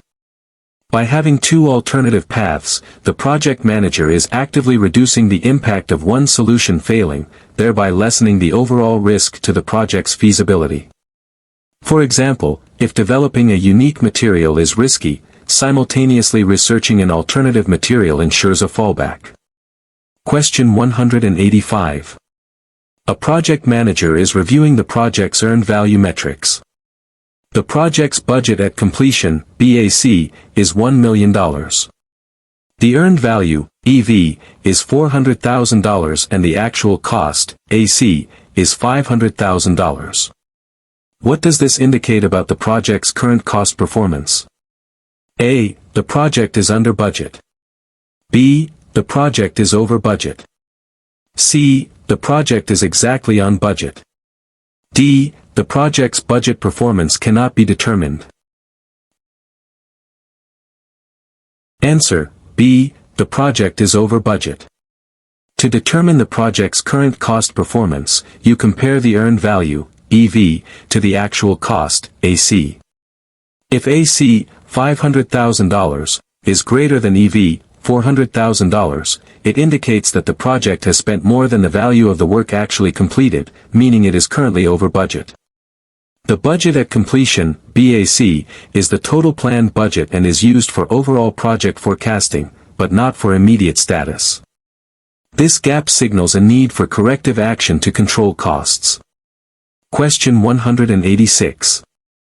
An Agile team is experiencing a high turnover rate among its members, leading to a loss of institutional knowledge and decreased productivity. What should the Scrum Master and Product Owner collaborate on to address this issue and stabilize the team? A. Increase sprint length to accommodate slower new members. B. Focus on cross-training and knowledge sharing to reduce single points of failure and improve bus factor. C. Recruit more senior developers to compensate for lost expertise. D. Implement a stricter performance review process to prevent turnover. Answer: B. Focus on cross-training and knowledge sharing to reduce single points of failure and improve bus factor. High team turnover leading to knowledge loss is a significant impediment. The most effective collaborative action for the Scrum Master, facilitating team health, and Product Owner, ensuring product continuity, is to focus on cross-training and knowledge sharing.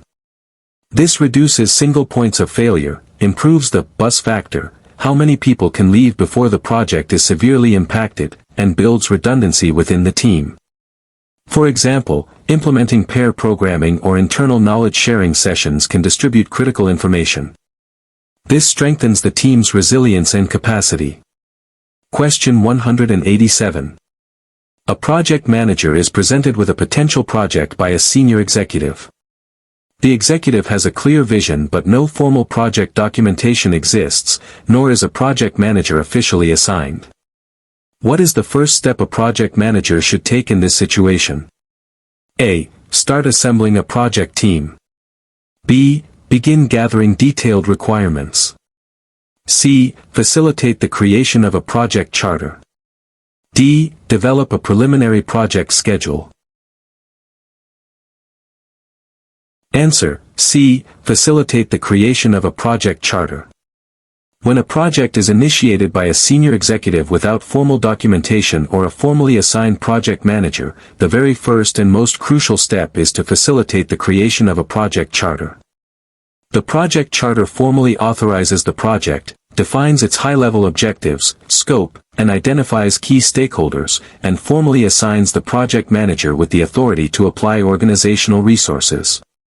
For example, without a charter, any work done would be unofficial and lack formal backing. This document is the foundation for all subsequent planning and execution. Question 188. A project manager is reviewing lessons learned from a recently completed project. One key lesson identified was that stakeholder engagement was inadequate, leading to significant rework and dissatisfaction. What specific process should the project manager emphasize in future projects to prevent this issue? A. Define scope. B. Plan stakeholder engagement. C. Manage project knowledge. D. Control costs. Answer: B. Plan stakeholder engagement. If inadequate stakeholder engagement led to rework and dissatisfaction, the specific process to emphasize in future projects is planned stakeholder engagement. This process involves developing an appropriate approach to effectively engage stakeholders based on their needs, interests, and potential impact on the project. For example, this plan might outline specific communication strategies for different stakeholder groups, engagement frequencies, and methods for addressing their concerns proactively. Effective planning for engagement is key to gaining and maintaining stakeholder support. Question 189. An Agile team is performing sprint planning. The product owner presents several high-priority user stories, but the development team expresses concern that these stories are too large and complex to be completed within a single sprint. What should the product owner do next? A. Insist the team take all stories, trusting them to figure it out. B. Defer the complex stories to a later release. C. Work with the team to break down the large user stories into smaller, more manageable ones. D. Remove the complex stories from the product backlog entirely. Answer: C. Work with the team to break down the large user stories into smaller, more manageable ones. When user stories are too large or complex for a single sprint, the product owner and development team should collaborate to break them down into smaller, more manageable pieces during sprint planning or backlog refinement. This ensures that the team can pull realistic chunks of work into a sprint and deliver done increments. For example, a story like implement user login might be broken into user can create account, user can log in with valid credentials, and user can reset password. This collaboration is key to effective sprint execution. Question 190.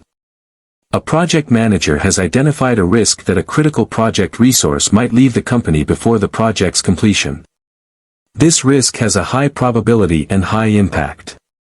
The project manager decides to train a backup resource and cross-train existing team members on the critical resource's skills. What risk response strategy is being employed? A. Avoid.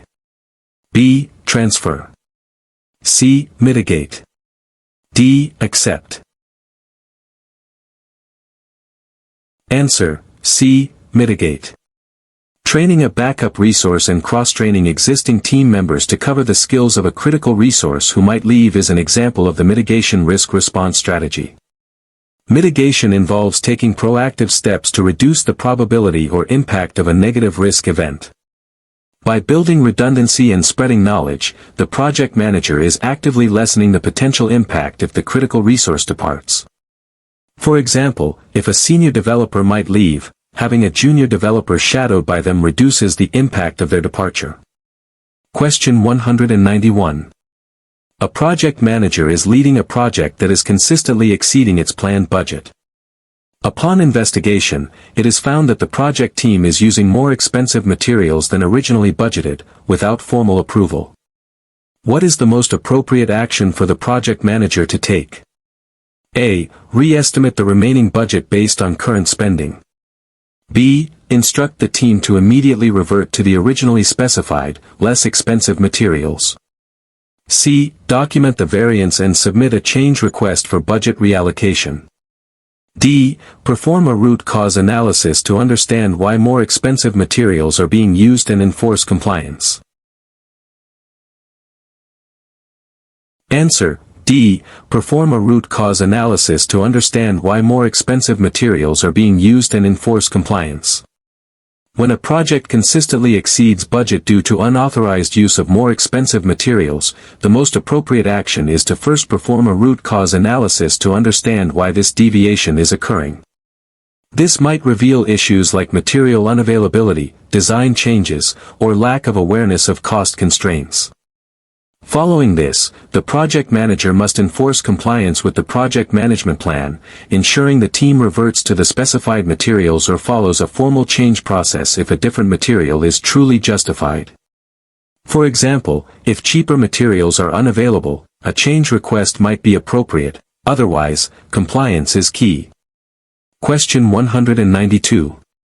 An Agile team is consistently delivering working software, but the product owner is finding it difficult to demonstrate the full value of the increment to stakeholders during the sprint review because the features are not well integrated into a cohesive product story. What should the product owner focus on during backlog refinement? A. Ensuring all user stories are technical in nature. B. Prioritizing stories based on ease of implementation. C. Creating a cohesive narrative for the product backlog and ensuring inter-story dependencies are understood. D. Estimating story points more accurately. Answer: C. Creating a cohesive narrative for the product backlog and ensuring inter-story dependencies are understood. If an increment is functional but lacks a cohesive product story during the sprint review, the product owner needs to improve backlog refinement by focusing on the narrative and dependencies. The product owner is responsible for ensuring the backlog items collectively tell a compelling product story and that related features are prioritized together. For example, instead of separate stories for login, profile, and dashboard, the product owner might group them around a new user onboarding theme, emphasizing how they integrate to deliver a complete experience. This makes the overall value clear to stakeholders. Question 193. A project manager is planning for project closing.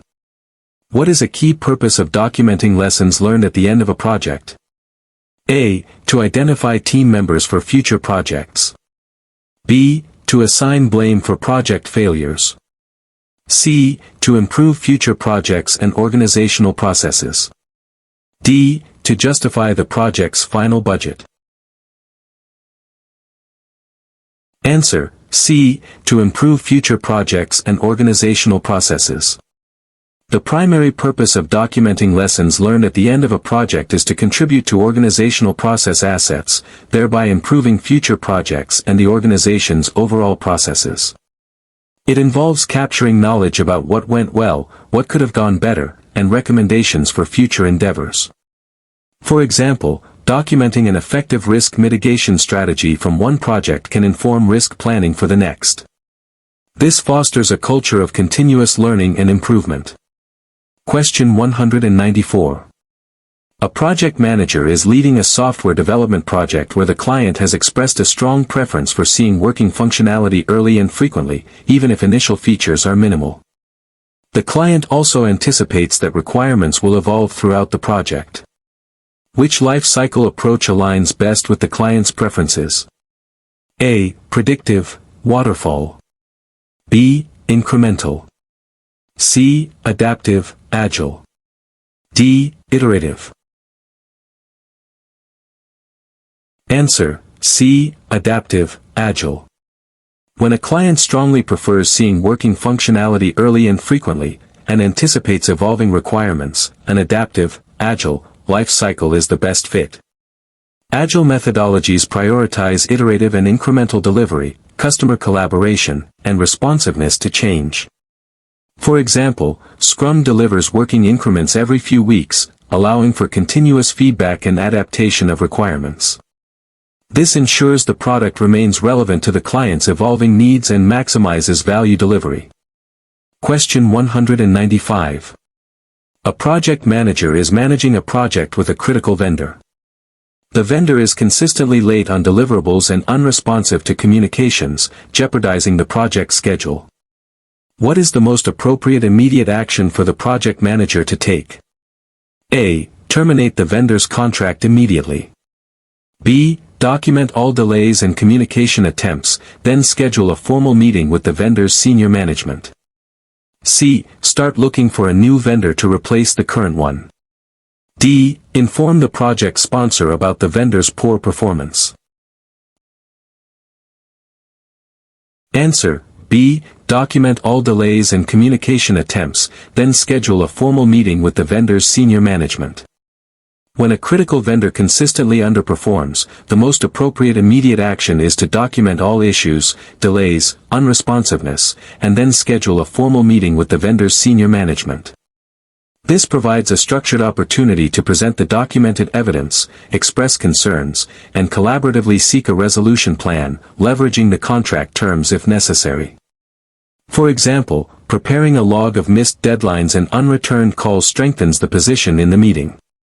This approach aims to rectify the situation before resorting to more drastic measures like contract termination.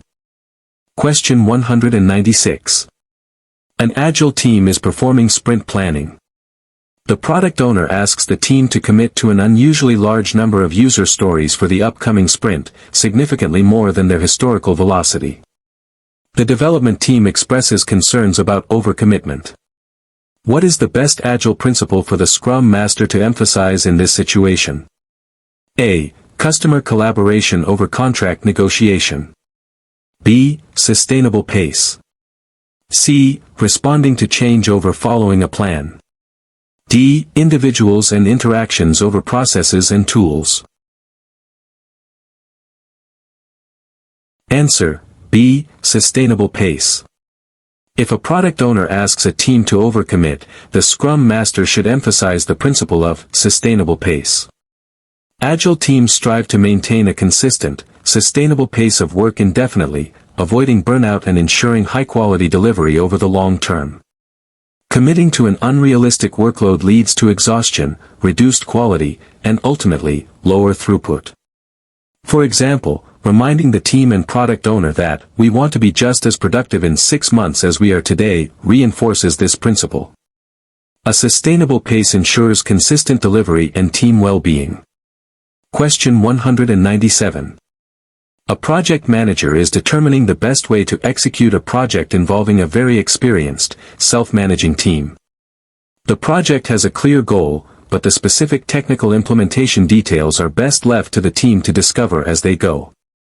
What type of governance or development approach should the project manager advocate for? A. Command and control. B. Predictive/waterfall with detailed upfront planning. C. Adaptive/agile with emphasis on self-organization. D. Centralized decision-making.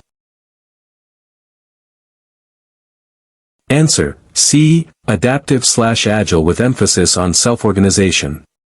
For a very experienced, self-managing team tackling a project with a clear goal but flexible technical implementation, an adaptive/agile approach with a strong emphasis on self-organization is ideal.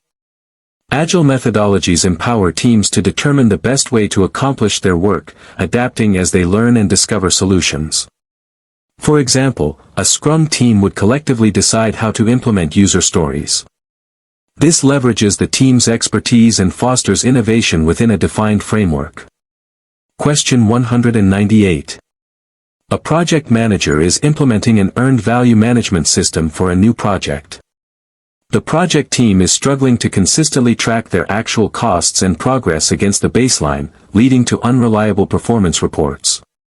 What is the most appropriate action for the project manager to take? A.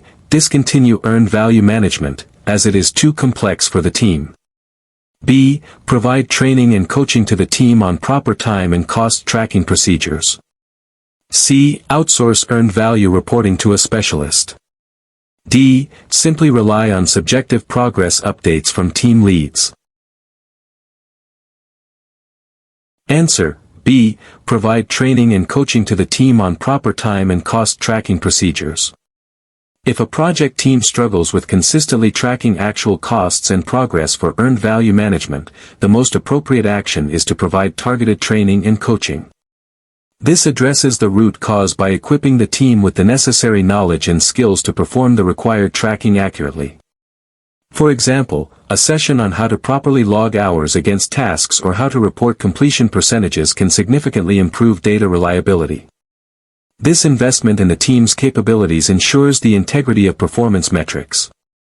Question 199. A project manager is working on a long-term project. The project sponsor has requested a forecast of the project's estimated cost at completion, EAC, based on the current performance. The project has performed well so far, with a Cost Performance Index, CPI, of 1.15. Which EAC formula assumption would be most appropriate given good performance? A. EAC equals BAC/CPI, assuming future performance will be at the same efficiency as past performance. B. EAC equals AC plus BAC, EV, assuming future performance will be as planned. C. EAC equals AC plus ETC, new estimate for remaining work. D. EAC equals BAC plus EV, AC, assuming remaining budget will cover remaining work. Answer: A. EAC equals BAC/CPI, assuming future performance will be at the same efficiency as past performance. When a project has performed well, CPI are 1, like 1.15, and the assumption is that this efficiency will continue, the most appropriate EAC formula is EAC equals BAC/CPI. This formula assumes that the project's future cost performance will be the same as its cumulative past performance. For example, if a project is consistently coming in under budget, this formula predicts that it will continue to do so. This approach leverages the established efficiency to forecast the final cost, providing a realistic estimate given sustained performance. Question 200. An Agile team is consistently struggling with a high number of reported bugs after each sprint demo, even though they believed the features were done. The product owner is frustrated, and stakeholders are losing trust in the team's quality. What is the most likely cause of this issue in the Agile process? A. The team is not having enough daily scrums. B. The product owner is not prioritizing stories correctly. C. The definition of done is either weak or not being rigorously followed. D. The Scrum Master is not removing external impediments effectively. Answer: C. The definition of done is either weak or not being rigorously followed. If a high number of bugs are reported after each sprint demo, despite the team believing features are done, it strongly indicates a problem with the definition of done, DoD. Either the DoD does not include sufficient quality criteria, e.g., comprehensive testing, code reviews, to truly make an increment releasable, or the team is not rigorously adhering to it. For example, if all acceptance criteria tested and passed is not part of the DoD, or is ignored, bugs will inevitably appear. A strong, enforced DoD is crucial for building quality into every increment and maintaining stakeholder trust.